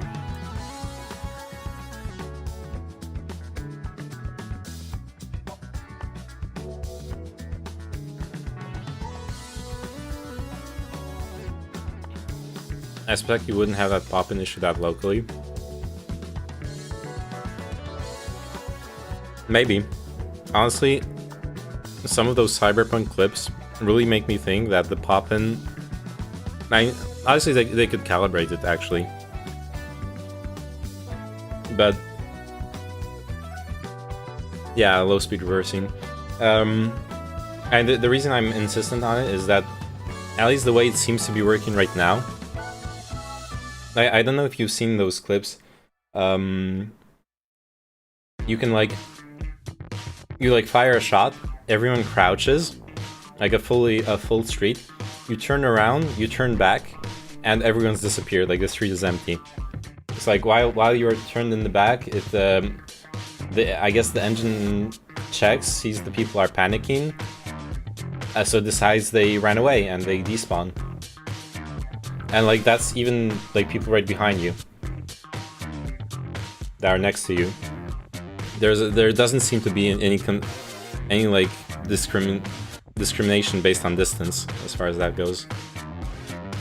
But I mean that's something they could add eventually. I don't know. I do hope at some point they find the time and the budget to actually finish the systems they rushed out, whether it's like police or other stuff.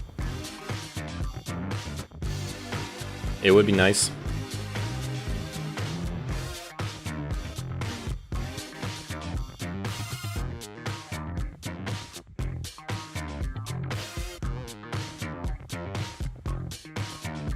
That's interesting. Enemies respawn hella quick outside a nice city. How far are you now?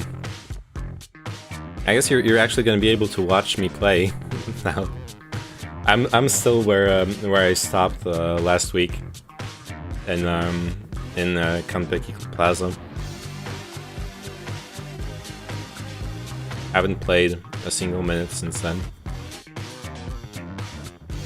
Like, you can do a lap around the block and they're back, yeah. I see. Yeah, the game's got jank.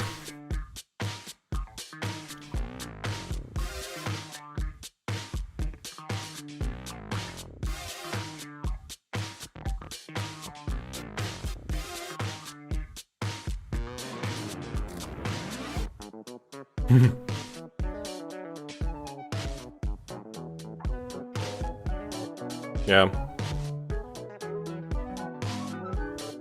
I mean, I'll probably be doing a lot of side jobs as well. I can't see myself like rushing through the just speeding through the main story. That would feel... That's not how I play those kinds of games. I'm obviously much less conscientious, I guess, for the details as you are, but I definitely like getting lost and doing random stuff rather than just powering through the main story.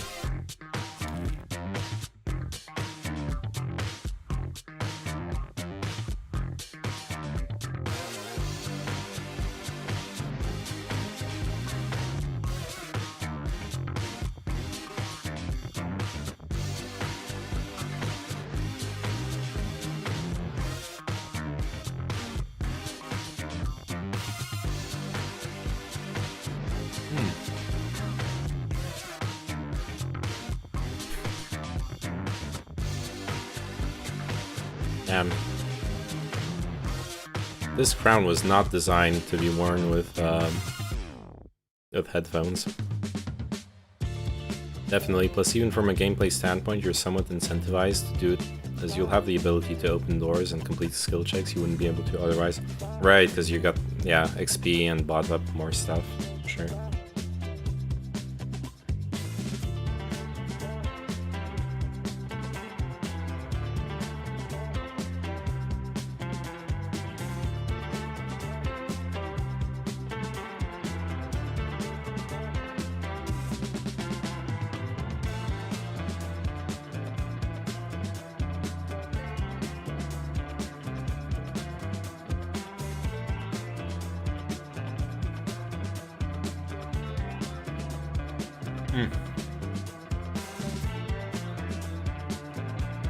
Alright, I'm all set.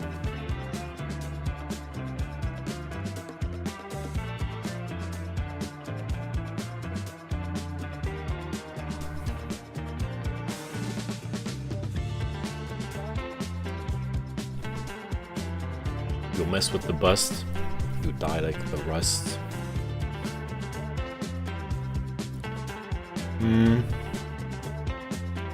I know it's really fucked up.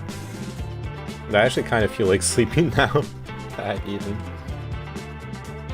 I just did a side job earlier though, and definitely now starting to encounter the higher level dude that are quite spongy. I don't mind honestly, but it does catch you off guard when you can one tap. I see. What kind of build are you going for?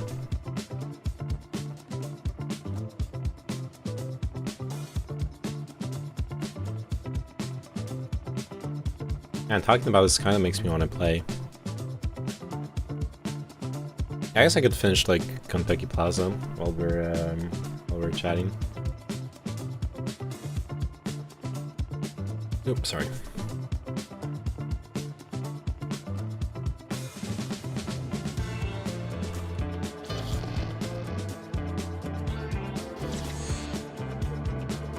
It's nom. Hey, thank you for the follow, Ice House on Twitch.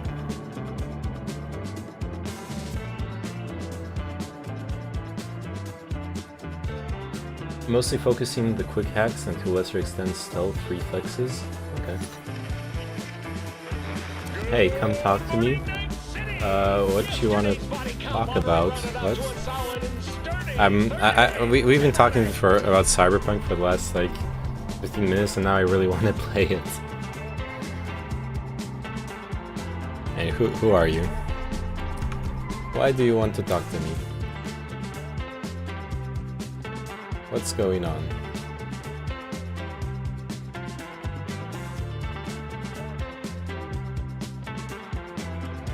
All good?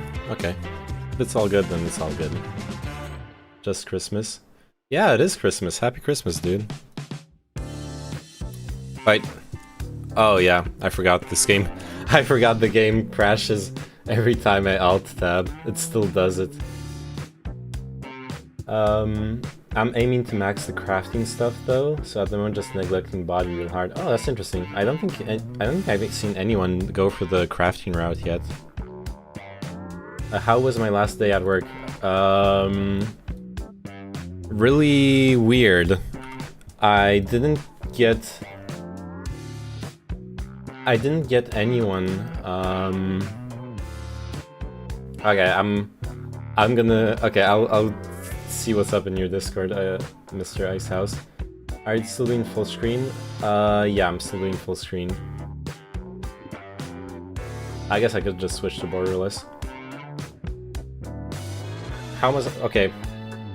In a second, Icehouse. I'll come over and see what's up.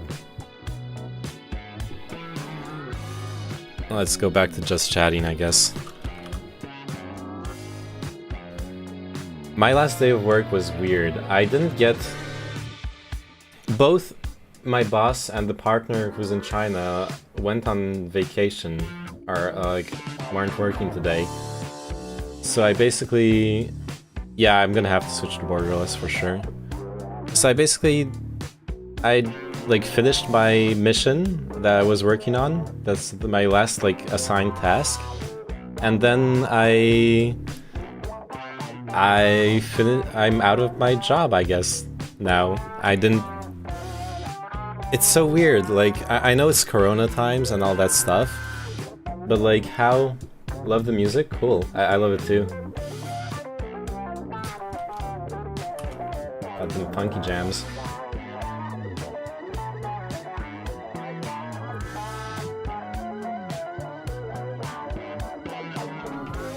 Yeah, I don't know what's up with the.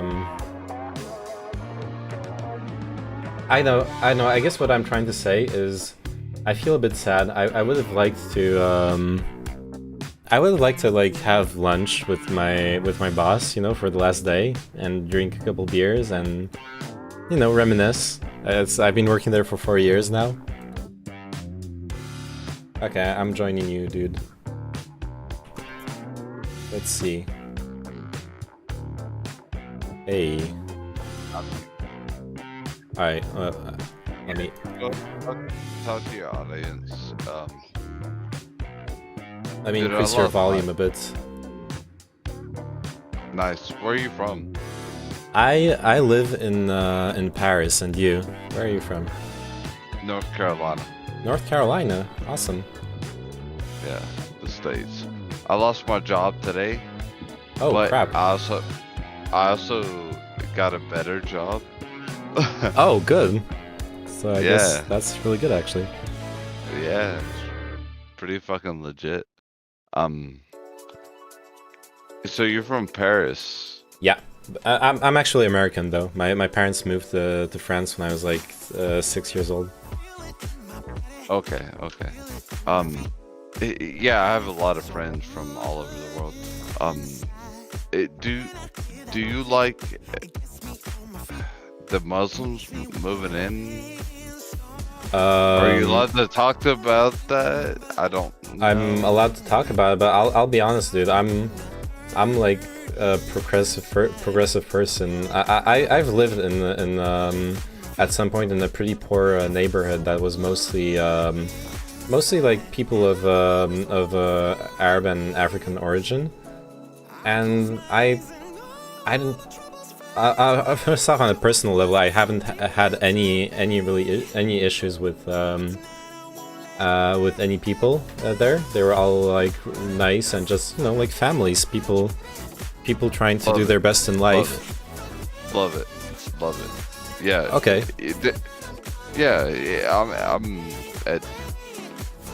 I'm trying to learn the rest of the world. I'm not trying to say, oh, I know this, right? Is there any questions that you have about the southern states in America? Definitely. I'd love to hear how you feel with how stuff's going on right now between like Corona and like what's going on with the big relief bill what's going on with Trump leaving office and all that stuff? Yeah, I mean, yeah, I am officially to American. be fair, I'm a citizen. hold on, I got my kids here. Hold on, son. Okay. Hold on, daughters. But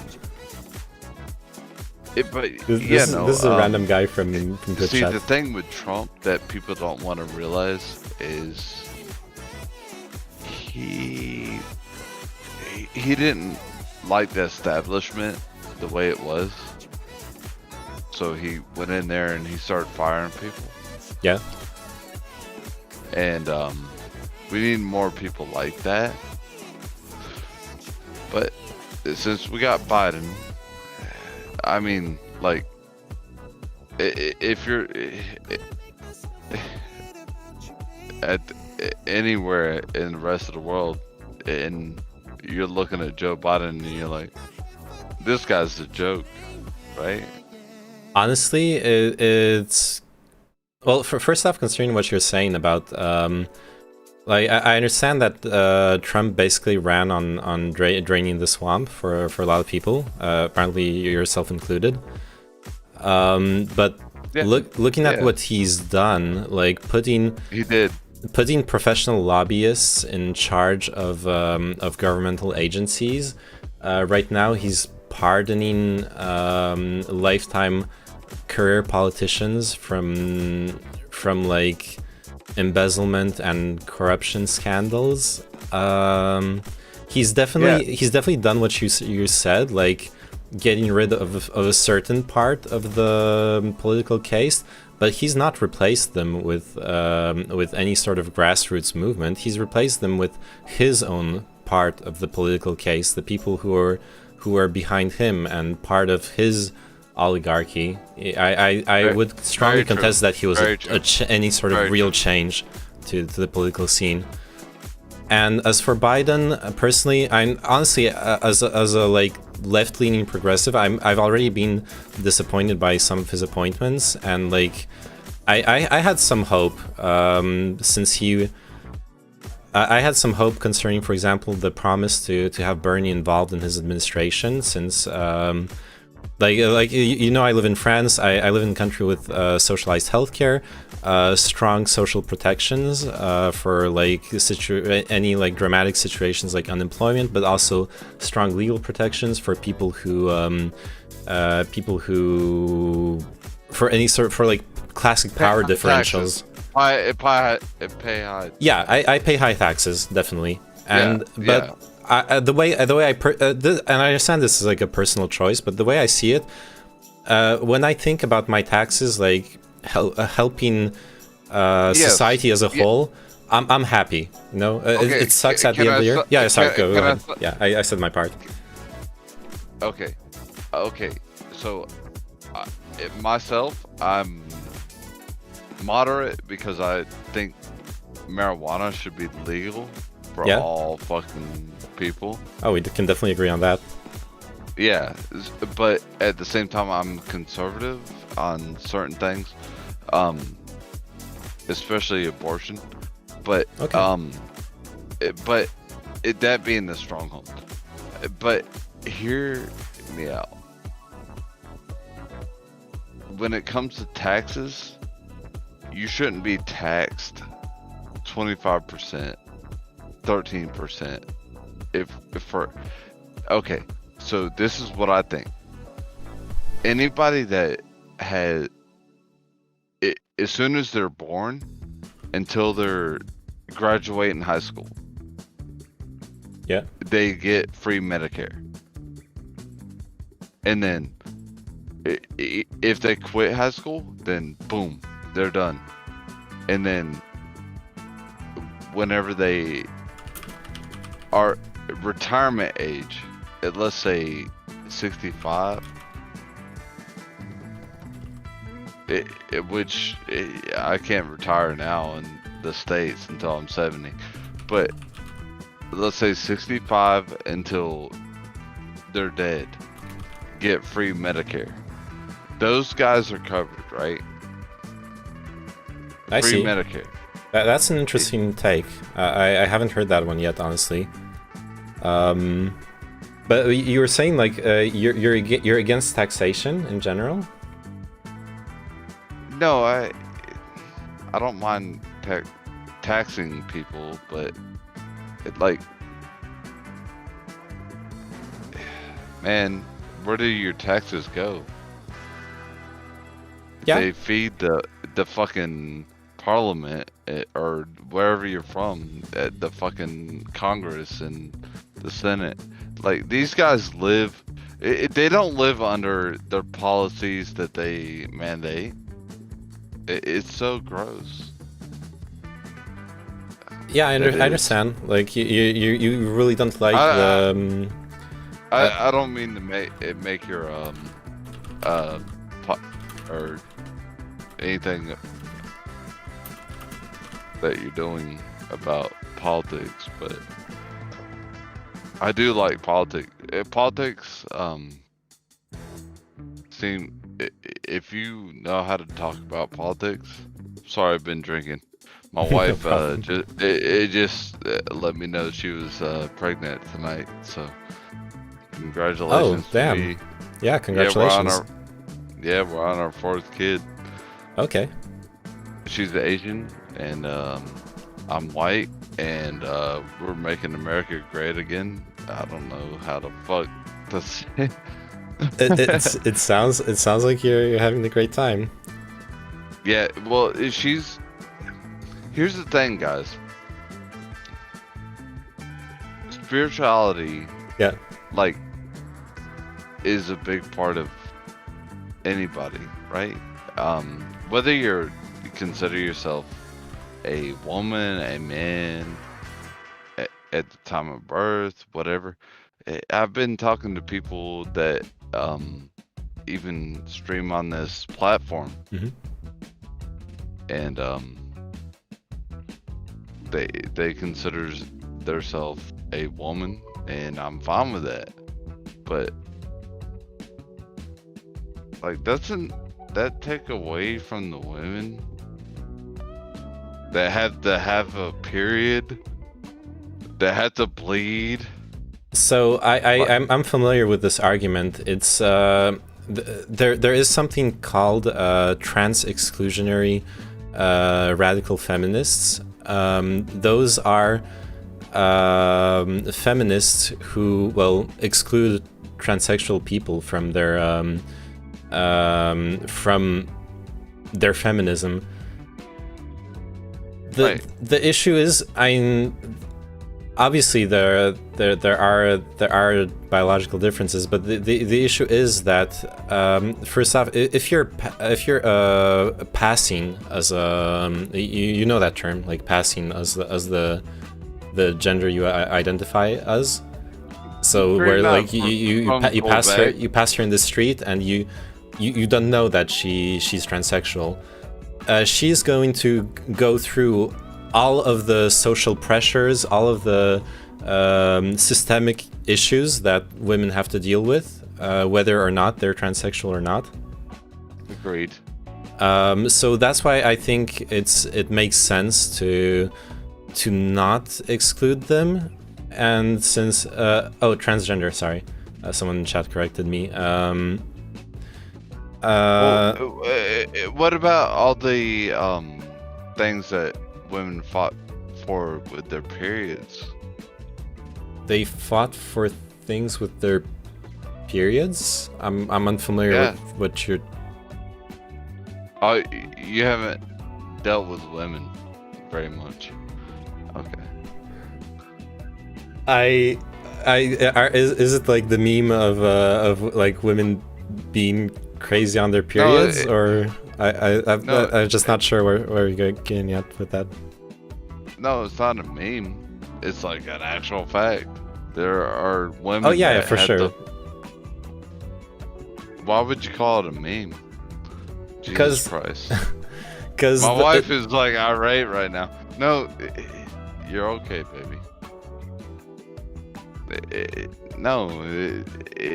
It makes no sense to say women that actually have to deal with periods, or giving childbirth. Like, why would you say, "Oh, I'm a woman"? Because it's not. Because then you're gatekeeping You're an woman. identity.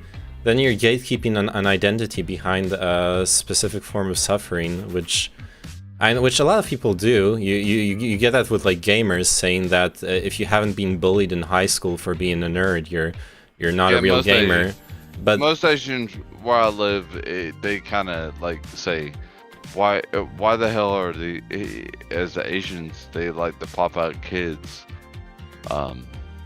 every year, you know? But it's so funny, like these people that pretend that they're women. No, you don't get to pretend you're a woman. You don't get to pretend you have a womb. You don't get to pretend you have a child. They're not pretending. The thing is in this discussion you've probably heard this already. We want to make a distinction between sex and gender. Sex, like being a biological woman, that's dealing with the period, dealing with the biological consequences of that and the hormonal consequences of that. Same for having a womb and bearing children. No, but man, you gender, can be a drag queen. I'm fine with you being a drag queen, but don't pretend like you can be a woman. You are not a woman unless you can. What does drag queen mean to you then? That's a man that dresses like a woman. I'm fine with that. I'm fine with she-males might not be a good appropriate thing. I guess then your argument is like semantic. You don't want to grant them the label woman. They're not women. So you just don't want to call them that specific word, right? So you're telling me you want to take away the label of woman? Well, no, the only person that can carry a child, you want to take that away from them? And the thing, language has a lot of words. You can say childbearing for people who can bear children. You can say fertile. You can.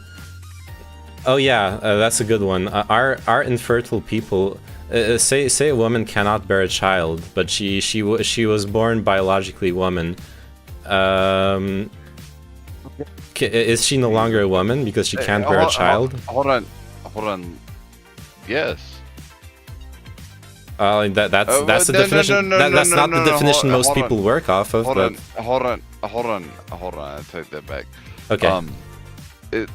Let me put it to you this way. Okay, so I have 3 children. Their ages are 2, 6, and 5. Or no, sorry.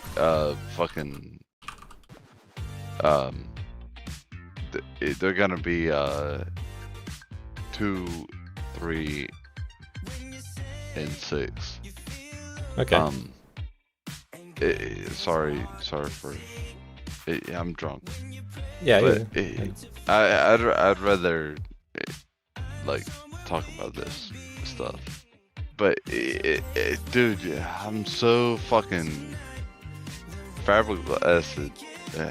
How do I say it? That you're willing to talk about it. All right, so here in North Carolina, like a bunch of people, we don't care. We don't care what your sexual orientation is. We don't care if you want to dress like a woman, but we do care that you're taken away from a woman, saying, "Oh, I am a woman," and it's like, no, you're not, because that woman over there can give childbirth. Can we give? Sorry, I don't want to cut you off, but like we're going back to what you were saying earlier. I just want to hear your opinion Think about your mom. Think about your mom. Right, no, I just want to have your opinion on this. What happens if like a woman is a biological woman is infertile, she cannot bear children, or even there are medical conditions where she's no longer going to have a period. I forgot the name of it, but I have a friend who had that for a while. So she doesn't have her period, and she cannot bear children. Is she no longer a woman, according to... You know, that it creates a lot of statements.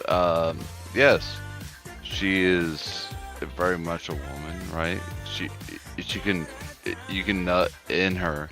You can... Is that what makes a woman, being able to nut in her? No.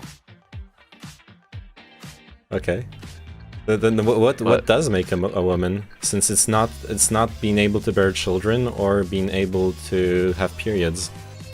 Since losing that does not remove your womanhood. Well, I mean, does it make you less of a man if you can't, if your nutsack doesn't work? Like, yeah. But that's like we're talking about. We're talking about because you were arguing that transgender people cannot be their identified gender because they do not have the biological components. Not at all. Not at all. Not at all. Okay. I misunderstood you. Yeah, my argument is it makes the argument of being a woman way less. By saying, "Oh, I'm a woman," even though you have a nutsack. Yeah, that to me. Look, I mean, okay. All right, hear me out. Are you here? Yeah, I'm listening. All right, I'm a Trump supporter, right? Yeah. And I love transgender people. Okay. But the thing is, you gotta know, hey, women that go through childbirth, the reason you're here, that I'm talking to you, a woman gave birth to you. Yeah. Okay.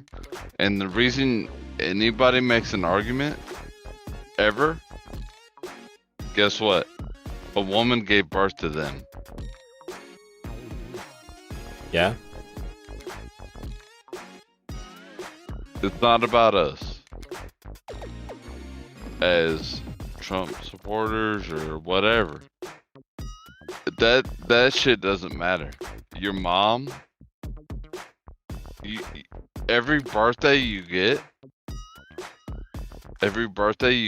guess who was there with your birthday? And how does that relate to?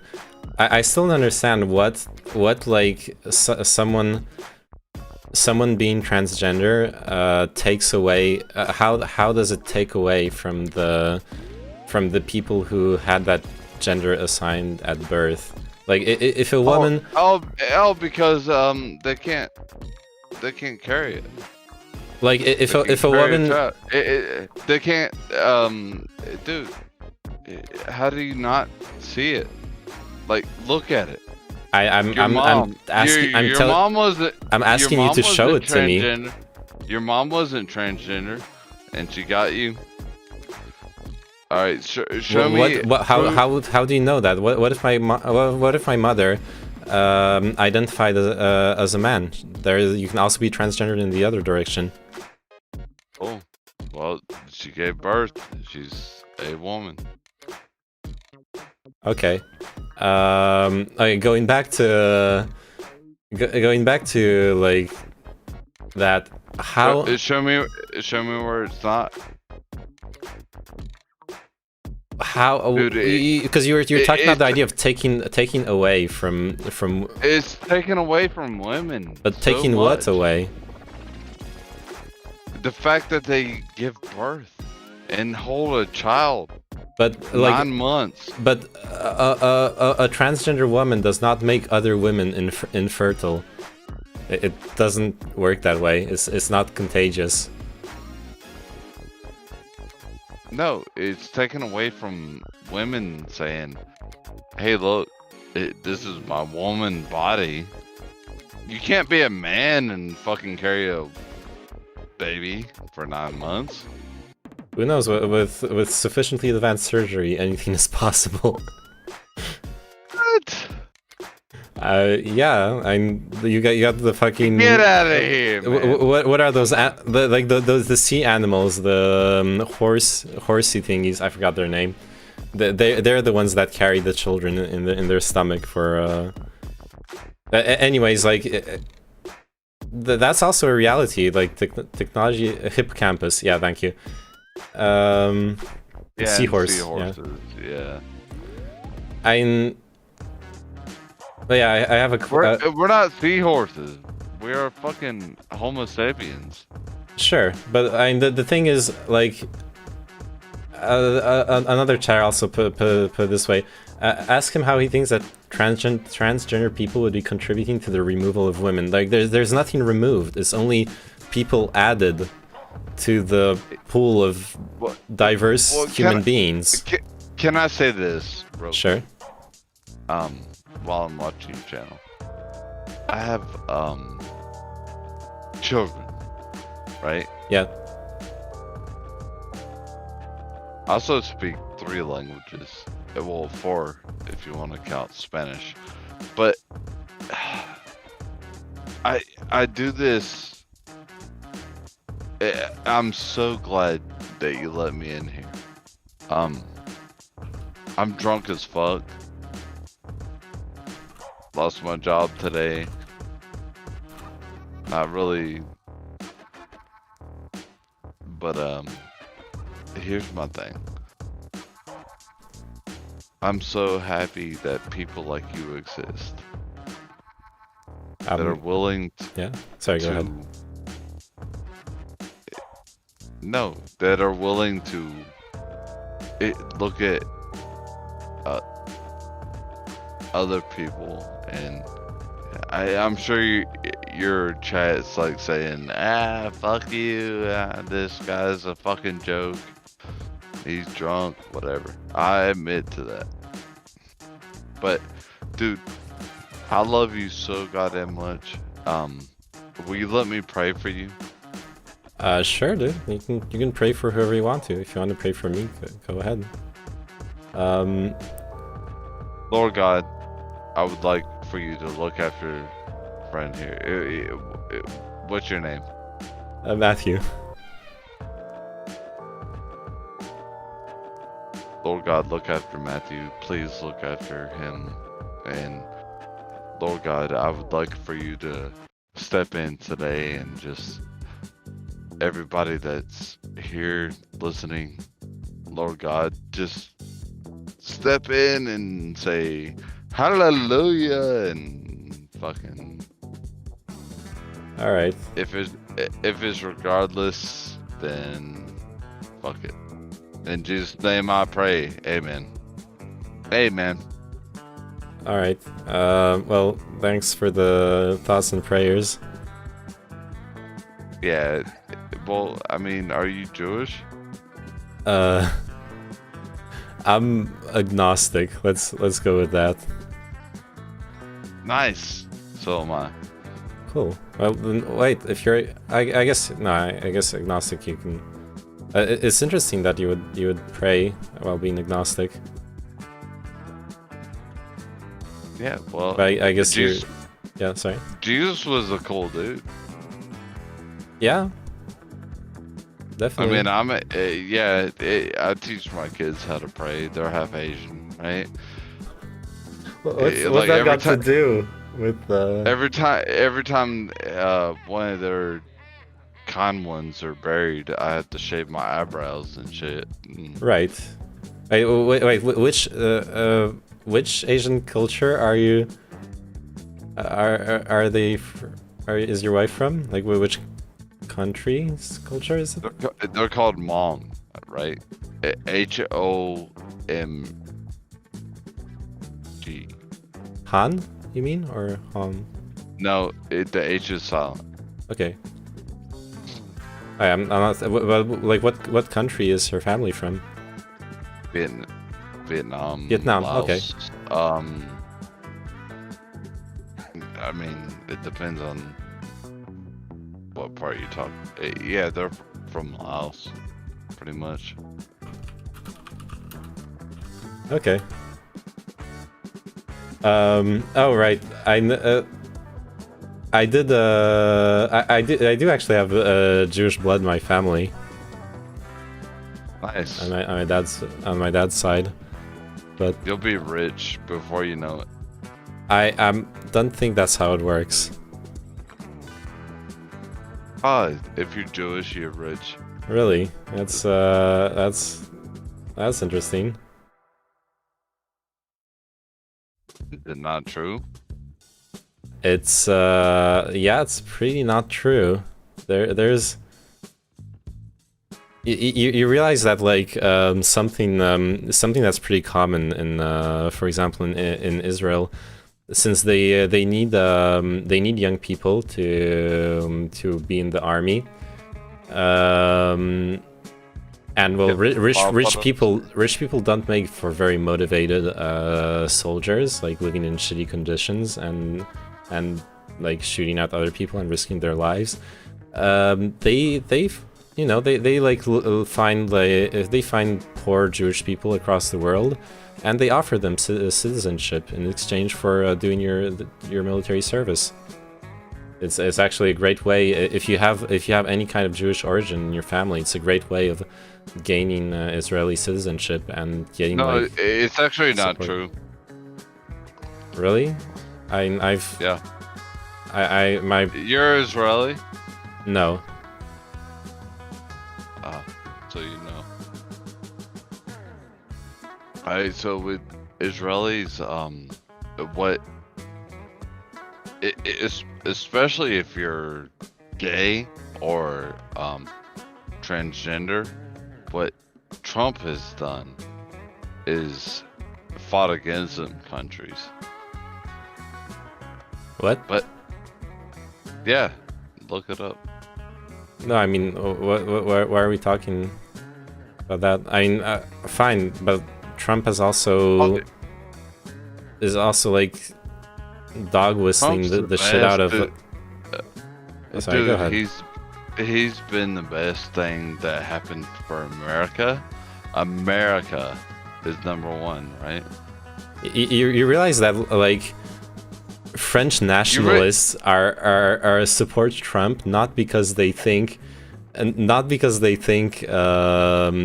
is like an example to follow, but because they see Trump as weakening the U.S. influence in the rest of the world and giving the chance to France to, like, rise up again as a national power.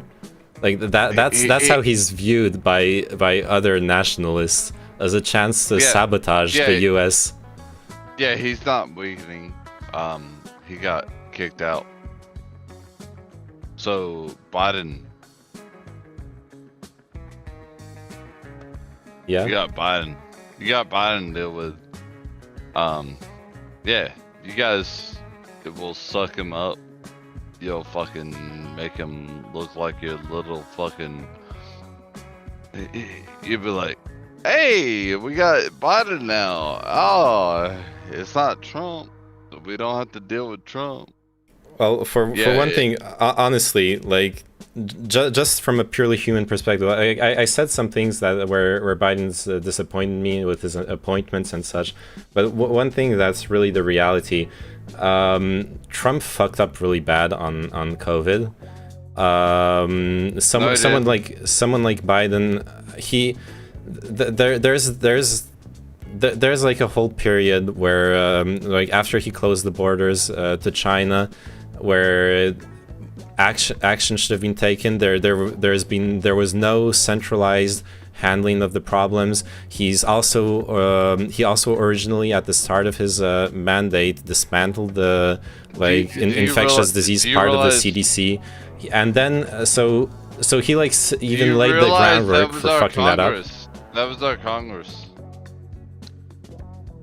That was our Nancy Pelosi sitting there. Oh, so Man. you're blaming Nancy Pelosi for the U.S.'s poor COVID response? Yeah.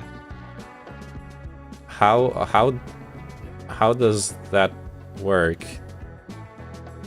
Okay, let me go over this with you. Alright, so in February of 2020, look it up. President Trump said, we're not taking anybody in. While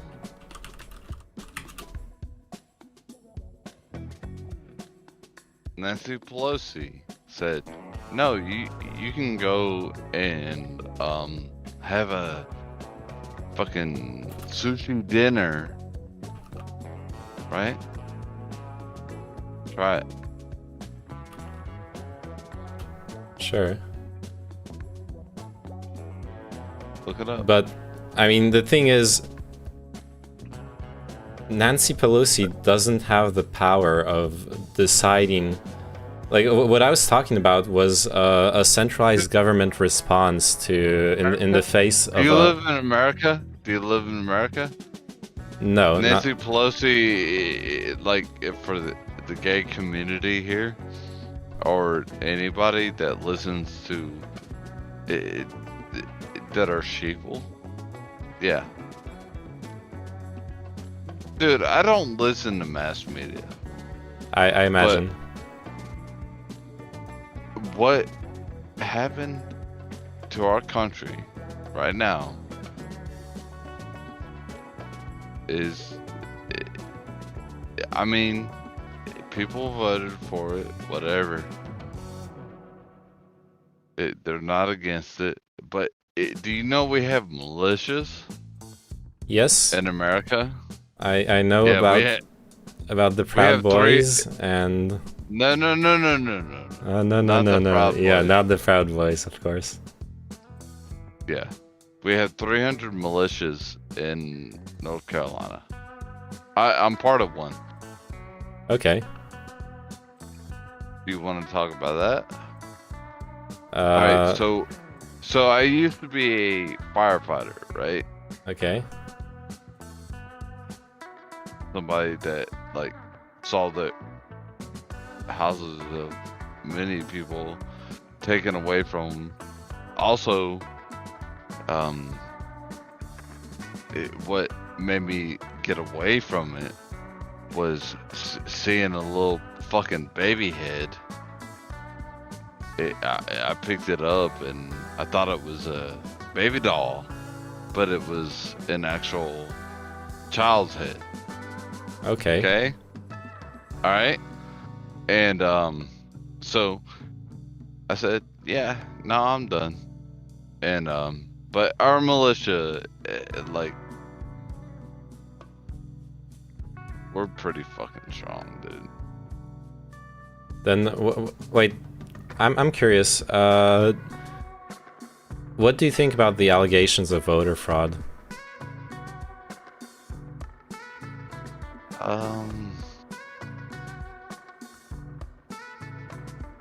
Very much true. Really? But Because at the same time, yeah, it is very much true. Because if you think about who has stocks in it, and yeah, it's simple. If you look at it, it's simple. It's like, yeah. Okay. Because it's like it seems like all of the U.S. courts, even with Republican-appointed judges, are they have no backbone. Oh, they have no backbone. So you think that's what's happening? Yeah, they're just unprincipled. They have no backbone. I don't know about principle, but they have no backbone. I can tell you straight up, I didn't vote for anybody that's in there. Wouldn't you? Okay. The thing is, Nah. like those people, it's in their best interest either to be honest and good judges, or if their interest is political and is self-interest, then the only kind of corruption I would expect from those judges would be the other way around, of pursuing false lines of investigation, Right. for political expediency. I wouldn't expect Republican judges to dismiss cases if they they thought they had value. Here's the thing. How many people voted for Trump? Good night, Emery.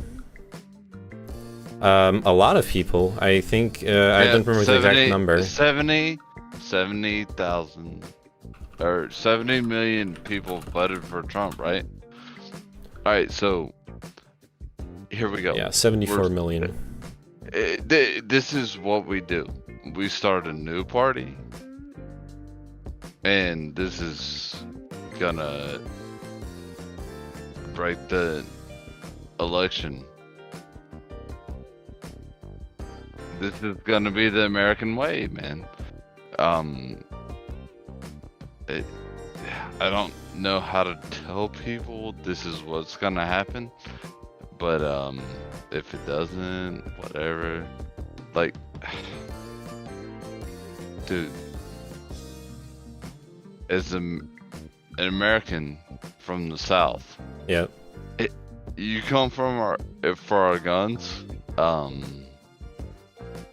The military is gonna be behind us, and they're not gonna stop us. I have a question for you. Oh, sorry, did you want to finish? No, go ahead. Go ahead. Earlier, at the start of the discussion, you mentioned that you're against. Oh yeah, I'll ask your question, Kino, in a second. You mentioned that you're against abortion. Do you mind me asking what reasons you have? Well, okay. When it comes to abortion, if it's zygote, do you know what zygote is? Yeah. Okay. If it's like within 3 weeks, okay, you can get abortion, whatever. But do you know what you're putting that woman through? Yeah. I guess the argument then is that the woman herself, carry a child. The woman herself knows what she's putting herself through, right? Right. Yeah. But yeah, so for you, the life basically starts with the zygote, if I understand correctly. Yeah. That's understandable. I mean, zygote. I mean, think about you being a zygote. You were a zygote one time. Yeah. So is there everybody hearing this? Like, you were a zygote. Imagine your mother being like, vacuum this zygote. Like, well, then I wouldn't be there to be unhappy about it. I don't think. Yeah. I understand where you're coming from, but that honestly, that's not an argument that's really gonna touch me. Yeah, no, that's kind of a shitty argument, right? Yeah. I'm not saying it in that way. It's just no, that. It is a shitty argument, but I mean, think about it. Think about your mom. Go talk to her. Yeah, I. Abortions are not something that we need to do in this country. I think contraception and like sex education and the tools that come with them are pretty important for modern society. Yeah, bro. Dude. Like, They need- families... It's better if a family is going to bring up a child in bad conditions. Hold on. Yeah, go ahead. Think about this. You got a coach that teaches you like how to be like fucking good at basketball or whatever, right? Well, hire somebody that's good at sex and be like, yo, if you fuck the wrong person, you're gonna get AIDS. Or you're gonna end up with a kid that you don't want. That's what we need. I think on a global level, and but you know, that wouldn't replace having actual that shouldn't replace having actual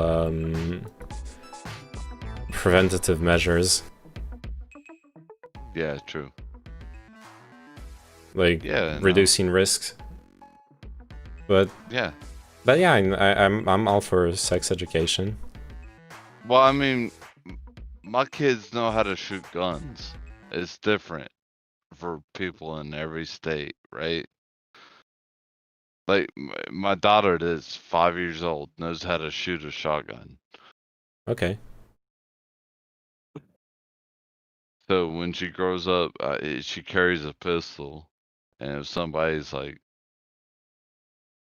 trying to give her a fucking bad time, she's gonna be like, "You really want this?"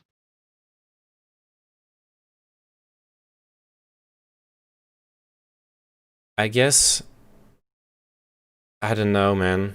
We disagree on a lot of things, but it's interesting to hear your perspective on them. Yeah, for sure. My Asian wife, I mean, like she's like, why would you give him a gun? Yeah, when the stars aligned and said they could protect them, and I'm like, well, I don't know. I mean, do you got something else that'll protect my kids? Here's the thing.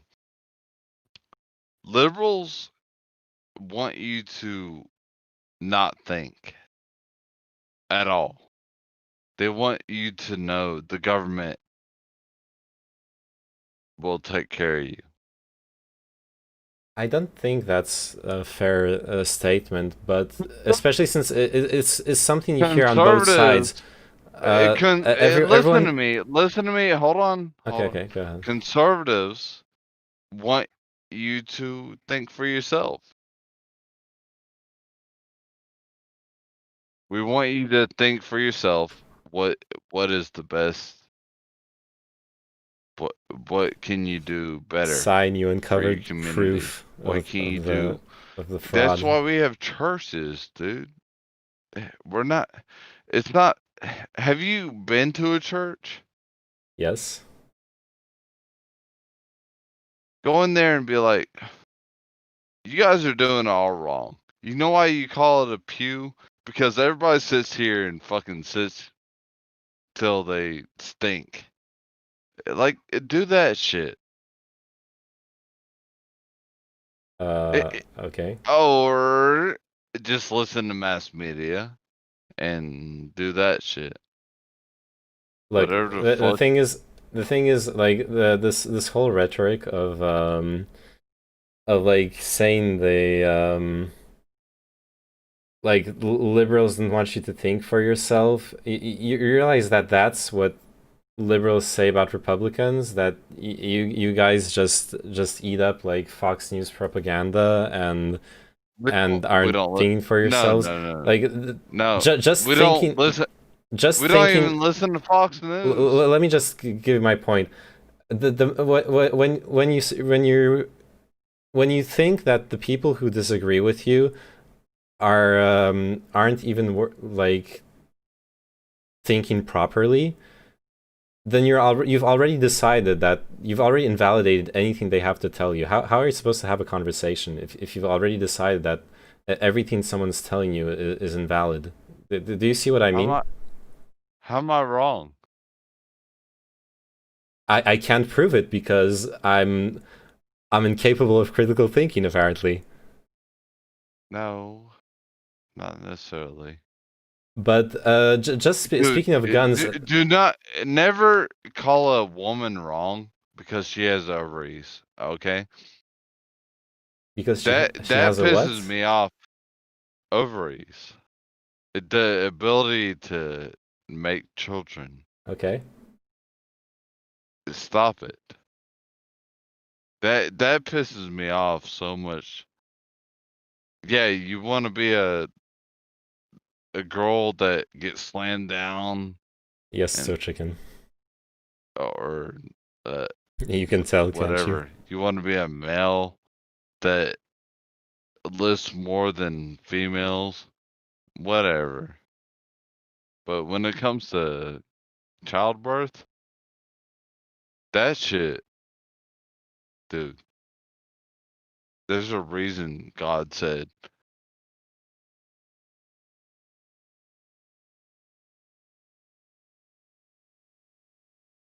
My stepbrother is a transgender, and I support him all the way. That's good. That's good that you support him. Yeah, he's actually hot, but I'm like, dude, do not go there when it comes to saying I can support a child. You talk about, I'm talking to you. You were grown in somebody's body. Yes, I was. So were you. Exactly. And it pisses me off. Just to clarify, sorry to interrupt you. So your stepbrother is transitioning to being a woman? No, he's totally hot. Yeah, he's there. No, I mean you said your stepbrother is transgender, but so are they? What's the transition? Accepted. Sorry. I mean, I don't know. What do you want me to say? Like, oh, it's yeah. Just to clarify, like, what were they born biologically male and transitioning to being female, or the opposite? Yeah. Born by all, they were born male, and okay. Since the time they were 8 years old, they knew they were gonna be female. Okay. But they didn't want to come out until recently. But at the same time, like, that takes away from females, dude. And I told him that. And he's like, yeah, you're right. Really? Yeah. Okay. Yeah. Yeah, he's kind of fucking smart. I guess. Dude,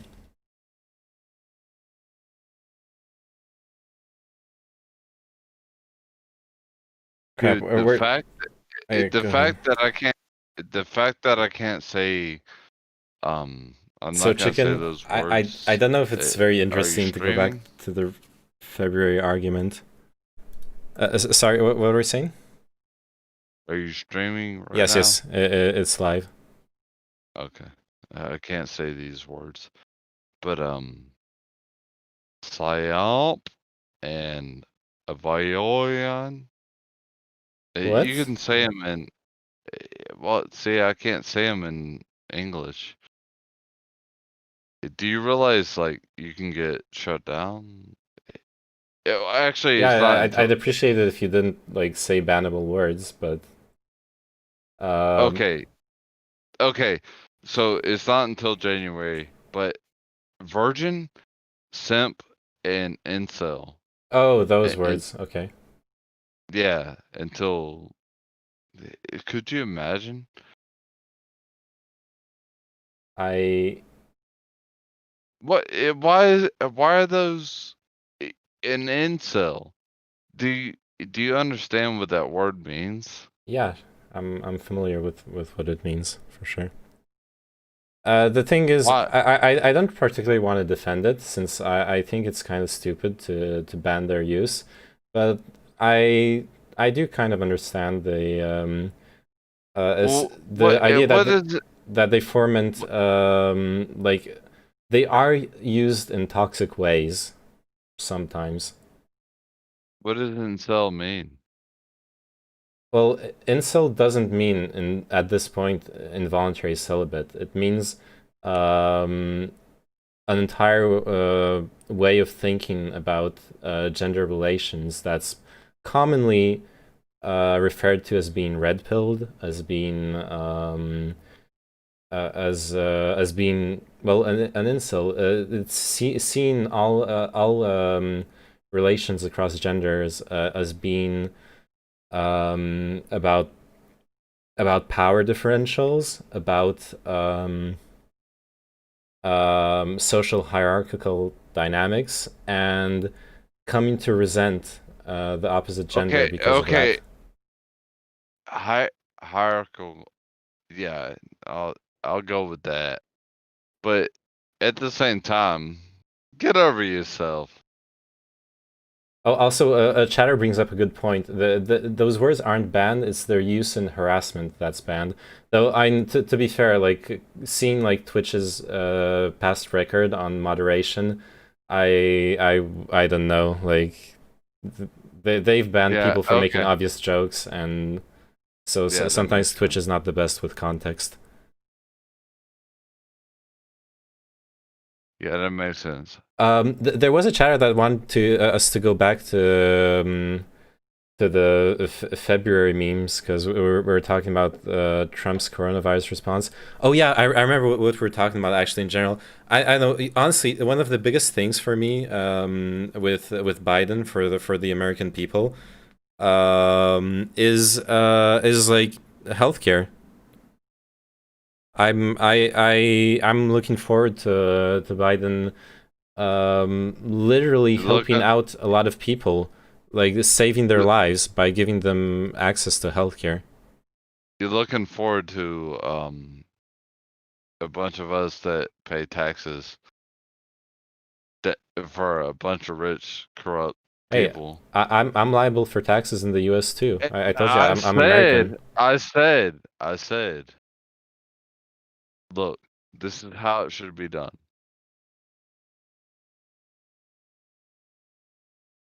If you're born until you're in high school or quit, you get free healthcare.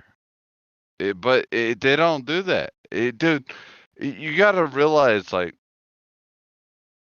the people higher up, they don't fucking give a fuck what you think. Oh, good idea. Let me just keep fucking get my free healthcare and free payments. And dude, Joe Biden, man, think about Biden, what he did. 50 years of fucking nothing except for calling black people niggers. Hey, no, dude. Okay, you can't say that on my stream. Bye. Oh, my bad. Okay, that's the end of that conversation. All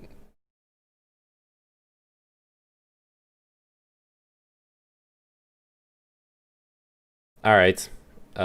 Sorry for making you listen to that, but I guess it was it had some entertainment value, but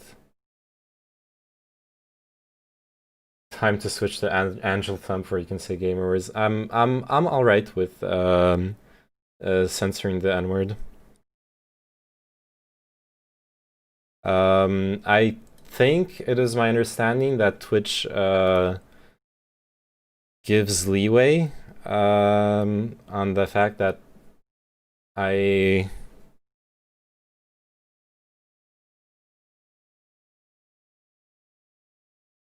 shut down the conversation right away. Hopefully I don't get banned for this. I guess that's what I get for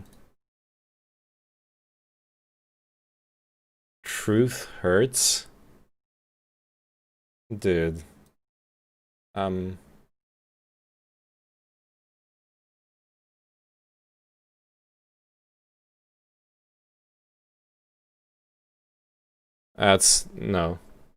That's not okay. Yeah, that is absolutely. I agree, Simon. It's absolutely unacceptable. And you can't like come back and say truth hurts. What truth? You weren't saying anything truthful. You just used a racial slur.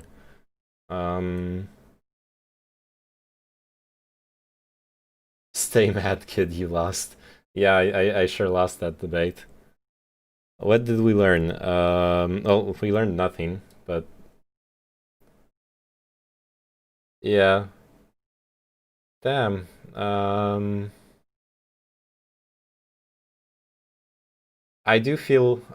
honestly feel like I have to apologize for making you listen to that, even though I understand that most of you are here for this exactly to spectate that, but okay, in summary, using racial slurs is unacceptable. But like you were saying, Sign, we could have seen that coming. That guy was not saying okay stuff. I agree with you that if like his first questions about what I thought about Muslims in France, if I had responded favorably in any way, then he probably would have gone off the deep end right away. I don't know. I'm just impressed that he managed to rabbit fire all that shit, and like the fact that he has lost his job, being told he's expecting a new kid, and decides to get drunk and trying to pull me into a conversation about this shit with no prior rapport. Yeah, it's pretty crazy. But I get it. He's like drunk and I guess maybe a bit lonely or whatever, or just wants to talk to random people.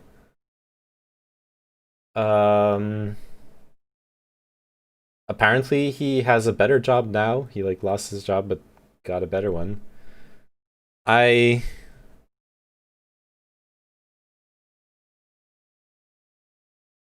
That was so weird. I was watching a little bit of a Relevant like a week or two ago, and he was talking about how like he was like watching videos and talking about people about like the weird crossover between white fetishism and white supremacy, and yeah, but the way he felt the need to constantly point out that his wife is Asian, and I don't know what that had to do with anything really.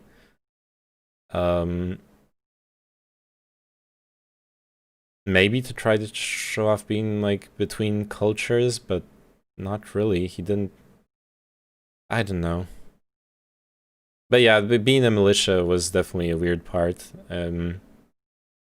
I would not be happy knowing that like someone who thinks like that is armed and ready to step up and shoot people. It's a bit scary to me. But yeah, I banned him.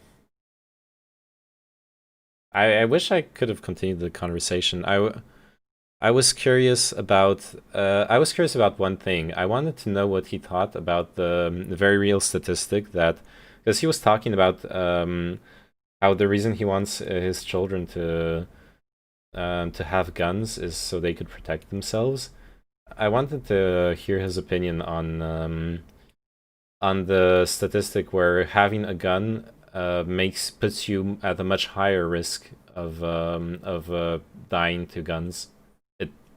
It's supposed to protect you, but you're much more likely to commit a permanent suicide attempt, or to like escalate a bad situation, or to get your gun taken and get shot at, which is another form of escalation. And that, like, if you don't follow gun safety properly, then yeah, you're at risk. You're push yourself at a bunch of risks. But if you do follow gun safety properly, like keeping your gun locked and the munitions locked separately, then your gun is not a practical tool for self-defense. There are barriers before you can produce it and be able to use it. So like, I think it's cool to like teach your children how to use one. Teaching your children things is cool, and like it's safer to know how to use something than to be unfamiliar with it. But wanting them to like have guns later on in their life for their own protection, if you know about the statistics concerning gun ownership and its dangers, then that doesn't really make sense. And Sign saying it's the weird mental gymnastics that these people go through when they have where they have issues with black people, for example, but they don't take issue with black people that they're friends with, or they know because they're the good ones. Yeah, and like, okay. There was one really good meme from this conversation. That one, that was really hard for me not to burst out laughing. Stepbrother is really hot. Stepbrother. He did the porn meme. Does he realize how funny? Or am I just, this is my brain like just corrupted? I'm sorry. I thought that was hilarious. That the first thing he would say about his transgender, I guess, stepsister. Let's gender his sibling correctly, since he won't do it. I know, and particularly for the question was whether they were biologically male and transitioning. Yeah. Oh yeah, right. Because yeah, when I asked for Dahlia, what specifically was the direction of the transition, since we cannot know if he's like misgendering or his sibling or not, and all he has to say is, well, he's hot. Like, come on. So you cannot find men cannot be hot. But people that watch porn are 18 or over. It even asks you before you can watch. True and correct, yes. Wait, what's that got to do? I was talking about step-sibling stuff. Did I say something about porn? I don't think so. Oh, that was interesting. I did not expect... Well, interesting up until the point where you got me banned from Twitch, I guess. Make sure you clipped it. Please don't. Please do not have clipped it. If there's one clip to keep of this, I guess it would be the step sibling thing. At least one good meme. Yeah, gotta. I guess I'm gonna have a facepalm emote from this with the crown. Hey Nick, sorry for not responding to your message in Twitch chat earlier. Yeah, I forgot to like push on that, but it's also so hard to talk with a drunk person. Like, he's so incoherent. But he's like, but yeah, he like suggested that gay people voting for Biden are sheeple. I don't know.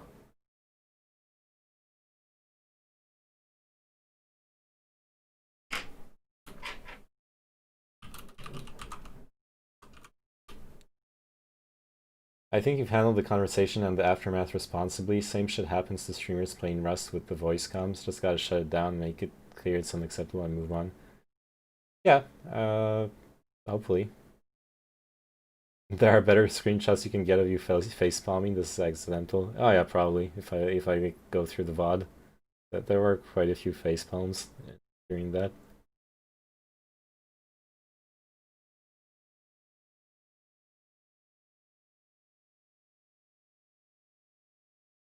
Yeah, at that point he left me with no choice but to close the convo and ban him. I can't. Not that I would want to continue the convo at that point. Honestly, he's already completely incoherent. Yeah, I don't really need to save this. Oh yeah, the one other thing I also wanted to say is, and that's a common thing in with conservatives. They always want to gatekeep social help. It's always like you're sure we can have Medicare, but only for people who are still in education or in retirement. If you're working, you have to pull yourself up by the bootstraps. And there's no like understanding that first off, society benefits as a whole from helping people out wherever they are at in their life, and secondly that that you can be vulnerable, because it's this idea of being vulnerable and dependent. You can be vulnerable and in a situation of needing help, of being dependent, regardless of being a working adult or not. And I think it's a mature society that recognizes that gatekeeping help hurts more than it protects from like fraud or whatever. There's this statistic in France about fraud at over social security payments, like helping poor families and stuff like that. It's a lot of money for like normal people. It's like millions of euros. I think for the total is like 100 million euros, something like that. It's nothing compared to tax optimizations and even just outright tax fraud. Nothing. And there was a study in France about how much it would cost to increase regulations on or like checks and on this kind of like petty fraud. And a lot of studies tend to say that it would cost more than it would more to put in those checks and balances than it would recoup in money. But that's like trying to be rational, like pragmatic about it. It goes against the principle of it that fraud should be stopped, whatever it is. The sad part is that it sounds like there's some legitimate trauma there from the firefight mentions, and while I feel human to human, that's super fucked up, but you can't then ignore his disdain to everyone else. Yeah, that was super sad. I actually genuinely wanted to end the conversation on like a nicer end, because at the end, like, even though I don't think his opinions were I think his opinions are rather hurtful to people. And he exerts his political power in voting in people who will hurt other people. He is someone who volunteered to be a firefighter. He was someone who volunteered to be a firefighter. He was someone who cares. He is someone who cares about like helping other people at a risk to his life, to a certain in a certain context. And I wanted to like at least end on like thank you for talking, and like mention that and be like, and you know, like it's great that you were gonna help people that way. I think that's really respectable and praiseworthy, but slow down there with helping people out sounds like communism to me. We live in the land of the free here, yeah.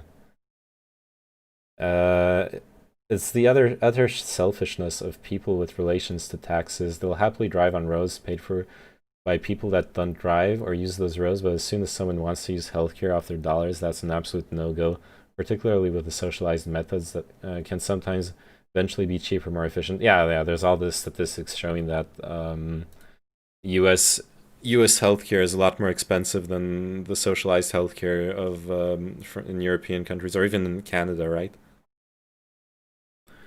That's obviously an issue.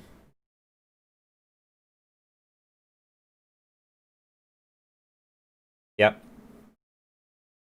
But we do pay a shit ton of taxes here in France. The thing is, as far as I know, especially if you live in like a big city like in the US, you pay a lot of taxes anyways as well.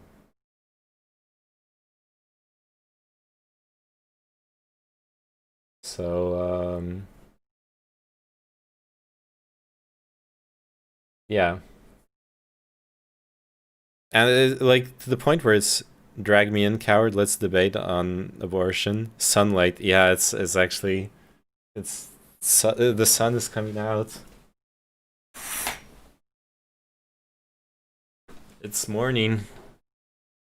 It's 8:43. Drag me in, coward. Let's debate on abortion. You want to talk, Bukra? We can talk. I don't really. But aren't we just gonna agree on like everything? Oh yeah, I'm gonna leave this guy's Discord server.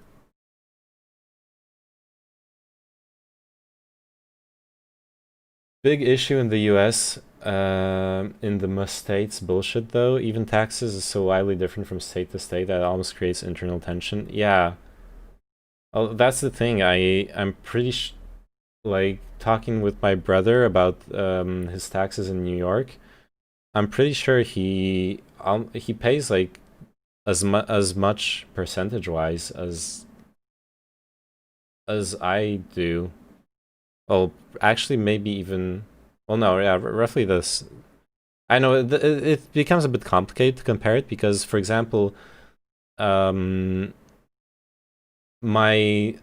brutto salary is a lot higher than what I actually get from my employer because a lot of a big part of my salary goes to is reserved and sent directly to the organizations that that handle healthcare payments.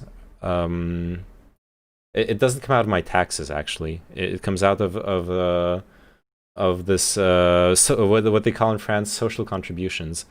So basically, like with my current salary,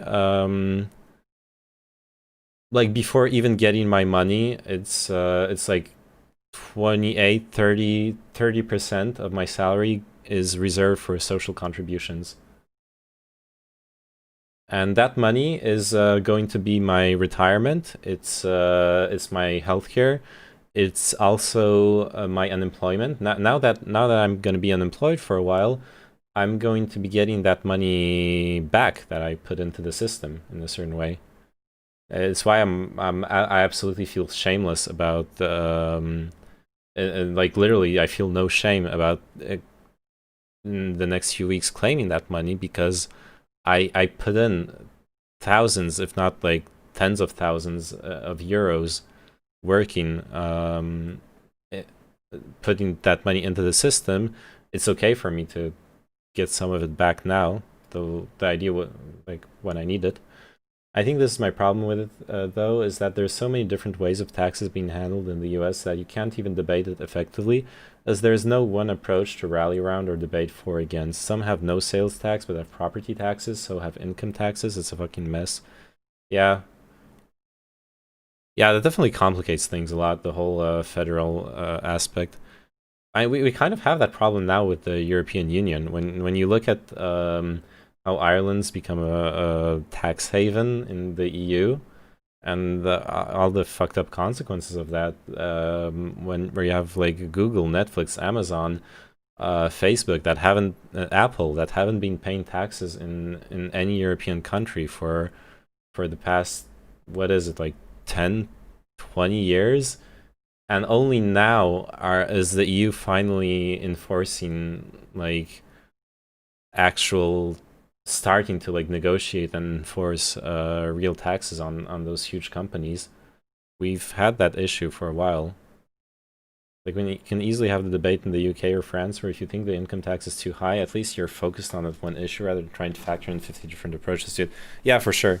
But like I said, we're like by the federal nature of the European Union, I feel like we're kind of getting towards that problem. Having debated a lot with a friend who's against the European Union, one of his main arguments well, the main argument that I find the most interesting, I guess, to consider is the whole problem of economic sovereignty, where like there's such different levels of economic development in the European Union between like especially like the two extremes would be for the least successful post-communist Eastern European states versus the fully modern industrialized consumer capitalist Western states. But then you got you got the whole sliding scale between the two, and different types of industries as well. Germany, with mostly known for its secondary sector industries, lots of like chemical, steel, engineering type stuff. France, traditionally, before entering the European Union, had a very big agricultural economy, strongly subsidized, but still a big agriculture that can't compete. So, well, what I'm getting at, what my friend gets at, which is an argument, it's something the European Union should have systems to address, is that it makes sense for countries that want to have more of an agriculture-based economy to value their money differently than countries that base themselves on a different sector, and to be able to control the valuation of the money in order to, I guess, maximize the happiness of the people in the country in the end. That's the goal, right?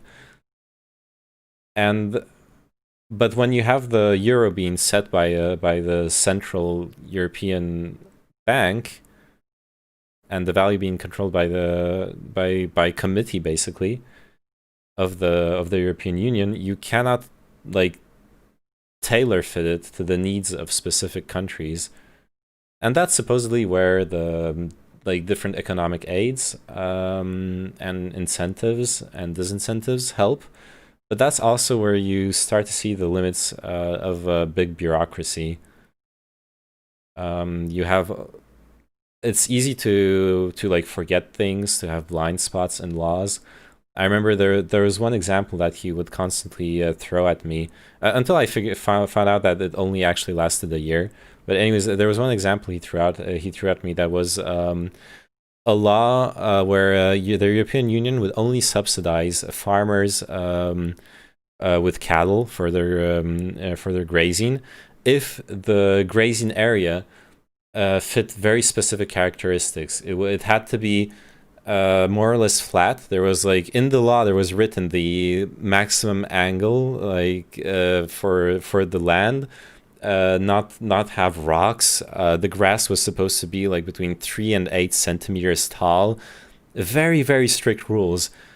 And the thing is, just looking at the law, it's you can understand where it comes from. It comes from wanting to protect against fraud, where anyone owning a plot of land can be like, yeah, I let this guy's sheep graze on my land, and then if you come look at the land, it's like not grazable land. So they tried to create a definition of grazable land in the European law, and because of that, they fucked over a lot of farmers in Spain. I think was mostly affected, but in many European countries where farmers had unconventional, I guess, grazing land, they couldn't get those subsidies, whereas their competitors could. I feel like the oversimplistic approach to that is just don't join the EU and just engage with the EU via trade deals. I know it's more complicated than that, but if that's a deal breaker, then it's not like you're forced to join and be worse off for it. For sure, yeah, that's absolutely true. Yeah, and I guess we see what the other issue is that we see with Brexit is that leaving is kind of complicated. I mean, there is a process in place, but it's complicated, right? Soap. Comfy feels. All right. Should I? I don't think there's enough content. I don't know. Like that guy was way too incoherent. I was thinking like, how is it even worth like editing the discussion with that guy into a YouTube video? But the one meme I really want to keep is the hot stepbrother, well, stepsister meme. The fact that this, no, yeah, no, there, like it's not like a discussion worth revisiting, but I want to immortalize having this like weird racist, transphobic Trump supporter militiaman say that his stepsister, there wasn't enough on your side to counter his bullshit, you'd just be platforming bad opinions. Yeah, that's true actually. That's actually true. But I only want to keep that part because that to me was hilarious. But I definitely do not want to platform his opinions. I have an argument to keep, but that when I wake up later. Like, you're taking a relatively passive approach, hearing him out, which is fine, of course, not a criticism. Yeah, I understand that. And that's a decision I made when I heard he was drunk, honestly. Like, I in general don't appreciate shouting matches, and if the guy's drunk, then, and I'm not drunk, then I definitely am not in the right mental state to, like, I mostly just wanted to get his weird ass perspective, get him to self-incriminate, I guess. Sadly successful considering how it ended. Definitely self-incriminated right there. But I'm definitely not arguing against him that much. But I mean, that's also hard for me. Like, he's rambling incoherently, jumping from like you were saying, he's like crossing out the whole conservative bingo. Was this someone you know? No, it was a random guy. He like showed up in Twitch chat. He followed me, and then he starts he posts his Discord channel, and he starts telling me to hop into Discord. I didn't even know he was gonna he wanted to do like political memes. I hop into Discord, and the first thing he asks me is, "Oh, so you're in France? What do you think about the Muslims?" That's like the first fucking question he asks. So like we knew it was gonna be a shit show from that moment, and then he's obviously drunk. So, like I was saying, I don't see the point of being like the intellectual Mr. Debater against someone who can't even correctly align two ideas, if you know what I mean. That's why I was like, yeah, just trying to hear him out and listen to some dumb memes, I guess. And we got this step sibling out of him. That I guess that was worth it. I don't know. But yeah, I wouldn't platform the whole conversation, I guess. I did like try to counter argument, but it's so hard. Like you like address one thing, and they're already flying. They already like forgot the question you asked them, and they're flying off the handle into another subject, or like back to the beginning, running in circles. I know I enjoy debating, but I enjoy debating only when with someone who follows. We still don't know what God said. True. So many questions left unanswered. Damn. Are we ever gonna? You did on one particular point. I think Biden, and you could tell he just wasn't gonna expect someone. Oh yeah, early on, I like started but like he kind of like I forget the name for the thing, but he just like dropped a bunch of shit at the start.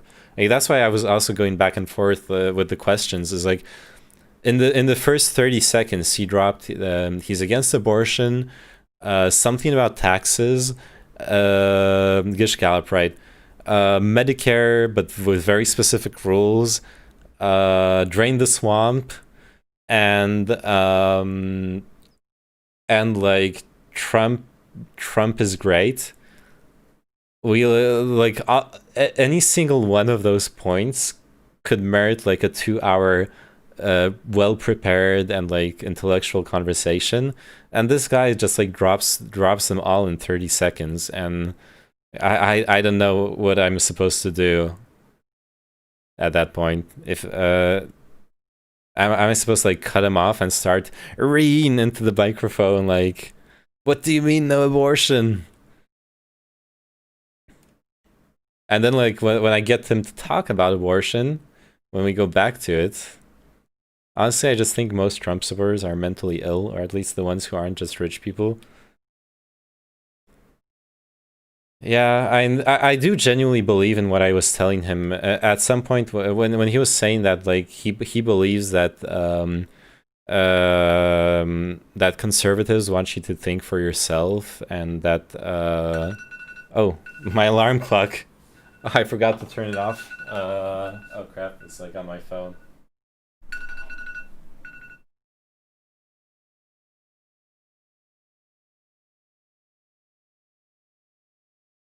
I actually don't have to wake up for work anymore. I really don't like the approach. Even though, like, I understand, and obviously to a certain extent, I could agree. But oops, I really don't. The first day you have after leaving work is always the best feeling ever. Yeah, it's an interesting feeling, especially after like not sleeping, I guess. Yeah. What was I saying? Oh yeah, I'm really not a fan of like putting yourself in the mindset where the people you disagree with are, you've already predetermined that their opinions are invalid. Let's see if we can fix this. And so like that's what I was telling him when he was saying that like liberals want you to like just blindly follow the government and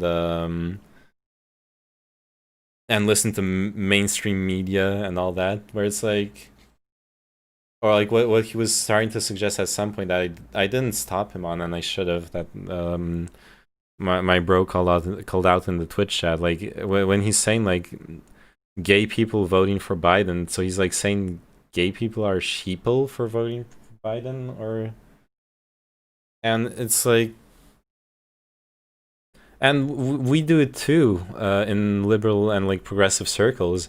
We like to say that Trump supporters are like dumb and they like buy into a bunch of conspiracy bullshit, which they do, but it doesn't help.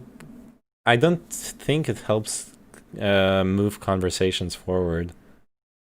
I guess that's why maybe I was too lenient, but I have this ideal of discussion where the ideal of a discussion for me is one where before even trying to argue, we try to understand each other's positions. Because if I don't understand his positions, then all I'm doing is like standing up on a soapbox, and like vociferating my opinion, which is I guess what I'm doing right now anyways, so maybe I should get off my high horse. I've just never found it to be tolerable to let them off the hook because it doesn't help move conversation. For sure, yeah. I definitely have to be careful, like as far as the whole platforming thing,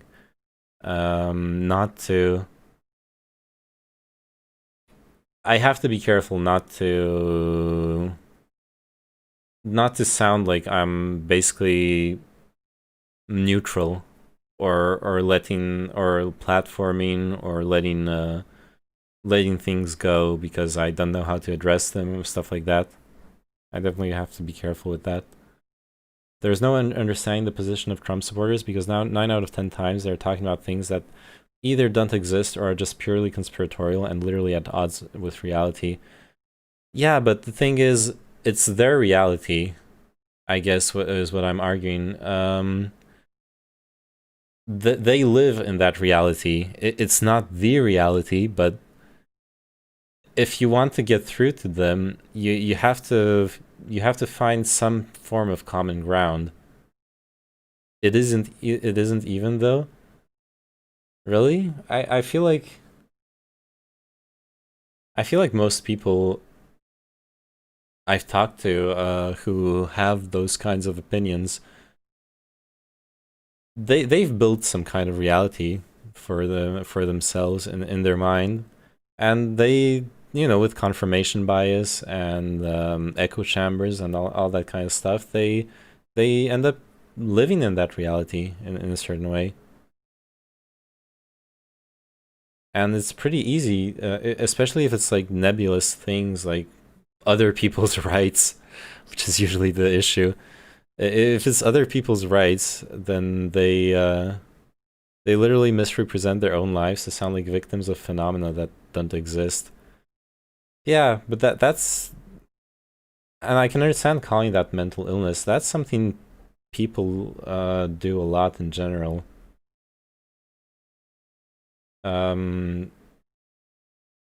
Like it's a common like coping mechanism, right? If you're unhappy with yourself, with your own life, then it's much easier to seek something outside of yourself that you can latch onto or latch blame onto, rather than addressing what makes you unhappy in your own life. Honestly, I've been through a phase like that. Like one of the reasons I know like random arguments to deal with like random conservative shit is because during like a depressed phase of my life, I would watch I would like care and watch about the like Destiny debate videos and care about internet debates in general and what people would say on forums and that kind of stuff. And in practice, what I was doing, I was just practicing escapism from like my shitty life, because caring about those nebulous politics was easier than fixing my own life. Illegals taking jobs, they don't. People abusing welfare, they don't. And Trump supporters are the most common consumers of government benefits in much of the US. Yeah, definitely. Well, we talked about that a bit earlier, right? After the after I finished the convo with that guy. Well, I don't know that much about like the US statistics, but I mentioned like the welfare fraud in France and how it's a very politicized issue. It's instrumentalized by French conservatives a lot, but it's a non-issue. It's a certain sum of money that's really irrelevant in the grand scheme of things, of like the social services functioning. And if anything, yeah, I don't know.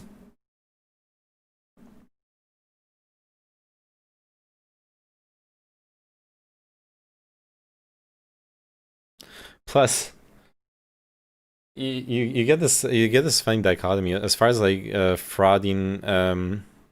Yeah, and I would empathize with that need to blame other people to cope, but they're, oh shit, your shirt, yeah, got the ooh shirt. Right, there you go. Ooh woo. This is the reason I have this shirt is because it's a gift from my ex. I showed her the ContraPoints video, and ContraPoints was wearing this exact same t-shirt, and throughout the whole video I was like, wow, I love this t-shirt, I want it. So she, a couple months later, she gave it to me.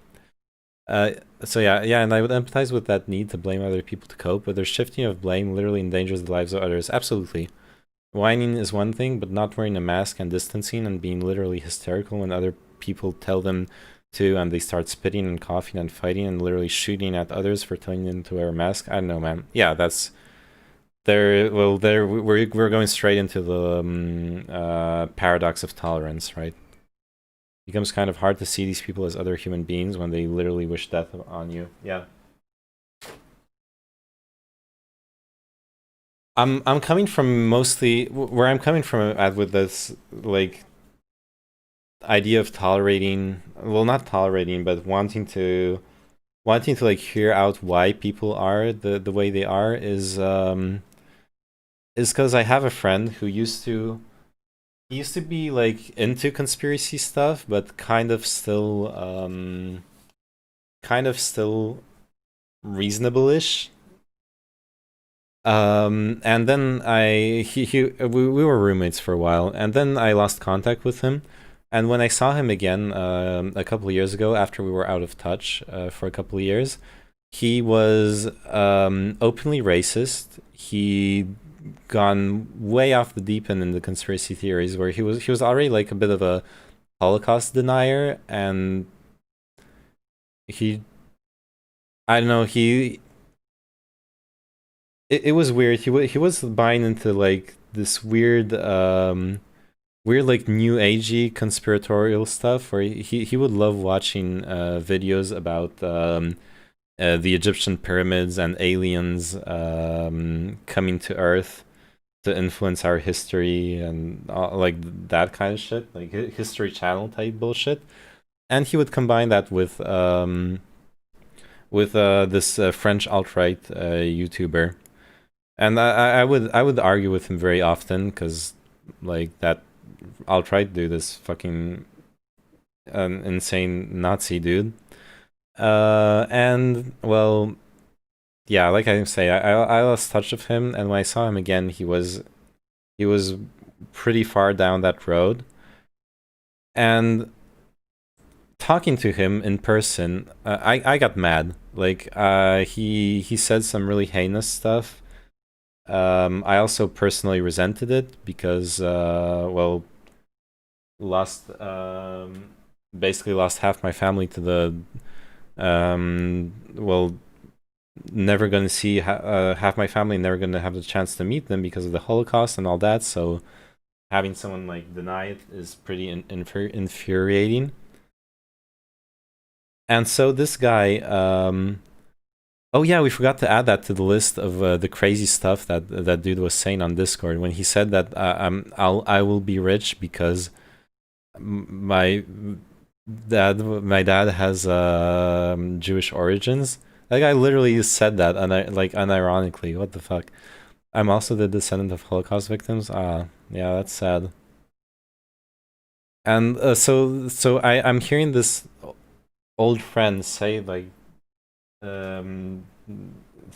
he said some really racist stuff too. He literally said all Jewish people are rich. Yeah, and then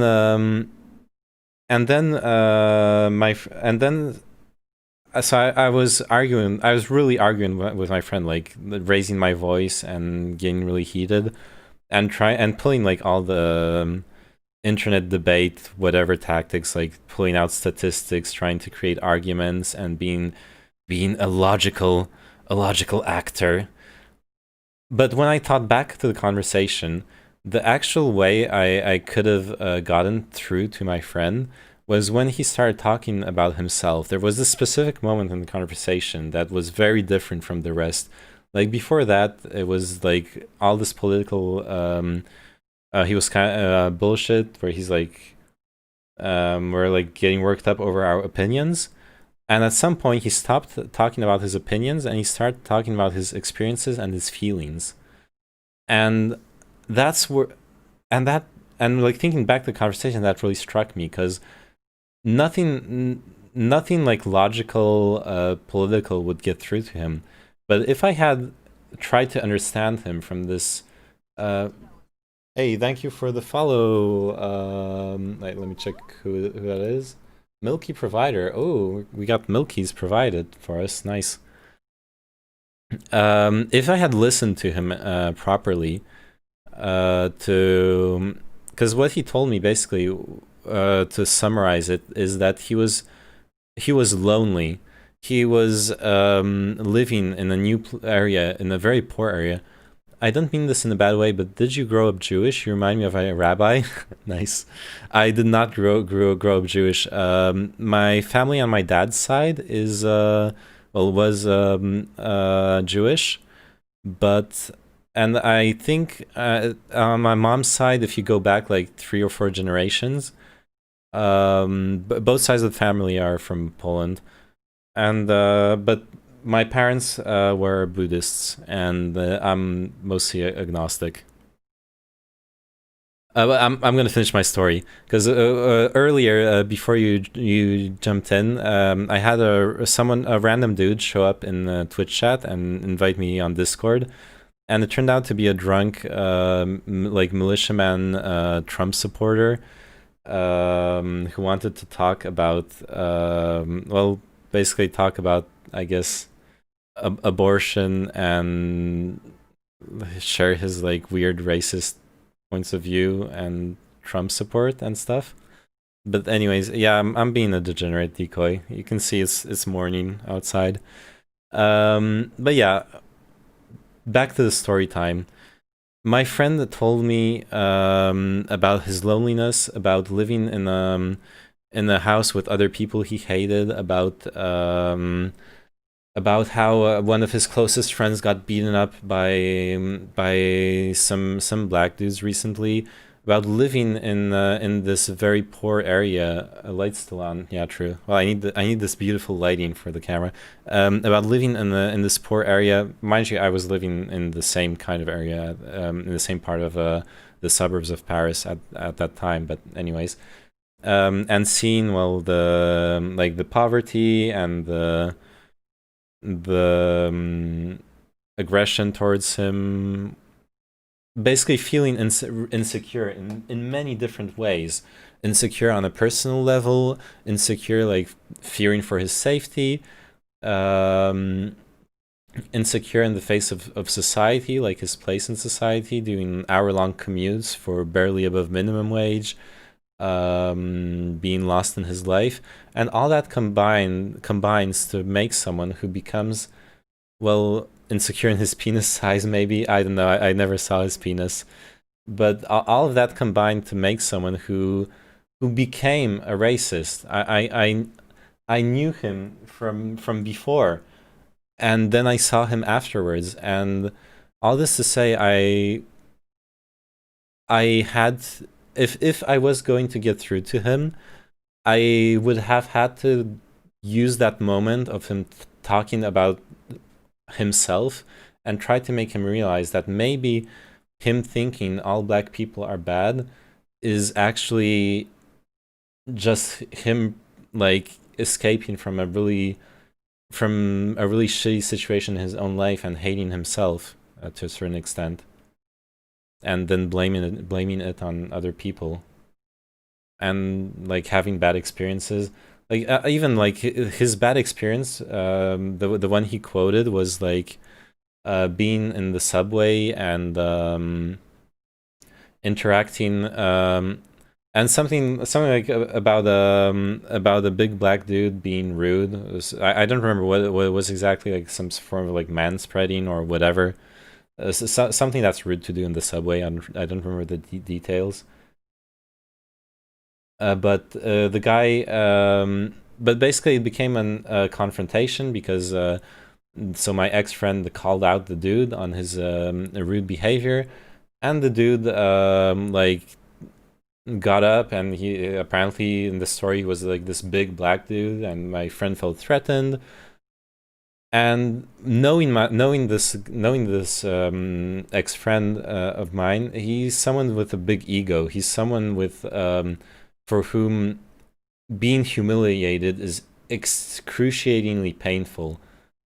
And like knowing all this, I could like understand how he's like, how like all that accumulated. Anyways, I have chat messages to catch up on. Yeah, it's a sad state of affairs is that he'd probably feel more inclined to come towards your side of the argument based on your feels that you mentioned about your family and that you are our friend. Unfortunately, it's just a shame that's often more effective than the facts. Feels over reals, memes as a reality. Yeah, but it's my philosophy teacher said something that really stuck with me. Being rational is not reasonable. And it seems like some dumb semantic play, but if you think about it, being rational is just a component of our conscious mind. We are also emotional beings, and those aren't like two forces in opposition. Those are two inalienable and inseparable components of how we perceive things. So what we should strive to do is be reasonable. We should strive to use our reason to understand and combat our biases. We should also strive to be at peace with our emotions and pursue emotional intelligence and understanding of ourselves and others. I believe, at least. And in turn, actually contributing towards his own issues, fear for his safety and loneliness, etc. Yeah. And like I would have given him an ear to like someone who understands him, and maybe like over time, if I'd had the energy to listen to him, I could have like helped him turn away from the path he's on. But I was not necessarily in a very good place in my life either at that point. I just don't know how it helps to empathize with someone like that. I don't know how to find it in myself to even be nice to people like that. I don't think anyone should expect that from anyone else, honestly. Just compare them to ice. I would not... I don't blame anyone for not doing that empathizing and like all that work. I think it's possible to empathize without justifying it. Yeah, it's like how explaining something is not justifying it either, right? So the guy he talked to on Discord talked about when he was a firefighter, he quit because he literally picked up the head of a baby one day, thought it was a doll and it was an actual baby. I can empathize with that without justifying his position. Something like that, yeah, of course, but for being afraid of black people because, what? No, I can't empathize with that. Specifically black people, no, but if you live in the majority... the thing is, I'm not talking about empathizing, because empathizing means feeling, like literally it means feeling the same thing as the other person. I'm talking really about just understanding. Because for understanding is definitely not the same thing as justifying.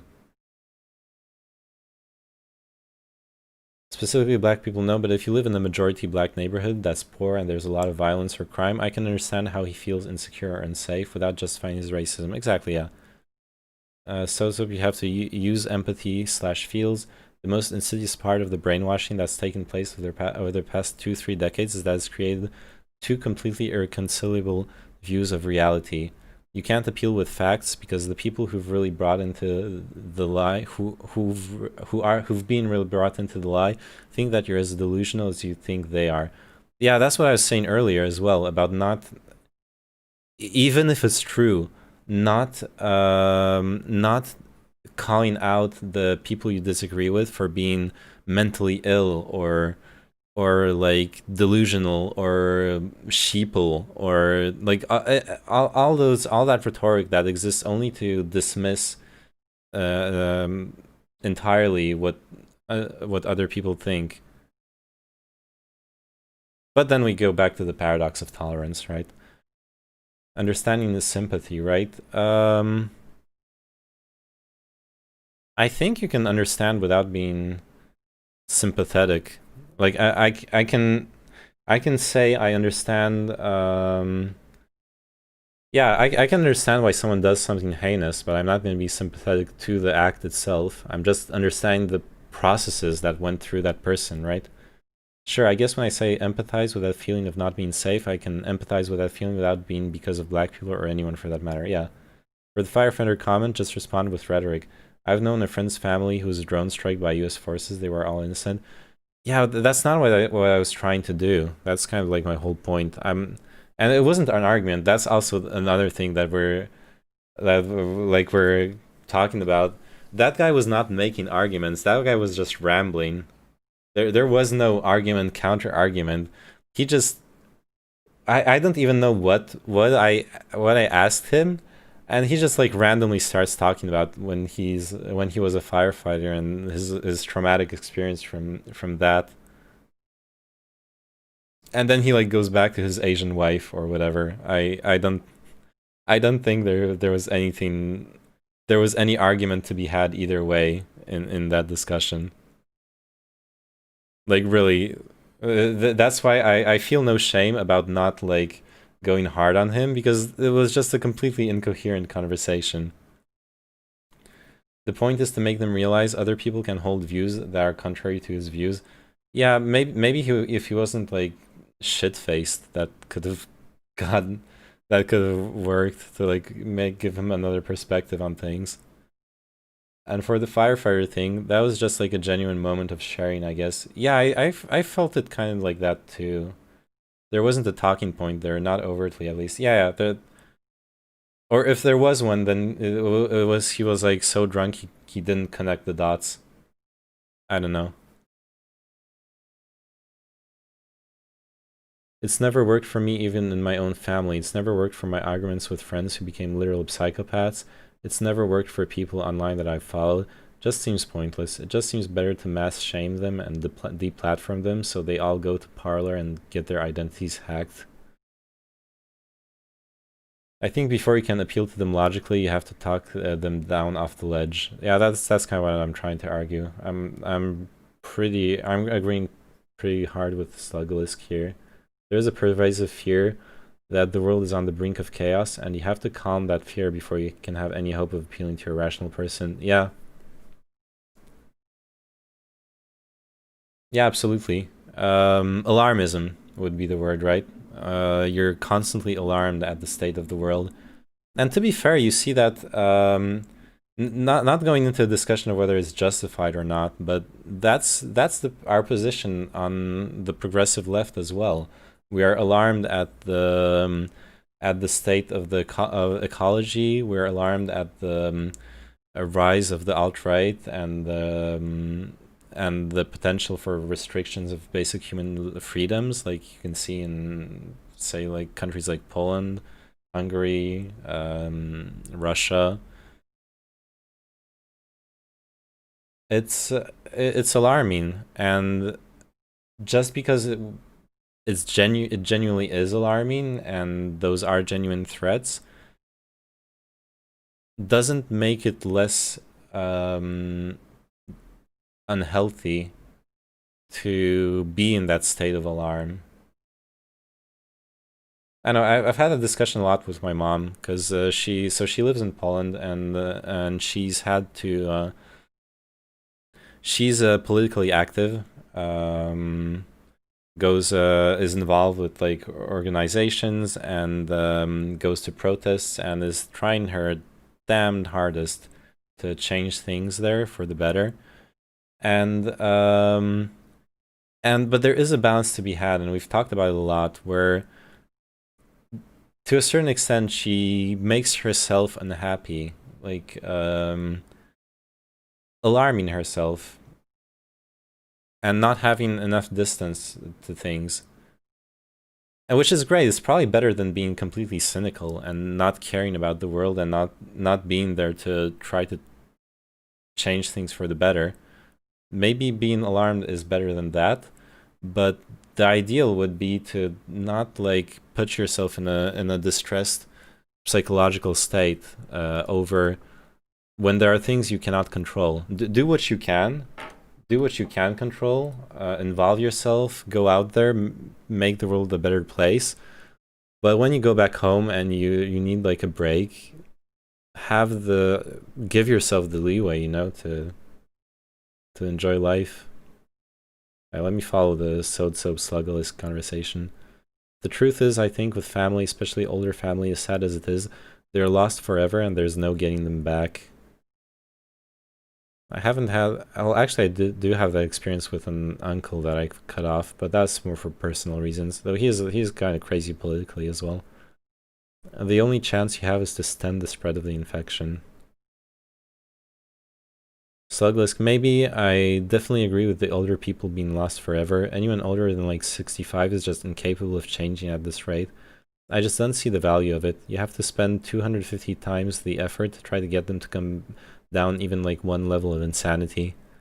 And I just hate giving them any of my time or effort when I know that they will just either outright ignore it or lie and say they understand or agree, and then just go back to being insane.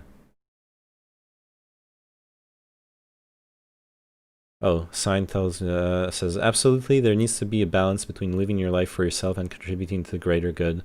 No one can sacrifice their whole life for others. It's completely nonsensical. Absolutely, yeah.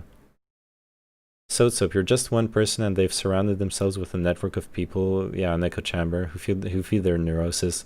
They've probably been feeding themselves the poison for decades. Your influence will never outweigh their willful ignorance. Absolutely, the brain rot is generations deep at this point. Yeah. You know, something I like the image of like sharks cannot breathe if they're not swimming in water. If you transpose it to human beings, I think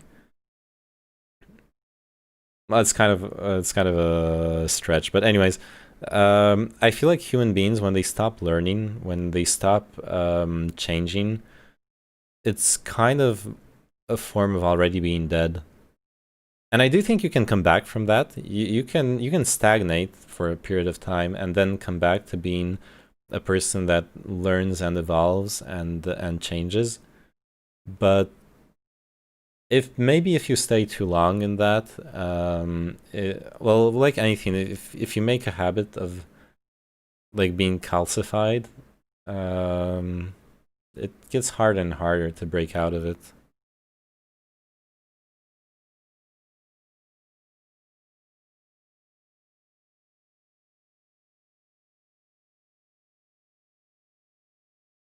Also, concerning people who help others, I see you talking about people who help people most of their life. Vukra. There was this. I don't. Oh, hey, thanks for the follow. Share what you know. I guess we are sharing what we know. I feel like the people who end up helping others,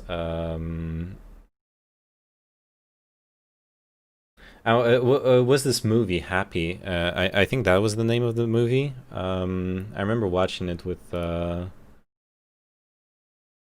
my brother a long time ago. Let me look it up.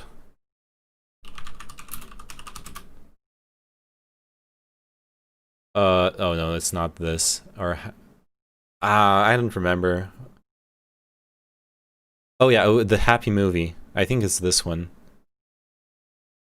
Happy takes us on a compelling journey, blah blah blah. Yeah, it's this one. One of the things they try to show in this movie is that people who involve themselves in helping other people in like communities and stuff seem to be by many metrics happier in their lives.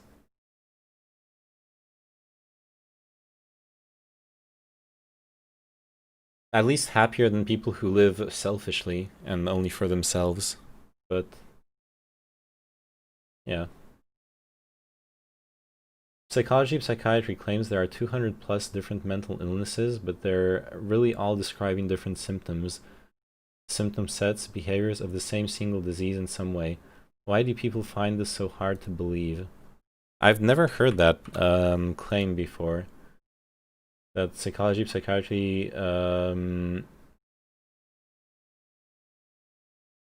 oh wait, no, you're not saying that psychiatry claim that those are all different symptoms of the same single disease. You are saying that it's the same single disease, right? If I understand you correctly.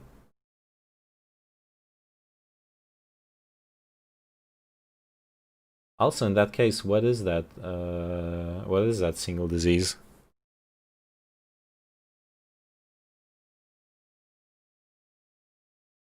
What is life?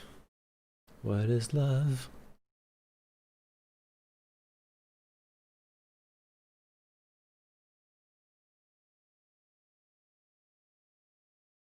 I want to hear it. Share what you know. You're in the spotlight. What is the source of mental disease? I mean, there's one label that most comprehensively describes it. Give it to me. I'm all ears.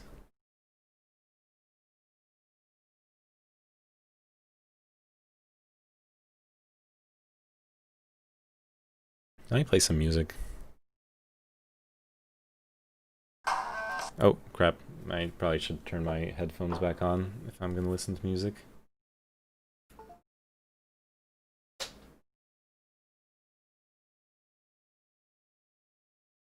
I prefer an old school, now defunct name as a nod to the first guy to publish the essential precondition of it. Damn, dude, you're like... You're making... Every single one of your messages is like a huge cliffhanger. You're milking it for all it's worth. Oh, is it too loud? Oh yeah, it's way too loud. Sorry. Oh god. Why is it so loud? I'm really sorry. What happened? Oh no. Oh yeah. That's my bad. Somehow turning off my headphones and turning them back on reset the volume. I apologize. Obfuscation.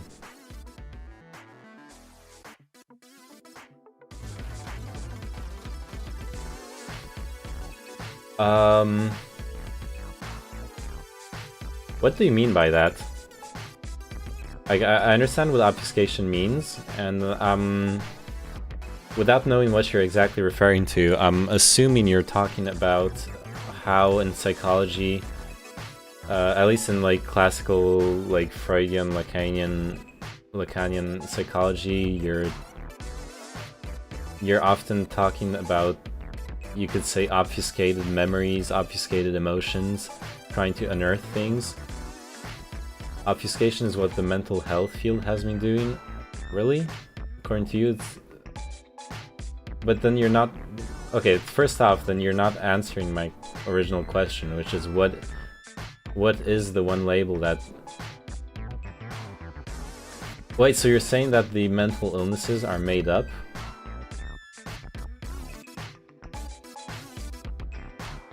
Is that what you're saying? And that the mental health field is obfuscating... Because okay, I'm interested in what you think about this obfuscation thing, but what I originally asked you was, what is the same single disease that's the origin of this? Also, honestly, are you like into Scientology? Because I'm pretty sure this is the same kind of rhetoric you hear from Scientologists usually. Dianetics. Okay, yeah, I guessed correctly. No, I'm not into Scientology. Oh, okay, no, so you're... okay, so... Wait, why are you saying Dianetics?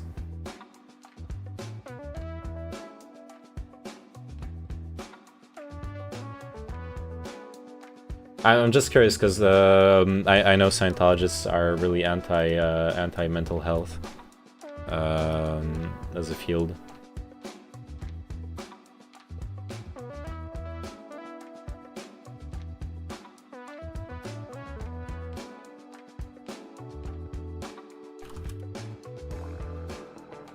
Seems like Scientology is more overlapped with people's psychological issues than the rest of the religions, but that is digressing. Okay. I still don't understand what... Because you came in here with a really bold claim that you know what is the one single origin, the one ring to rule them all, of all mental illnesses. And when I asked you what that was, you instead told me that you kept on saying that mental health institutions are obfuscating the truth. So tell me, what is the truth? I like to call it neurosis. Okay. I mean, isn't that saying the same thing that a mental health professional would say? Not that labels really help anybody. Taxonomy has its uses. It's useful to have words for things and for those words to be precise, especially when you get into like technicalities, into advanced research and stuff like that, where you need to discriminate between very specific things. I would argue then labels are pretty darn important. Not that you should lose perspective of the big picture either, but you know,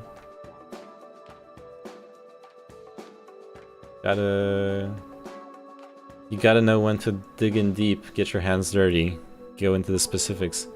That's also why I find it a bit strange, honestly, to claim that mental health professionals are wrong to distinguish between different diseases. Like, it's a neurological reality that there are people with chemical imbalances that harm them in their neurological functioning, and that's different from no. And there's a lot of that's a fucking lie.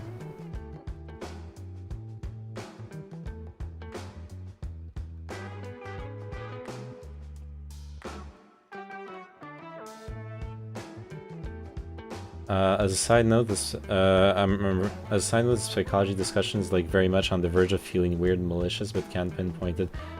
It is hella weird, yeah. I agree, by the way, this convo is insanely sus. They got pills to adjust any different chemical level. Who is they? Are you still talking about mental health profession, like the mental health? Yeah, honestly, this, like, you're basically dismissing. I'd go and find you one raving review of somebody whose shit was cured.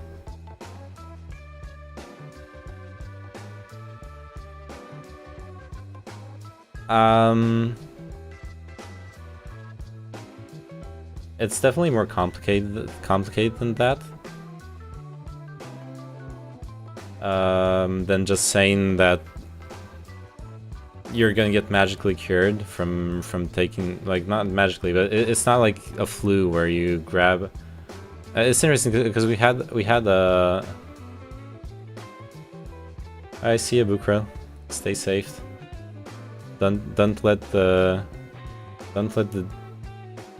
weird debates follow you into your dreams. Saying that because we just got out of a very strange discussion earlier, like an hour ago or two. I know, I'm still trying to find out where exactly you're coming from, because they found the exact gene for most genetic non-mental diseases. I don't think... Yeah, no, I don't think their genetics have a lot. They don't seem to have a lot to do with mental diseases, for sure.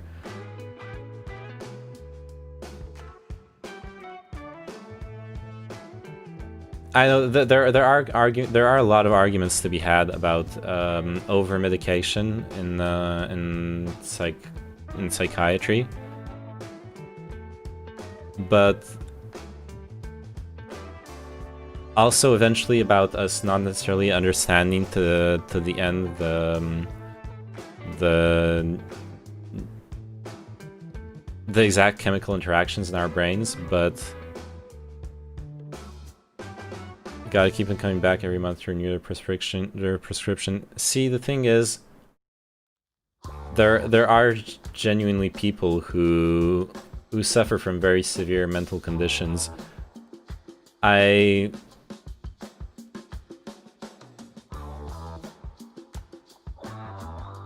It's like you wouldn't tell someone who's suffering from what's a chronic, like diabetes. You wouldn't tell someone who's suffering from diabetes that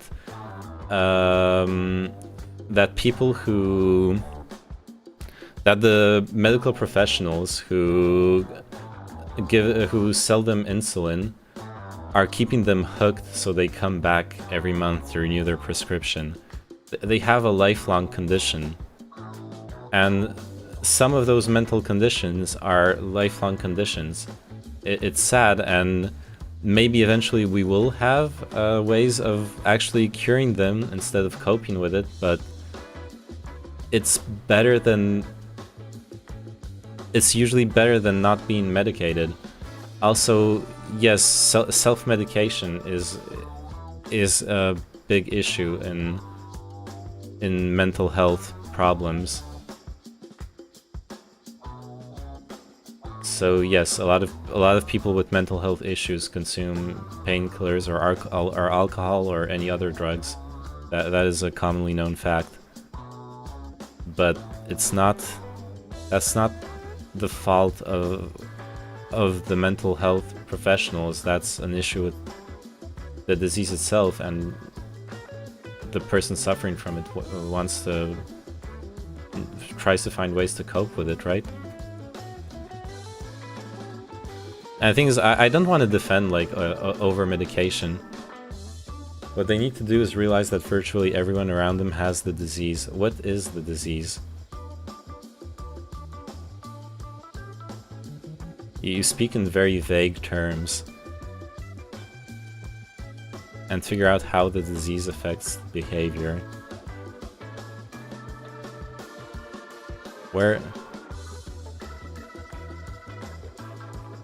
What is the disease?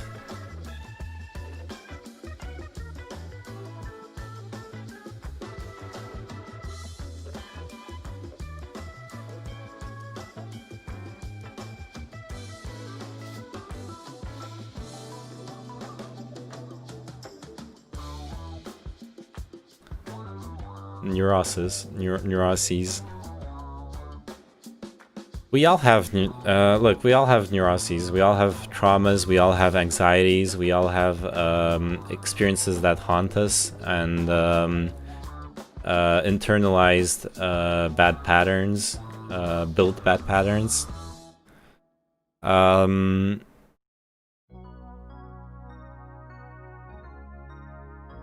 the end of the day, for sure, what the difference is between someone who needs... What do you mean we all?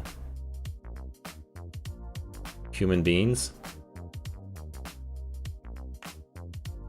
There's no such thing as a human... I don't think there's such thing as a human being, unless as an adult human being that hasn't... Yeah, no, I'm saying adults. Yeah, I should have been more precise. Oh, I don't think we're born with neuroses, whatever. Let's look up how to pronounce that shit. I'm gonna get the French pronunciation. Yeah, we're not born with that. We grow up to have them from our environment, mostly. Well, almost exclusively. But we all do live with those, and what I want to say is that the people who seek out, who need mental health professionals, are the people where those traumas grow into. Oh, hey, thanks, Outcast. Hadn't followed me all this time. They're the people who need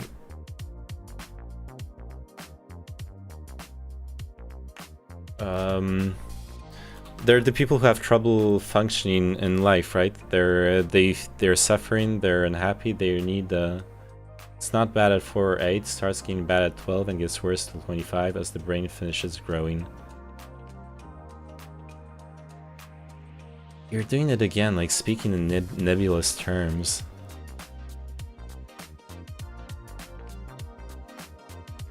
It's like that's why I was asking you, are you like into Dianetics? Because honestly, like when people talk to me in those like very nebulous terms, I immediately think of like cults.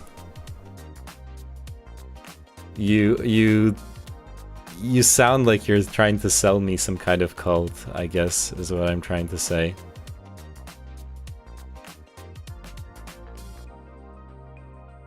But I mean, it is a reality that most mental illnesses manifest between like 15 and 25. It's worse than that? Jesus.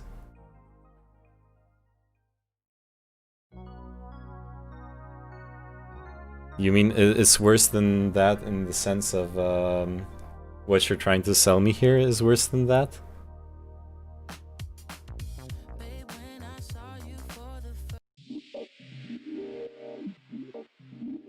It's being uncharitable, but yeah, it sounds like the one issue being neurosis is basically a substitute for thetans and we need to expunge them. Yeah, that's why, and like the anti-psychiatry stance.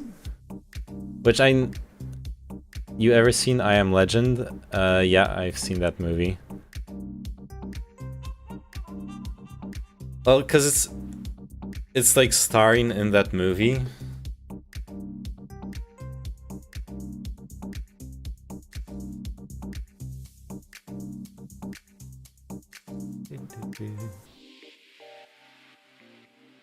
So you're saying that having neurosis is the same as being Will Smith?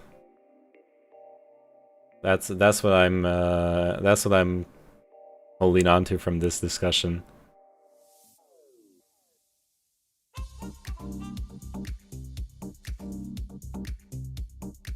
I'm being a bit disingenuous there.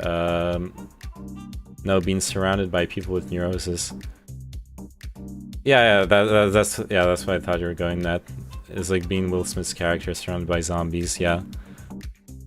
But then that assumes that you are that you are actually somehow immune, and that also assumes that people with neurosis are actually like trying to eat you. We all have neurosis, but that doesn't mean that we actively try to harm each other. I very strongly disagree with that.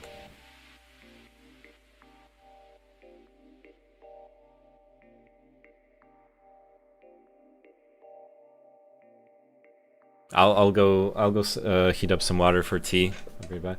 Oh, you're born without neurosis into a world full of people with neurosis. Yeah, but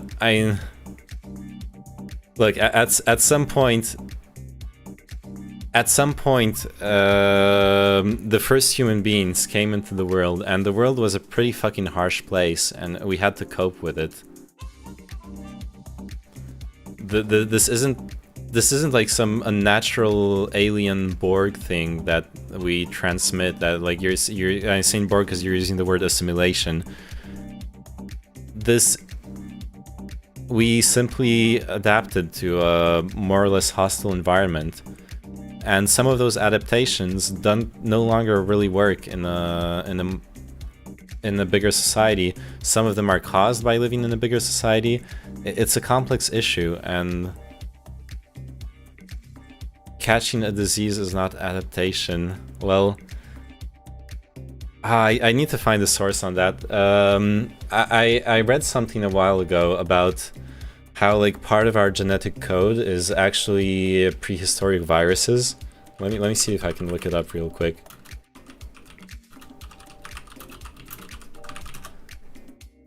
Yeah, ancient viruses are buried in your DNA. Like literally, genetically, catching a disease is part of our genetic adaptation. Let me read through the article. In July, scientists report that a strange... it's kind of a non sequitur, but it's just like to counter your exact sentence. Report that a strange protein courses through the veins of pregnant women. No one is sure what it's there for. What makes this protein, called hemo, so unusual is that it's not made by the mother. Instead, it is made in her fetus and in the placenta by a gene that originally came from a virus that infected our mammalian ancestors more than 100 million years ago. Hemo is not the only protein with such an alien origin. Our DNA contains roughly 100,000 pieces of viral DNA. Altogether, they make up about 8% of the human genome, and scientists are only starting to figure out what this viral DNA is doing to us. Basically, anything... The reason why I'm talking about adaptation is we typically see psychopathy as a very bad thing, right? We live in a society... I said the meme. And living in a society, we expect and need other people to be trustworthy, to think about their our collective interests in long term, and to be able to empathize genuinely with each other. Those are pretty important things to live together. So we see a sociopath as a threatening type of personality. But now take a situation where society is breaking down, where resources are scarce, and it's everyone for themselves to survive. Suddenly, not that you would want to like end up fighting the sociopath for your own survival, but suddenly, if you think of it in purely evolutionary terms, this neurosis of, or like mental illness of sociopathy becomes an evolutionarily selected trait. People with so you're saying people with neurosis are unsure if they are good people or not. If they cannot be sure about themselves, how can you be sure about them? What do you mean people with neurosis are unsure if they are good people or not? I have neurosis, and by my own, I guess by my own ethical standards, I'm a good person. I can judge myself, as I can think back to the decisions I've made, the lessons I've learned, and whether I'm going to be... that's just wrong. Having... Or it's wrong with the definition I have of neurosis. Like, we still haven't clarified what that even means for you. Are you 100% sure? Yes, I am. By the definition that matters to me, yes, I am. It might not be your definition, it might not be other people's definition, but in the areas that matter, I am a good person. Or I could be sure I'm not, then I would also be sure. Like, you're claiming... I'd say 2/3 of those with neurosis are good. You just said, blanket statement, people with neurosis are unsure if they are good people or not.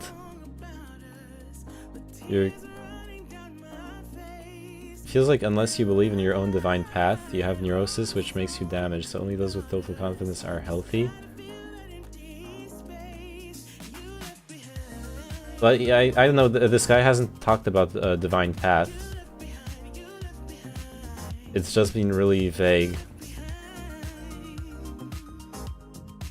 Based upon behavioral analysis. Oh, okay, so it's you observing the behavior of other people. Right, I want to go back to the Will Smith allegory. So are you Will Smith? Are you the one sane person in the zombie apocalypse?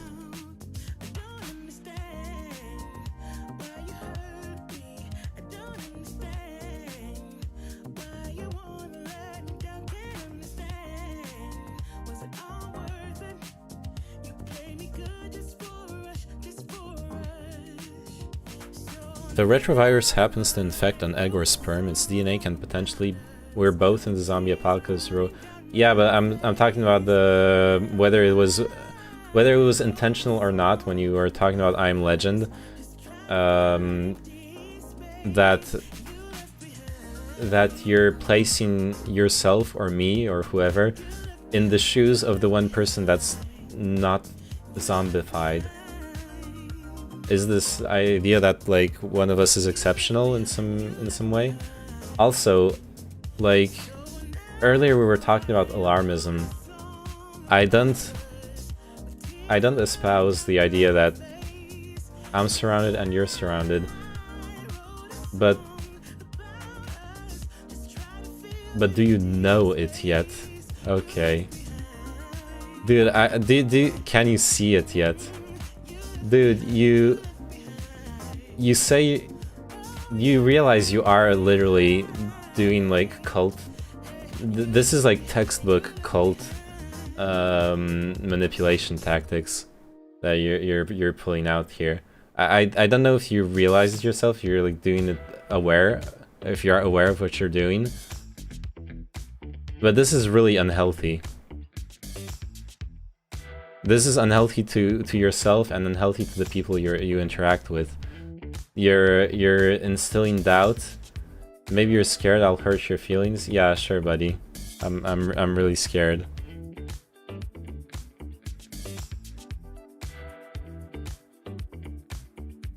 Like I'm just calling it like I see it. I have personal experience with culty vibes.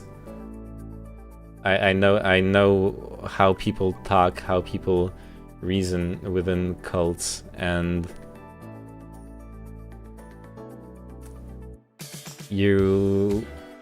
that's what you're doing, man. I don't know why you're doing it. You haven't been very clear on like what actual idea you're trying to pass on here. That's kind of what I've been trying to get at. Honestly, that's what's most interesting to me in this discussion. Do you know the neurological pathomechanism of neurosis? Do you want to know? Do you care? I care about knowing what it is exactly you're trying to say, but if you have a feeling you're going to continue like dancing around in vague statements. Or is ignorance bliss? I mean, you're not gonna enlighten me. I've asked very simple questions since the beginning and you haven't been enlightening me. You've had multiple occasions for it. Why should I think you're gonna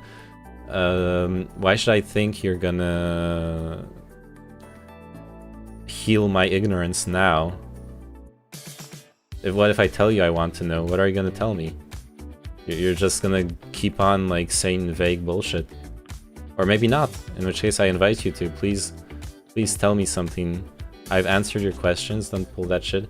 You haven't really defined what a neurosis is.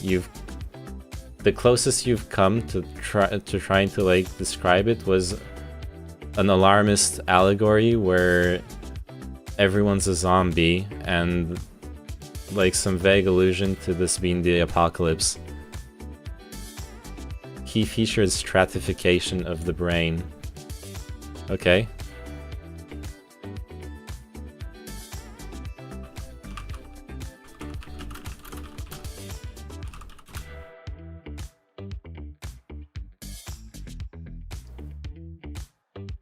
Oh. There seems to be a European Commission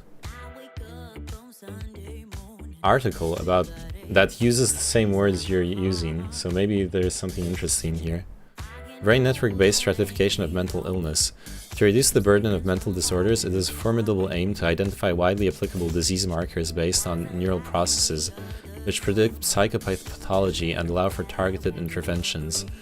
We will generate a neurobehavioral framework for stratification of psychopathology by characterizing links between network properties of brain function and structure and reinforcement-related behaviors, which are fundamental components of some of the most prevalent mental disorders: major depression, alcohol use disorder, and ADHD.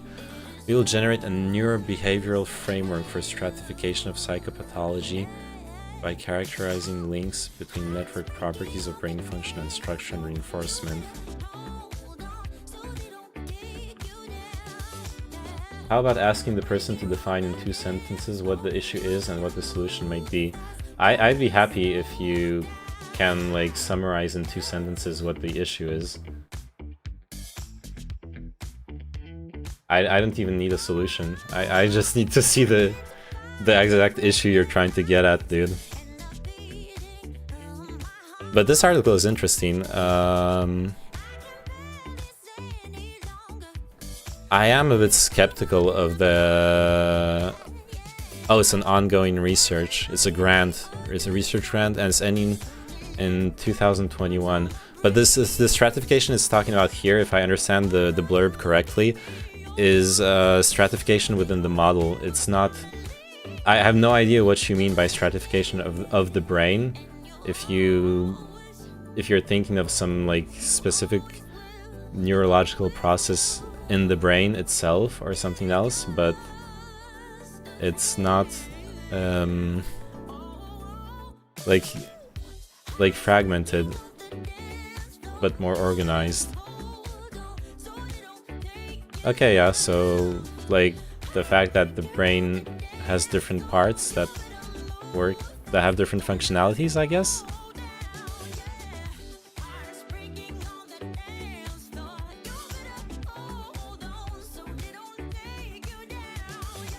To identify specific neurobehavioral clusters, we will carry out precision phenotyping of 900 patients with major depression, ADHD, and alcohol use disorders, and 300 controls, which we will investigate with innovative deep machine learning methods derived from artificial intelligence research.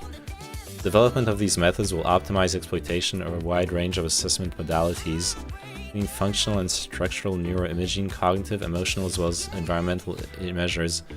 That's interesting. That's actually really interesting that we have definitely a much more productive use of like deep machine learning than fucking marketing, assigning ads to people.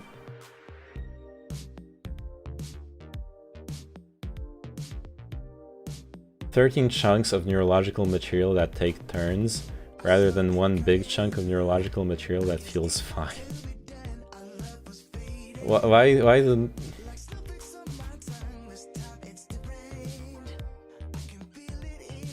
Where does the 13 come from?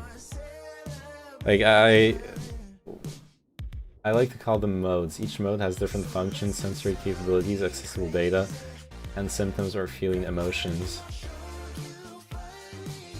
Okay. I have to be fair now. Now you're actually, like, trying to answer my questions and describing like what you're talking about. So I guess what you call neurosis is this idea of the brain being stratified into those modes instead of one unified being. But I mean, nothing that I know of science corroborates anything you're claiming here. I might be ignoring some specific important part, but like the idea that our brain's stratified in 13 chunks of neurological material is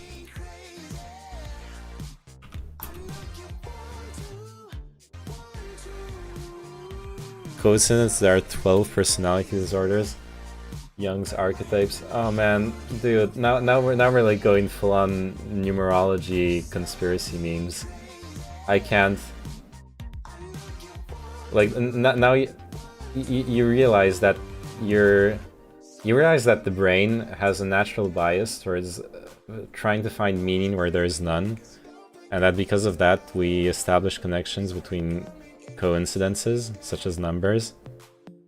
Since you are so learned in the ways of psychology and neurology, you should be aware of this bias. How maybe it applies to you associating numbers together in coherent ways.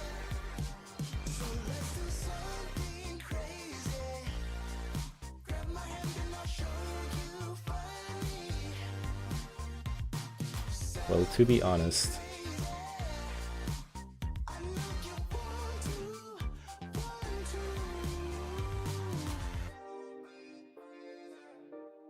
I used a notebook and established this order myself, and then looked for existing similar structures from other people's work. Okay. Then there's another bias you have to be aware of. Are you aware of the term confirmation bias?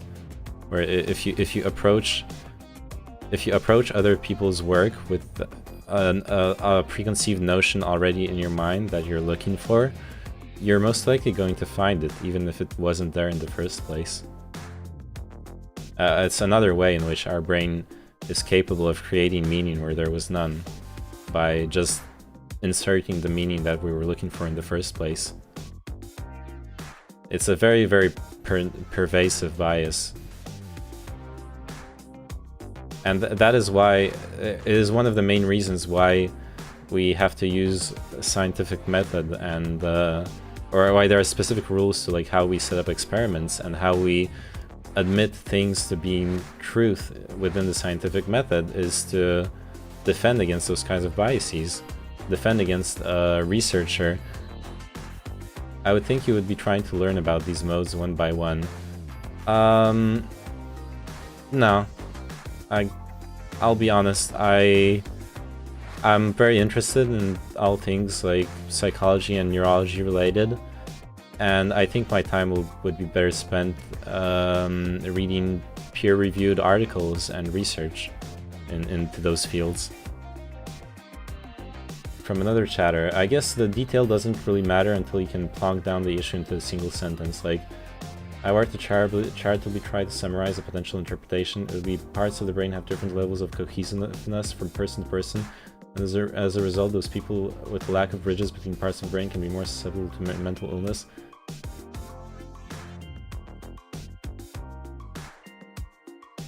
Yeah, maybe, but even then, like, the thing is, at the end, well, if nobody with neurosis has ever been cured ever, I don't think that's true. People do get better. People can be in depressive states and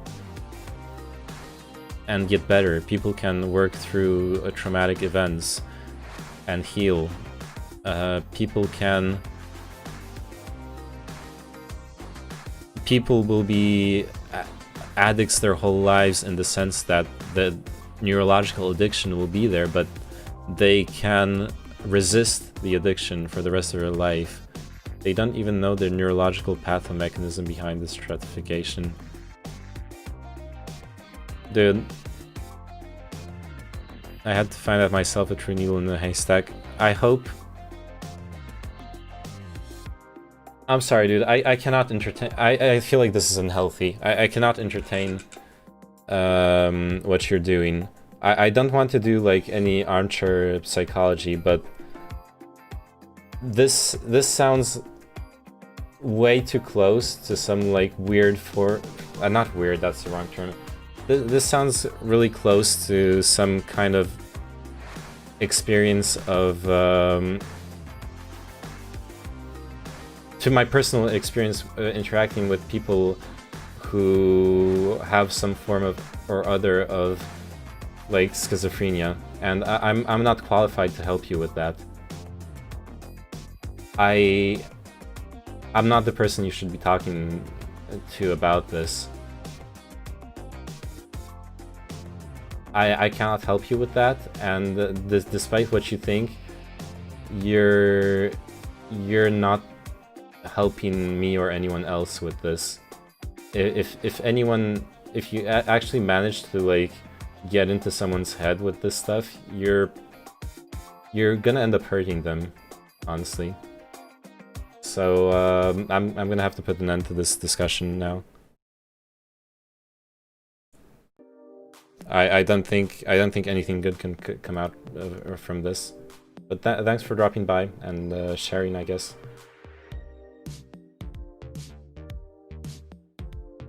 The truth. Well, that's another one, I guess. I had a previous conversation where someone ended it with telling us the truth is scary. Good luck to you too, man. Jesus, what sign? Have you ever streamed at? Is it like the just chatting section? Have you ever streamed at those hours? Why am I attracting like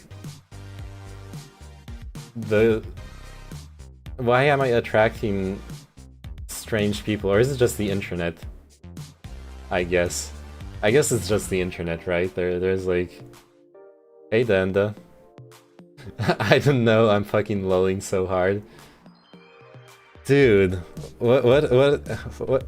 Honestly, I had this discussion with a drummer friend. With the drummer in the band I used to play with.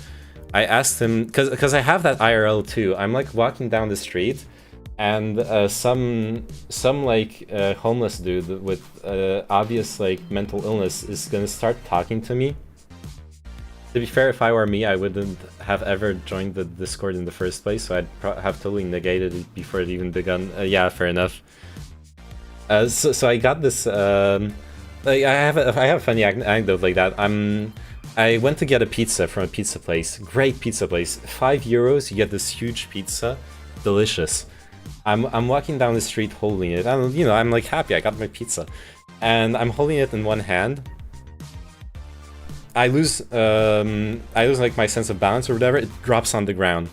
This guy walks up to me, and he starts explaining to me that the reason I dropped it is because former president Jacques Chirac is sitting in a special room with cameras. He sees me on. He has a camera on everyone in France actually, and he pressed a button to make me drop the pizza.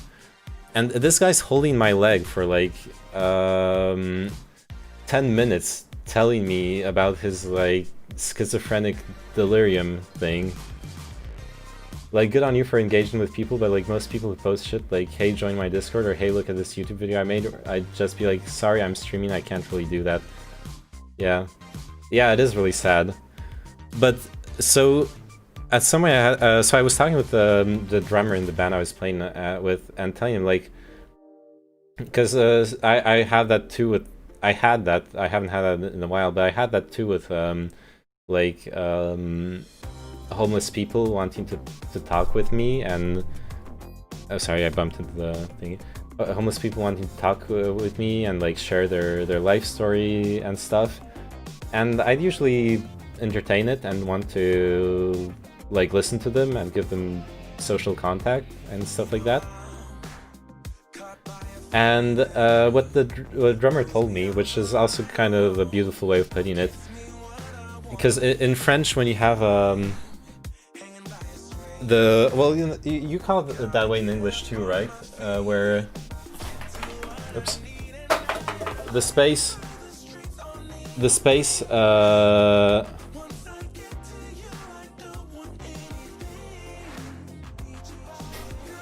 Okay, dude.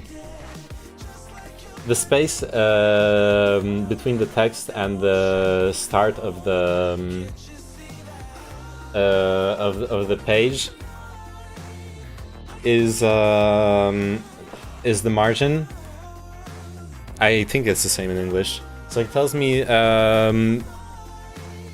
when people live in the margin, they're closer to each other. So the idea being that, yeah, like homeless people could feel that I was a marginal person, I guess. I don't know. Okay. So now, share what you know is sharing copy-paste of Freudian theory, I assume from Wikipedia, considering there's like a little bracket 1 in there. Resistance in psychoanalysis refers to oppositional behavior when an individual's unconscious defenses of the ego are threatened by an external source. Sigmund Freud, the founder of the la la la la la la la la la. Yeah, I know. Ah, buddy.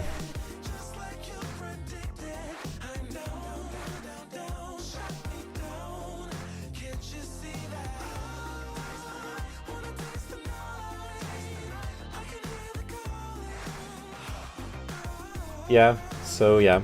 When we're in the margin, we're all clumped up together, I guess. I don't know, I wouldn't have thought that I'd have that effect on Twitch, I guess. It's interesting though. It's content, homie.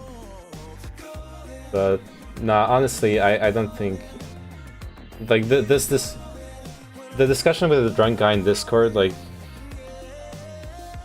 it wasn't that interesting either, actually, because he was like, completely drunk, and it ended with a racial slur, so that's that. But this, in a certain way, this discussion now made me more uncomfortable than that previous one.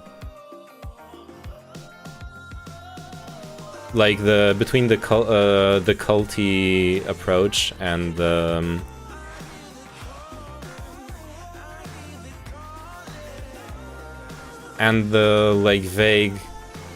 vaguely schizophrenic feeling I get from like this perception of the world. Makes me really uncomfortable, and like I said, I'm not qualified to pursue this discussion. So yeah, please don't. Like, you haven't done anything bad in and of itself, but if you keep like copy-pasting big paragraphs and trying to pursue it, I'm just gonna ban you, man. There's no point in pushing it. I guess it is a weird thing that occasionally you just think you have something in common or some connection with someone, or you can open up about stuff, but I just wonder how people justify that they're the only truth dealer and that they have the key to unlock it. And we are, in the end, the only point of reference in our own realities, right? We're isolated within ourselves.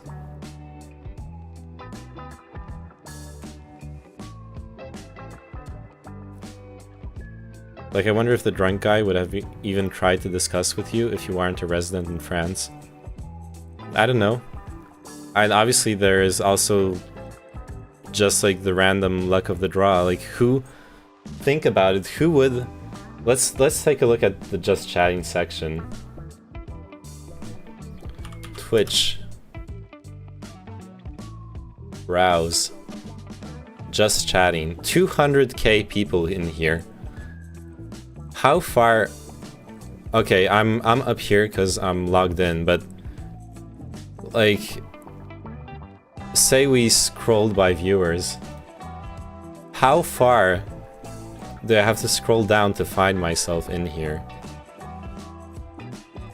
Like, we're one page down and still 600 viewers. 2 pages down. Or no, it just like extends. Like, obviously those... Obviously, I guess it's when I got recommended to some viewers. I doubt anyone scrolls this far down.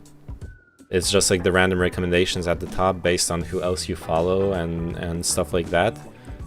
They've done some effort on fixing that. Yeah, it definitely appeared on the recommended list. In fact, your channel metrics might help show. Oh yeah, we could look at that. Let's see. I was tagged educational. Oh, that's why. Okay, thank you for telling me.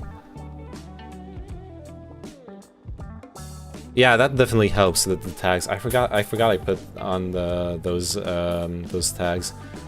Educational 100% multiplayer. Okay, I guess that works, right? Because I tagged myself educational 100% and multiplayer from when I was playing Valorant earlier. And well, I'm saying that works because I think it's funny to think about what that means in just chatting.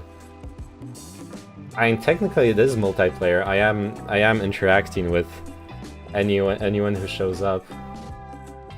Click that OUO thumbnail. Oh god, no.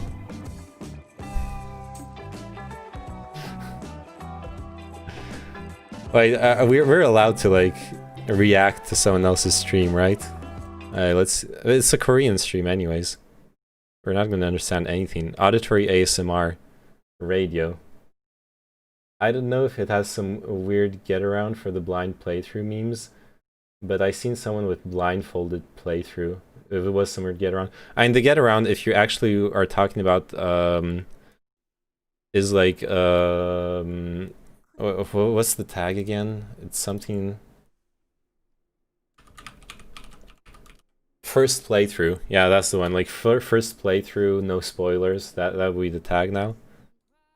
There's, oh yeah, right, the volume. I mean,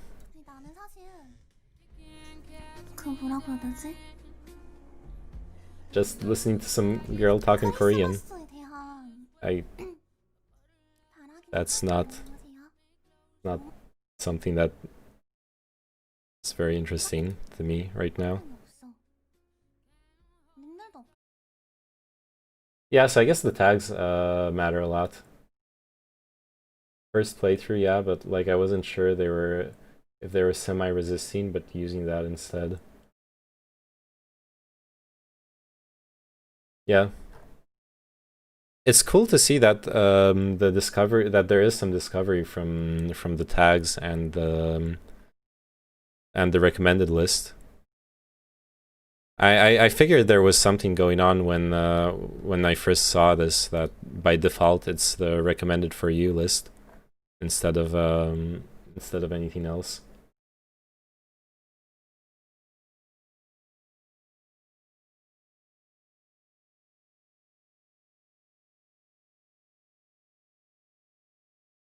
Changing outfit BRB.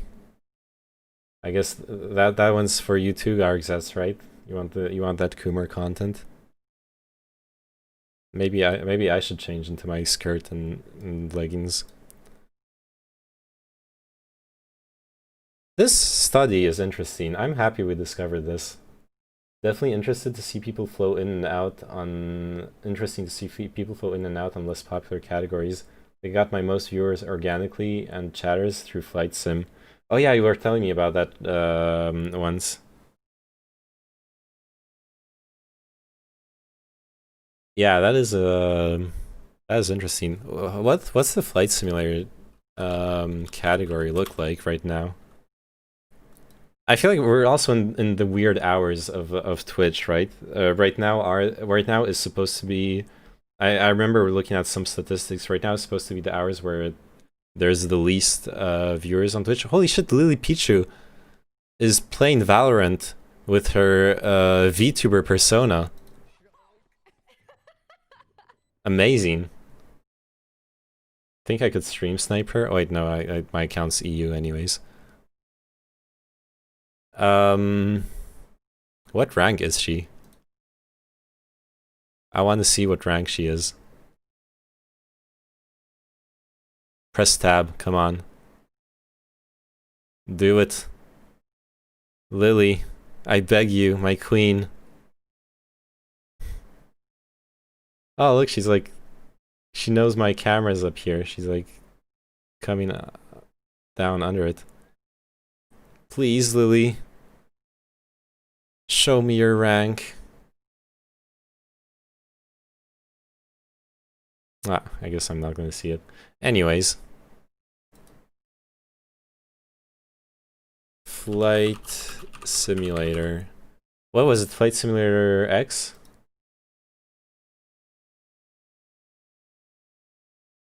One viewer.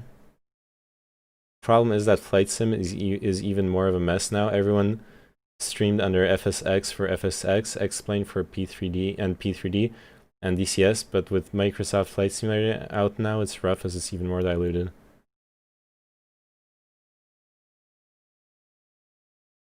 The protector mode that dismissed my ideas I called the partisan, who would lose its sense of agency and would no longer exist on curing the disease, hence the discomfort. Alright, dude. Thank you for dropping by. See ya.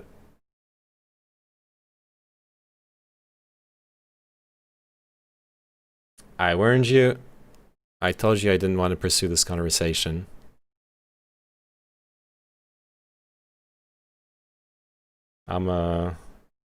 That's 2 people banned. in 3 hours on a like 10 viewer stream. They really needed like a collective category or a hierarchy for categories, so like racing or flight sim, and then the individual game categories. Yeah, definitely. I'm surprised that's not the state of it. I mean, there is a flight simulator collective category here, but it's one viewer, 3.8K. Yeah, it's one random guy. Extract the juice from them and then ban. Yeah. I'm like, I was genuine when I was saying like this conversation really made me uncomfortable. Like, if I had to do something out of it, maybe like edit it just to try to show like what a crazy night it's been for the stream with like discussions with people, but I'm not comfortable like using someone's mental anguish for as content. Yeah, the second I read the comment about the 200 symptoms, I was immediately getting hella creepy vibes. Yeah. Anyone with like an on-point intuition is like has alarm signals blaring off of that first message. What happened is this guy showed up in my Twitch chat and is talking about some weird like psychology stuff, and basically, so like I just said, he gives off this really like culty vibe where like a couple messages in, I ask him if he's in like Dianetics or Scientology. And then later on he goes into like kind of like warning, it's I'm not a therapist. I'm just doing armchair psychology. Do not take my opinion as any kind of medical professional's opinion or whatever. The guy gave me a really like schizophrenic vibe where he's basically he's starting to talk about like doing like some weird numerology meme where like, oh, look at there's 12 different main personality disorders. Look at how many archetypes are in Jung, and like, you know, connecting stuff with numerology, that stuff.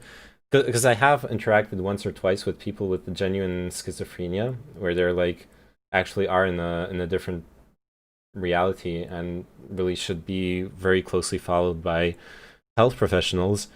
And that's the vibe I got from him. I started off with like really culty vibes, like some basic manipulation tactics that are in the style of cults, and it ended with me like telling him like, stop this conversation. You should be talking to a mental health professional. I'm not qualified to pursue this discussion with you. This is making me uncomfortable. And then he copy pasted a huge like Wikipedia excerpt about resistance in psychoanalysis refers to oppositional behavior when an individual's unconscious defenses of the ego are threatened by an external source. Basically, he's implying that I'm threatened by the truth he's showing. And I told him like, stop. And he posted another paragraph, so I just banned him. Like, I actually think it's unhealthy for him, for me to entertain his fantasy. Not that I can't do anything to make him healthier either way, which is I like don't want to interact anymore. And I feel strange is like it could have easily went a fairly normal route, but I was just ready for it to go south. Yeah, there, like I say, the alarm signals were blaring. And it could have been interesting. It could have been like an interesting discussion about like psychology, and this guy could have taught us something, but it's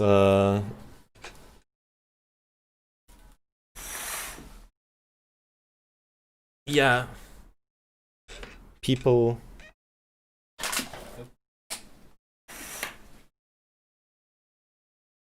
it's tough.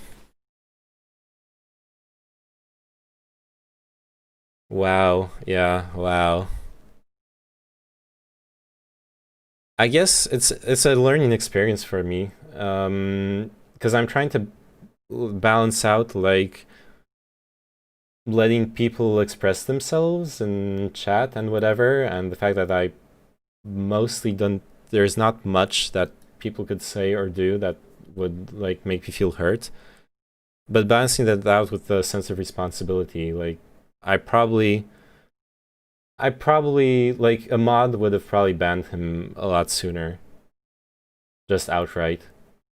Not even entertained his fantasy for a minute. And arguably maybe I should have done the same. Or like what you were saying, Sign, about like hopping into Discord with a drunk random dude. And to be fair, I'm like streaming at like 7 in the morning from I've been streaming from like 3 in the morning to now, and like that's the point I was trying to make when I was looking at the just chatting section. Like who the fuck pops into my channel at this time? Well, of course time zones, so that's irrelevant. But who the fuck pops into my like no name 18 viewer channel to and wants to talk to me? Why do you want to talk to me?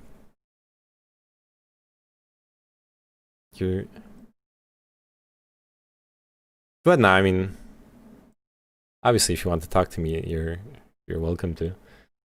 It's actually one of the reasons I had to stop watching some of the Destiny debates, as I found a lot of the really out there reasoning seeps into my daily life and thoughts, and while I still had clarity, I had to find myself consciously spending time to say internally, that's not correct, that's not okay, or even just the language. Yeah, I can see that happening. Personally, I've always, like with Destiny debates, I've always only watched like the first 15 to 45 minutes